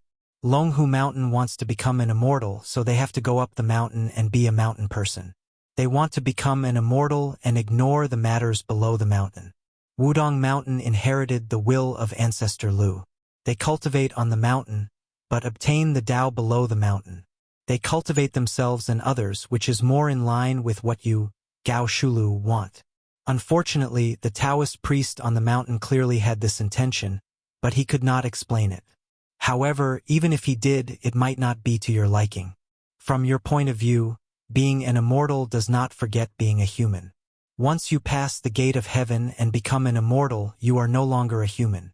As an immortal, if you want to descend the mountain, you have to follow the fate of the world. How can you be called a free and unfettered heaven and earth? Therefore, what you want to be is a unique celestial being on the land, not a mountain person above the 9 heavens. Gao Shulu sighed. Yes, the world is divided and united. What do I have to worry about? Su Fengnian smiled. Gao Shulu retracted her gaze. A swordsman returned from the sea, returning from a visit to an immortal. His sword pointed somewhere in the South China Sea. It should be the Dong Tai you mentioned. I want to ask one last question. What do you want? Su Fengnian folded his hands in his sleeves and said calmly, I don't want to think about the past and future lives. It's enough that I have no regrets in this life. Gao Shulu said with slight regret. The Jianghu after 400 years is so interesting. It's a pity that the will that supported my body and soul for 400 years is an arrow at the end of its flight. 400 years ago, the Dafeng dynasty almost unified the world, but the barbarians from the north destroyed the capital. How about it? Su Fengnian nodded. I was waiting for you to say that. Su Fengyan flicked his finger and unlocked the talisman that sealed the mountain. Gao Shulu on the ground leaped up and merged with Gao Shulu in the sky. Su Fengyan also came back to his senses after the 11th time he was in a trance. Gao Shulu stood up and looked back at the world. She smiled and walked towards Su Fengyan. 400 years ago, Gao Shulu, who was truly the leader of the entire Jianghu, brushed past Su Fengyan and disappeared just like that. She came without worries and left without worries. I already know life and death and am not afraid of death. Why should I fear death? I have already attained immortality and am not in love with it. Why should I tempt it with immortality? At this moment, thunder rumbled and purple clouds formed. Lightning flashed and thunder rumbled. Above Green Deer Mountain, there was a shocking scene of an impending calamity. There seemed to be celestial beings riding celestial dragons in the clouds and mist. They came out of the lightning and wanted to enforce justice on behalf of the heavens. Su Fengyan slowly raised his head, the corners of his mouth curling up into a sneer. Behind him, a snow-white giant python condensed from fate energy coiled up. It had 9 claws and opened its mouth big enough to swallow a mountain, roaring at the sky. Then there was no more, because soon the world became completely silent. Chapter 1048. The old eunuch had never practiced martial arts, but the imperial palace of Great Peace City never lacked experts. The old man was also one of the top Diao Temple eunuchs. He was knowledgeable and had some insight. The old man inhaled sharply as he watched the immortals fight on the mountain. The wind and rain at the end of spring in Beiliang were especially bone-chilling. Zhao Siku found it even more difficult to endure, especially when the old man saw the slender figure slowly walk down the mountain. Each step seemed to step on his already heavy heart. He felt his teeth hurt. When the young man with the blade walked to the foot of the mountain, old Diao Temple jogged forward with a tragic feeling of dying early and reincarnating. He was about to say a few words of flattery. He did not expect that this king of Beiliang would not hit a smiling person. It would be good to have an easy death under his hands. Unexpectedly, the other person waved his hand and spoke first. This king thanks old Mr. Zhao on behalf of Beiliang. Our place is not as prosperous as Great Peace City, but this king can give old Mr. a place to rest in his old age. Zhao Siku stilled. He heard the person who had come close continue to say with a smile, "The Su family owes Zhao Chongling too much, but they cannot repay him. Since old Mr. is an old friend of Zhao Yongkai of Beiliang, and you risked your life for Beiliang and did not disappoint this king's master, old Mr., do not worry. This king has said so much in hopes that old Mr. will be assured." The old man smiled freely and said with slight self-mockery, "Our family is a eunuch that everyone curses. Is he worthy of being called Mr.? Wang Ye's words, do you want us to work ourselves to the bone again? If that's the case, then the word Mr. is not enough." Su Fengyan laughed and said, "I knew that old Mr. Zhao would not be assured." The old man bent down and asked doubtfully, "Can we really live and die however we want in Beiliang?" Su Fengyan nodded with a smile. Zhao Siku sighed heavily and looked up at the top of Green Deer Mountain that had become calm. He said softly with the unique sharp voice of a eunuch, "Since your highness is kind, then I will be bold to say something disgraceful. Back then, the young master favored Chen Jibao. After all, the soldier immortal in white did not control Beiliang. We can't say that the young master misjudged him. But if the young master could live until today, he probably wouldn't be too angry." Su Fengyan shook his head and said, "If Zhao Chongling does not die, this king will have nothing to do with Beiliang." Zhao Siku looked deeply at the young vassal king and said emotionally, "I cannot see through your highness's personality right now, but your words are true and comfortable to hear." The old eunuch turned to look in the direction of Great Peace City. The people there like to be shrouded in clouds and mist. No matter how good the weather is, people will feel gloomy. Su Fengyan did not make a judgment and said softly, "Beiliang is windy and sandy all year round. The winters are hard to endure. But standing there, the view is wide. If you stay for a long time, you will feel gloomy. When the wind blows and the snow presses down, it will lessen." The old eunuch smiled from the bottom of his heart and said, "Borrowing the king of Beiliang's auspicious words, Originally, I thought I had completed the young master's last wish and was content. I had not thought I could live a few more years. Su Fengyan turned and saw the empty-handed Hehe Mississippi. The young girl was shaking her wrist in boredom. Su Fengyan said to Zhao Siku, "Sir, why don't you go up the mountain to see the scenery? When the time comes, you can go down the mountain with Kuei Hu, Huang Fuqiu, and the others." The old man smiled and said, "Yes, I have to walk and see more while my legs are still nimble." The old eunuch brushed past the young girl. The old man said to himself, "When the Qin dynasty lost its deer, the heroes of the world chased after it. 800 years of separation and unification. 400 years ago, the great Feng dynasty showed signs of unifying the north and the south. But in the end, the barbarians of the north invaded the central plains. None of the dynasties after that were free of worry about the north. This dynasty is no exception. The Grand Secretary Zhang Julu had been in charge of the imperial court for more than 20 years. Half of his time was spent watching the northern lands border. Even if he joined forces with the Grand General Gu Jiantang, he could only pull the disadvantageous situation to a stalemate. Now that Liang is going to commit suicide, what will happen to the world? Alas, I have never understood this world. Scholars can't tolerate eunuchs, scholars can't tolerate common men, and scholars can't even tolerate scholars in the end. I have read all the classics handed down by the sage of the Zhang family, but I can't see such a reason. After thinking about it, I think it's probably because those at the top must be worse than those at the bottom.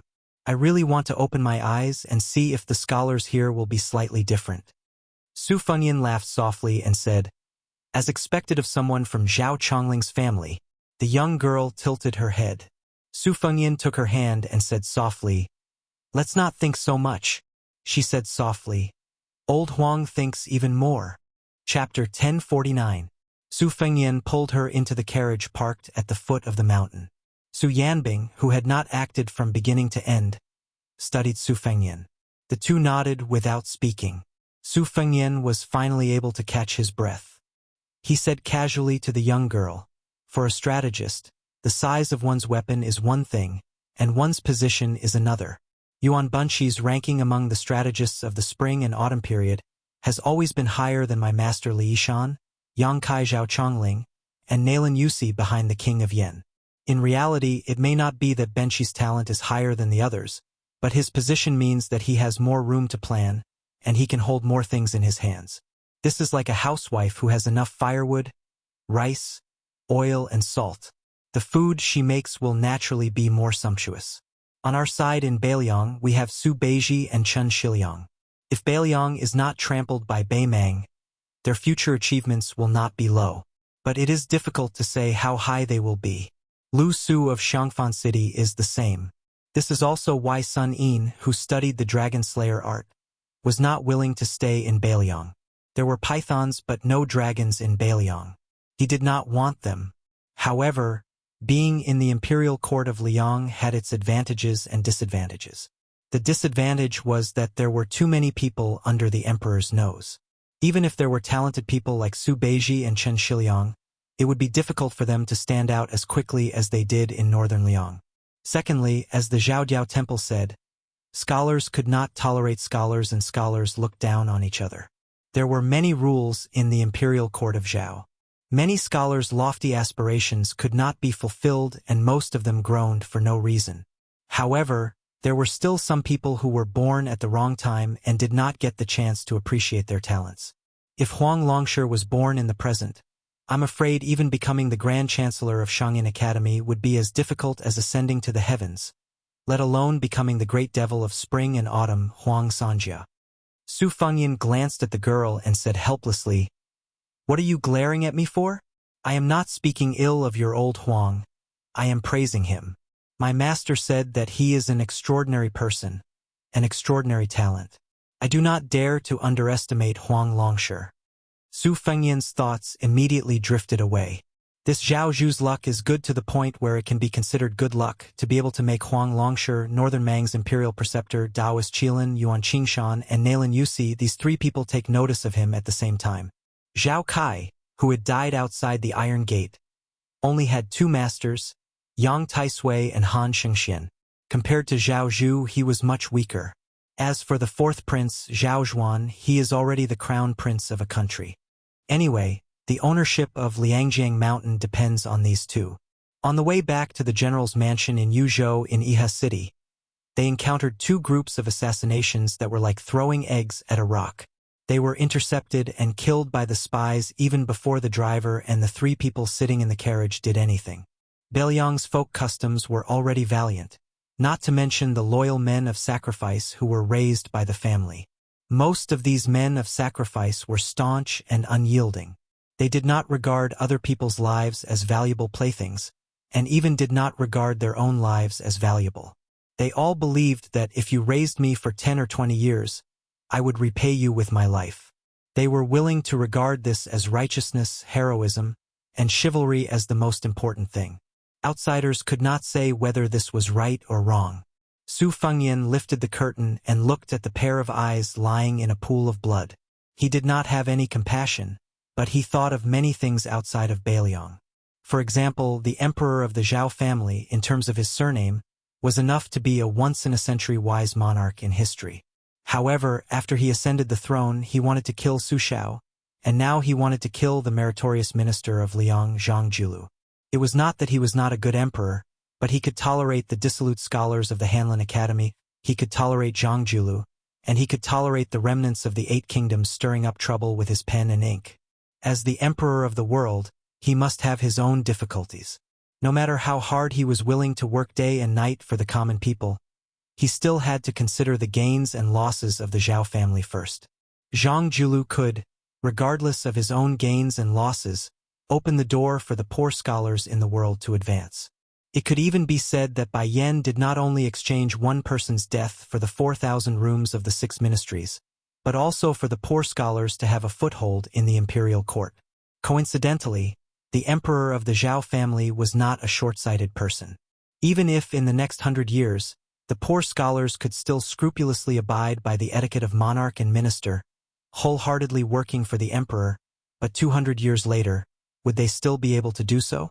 If in the imperial court everybody was like Zhongjulu, taking care of both the Zhao family and the world, or even prioritizing the common people over the emperor, so much so that they only cared about the world and ignored the Zhao family, when this door was opened, who could close it? This was not an exaggeration to scare people. The poor scholars were not as good as the rich and powerful children. They had this and that kind of rules. The rich and powerful children were used to wearing good shoes, so they were reluctant to take them off. However, the poor scholars were barefooted. If they did not care, they had talent and learning, so who didn't help them? So much so that they might as well sit on the dragon chair themselves. Therefore, the emperor of the Zhao family killing Zhongjulu was indeed killing the #1 meritorious minister of the Liang dynasty. But it was also an act of helplessness to close the door that was wide open. Master Li Yishan could see these things, and so could Huang Longshi and Yuan Benshi. Zhongjulu himself was even more so. As for whether it was good or bad, Su Fengyan was not the emperor, so he did not have to worry about it. Su Fengyan muttered to himself, "With Yu Zhou in such a mess, the people of Liang should think that a mouse carrying a knife is a bully in its nest. I just happen to need some time to rest. Yes, I do need to recuperate." The young girl stretched out a hand, staring straight at Su Fengyan, whose gray hair was turning darker. Su Fengyan smiled and shook his head. The young girl bent a finger, her eyes inquiring. "For?" Su Fengyan still shook his head. She slowly bent another finger. Su Fengyan continued to shake his head. When she was about to close her 2 fingers, Su Fengyan smiled and said, "I haven't fought Tuoba Bodhisattva, so it's hard to say who will be second or third." The young girl was in high spirits. Su Fengyan said softly, "But as long as Wang Xianji is alive, it doesn't matter whether it's second or third, or if it's the bottom 10. The young girl stretched out her finger and rubbed the indistinct purple gold eye on Su Fengyan's forehead. It was not quite like the golden color of sunflowers in summer or autumn, but she still liked it. When she was young, apart from the man who only knew how to gamble and never be a father, there was only her and her mother, as well as the golden sunflowers in the field. Those strange men brought home by that man had also once defiled her mother in the field. She only dared to hide in the distance. Every time her mother put on her clothes, tidied her hair, and walked out of the field, she would find her daughter who did not even dare to cry. She would gently smile at her daughter, and then hand her a sunflower she picked, and go home together. Later, her mother died, and she could only look after those sunflowers alone.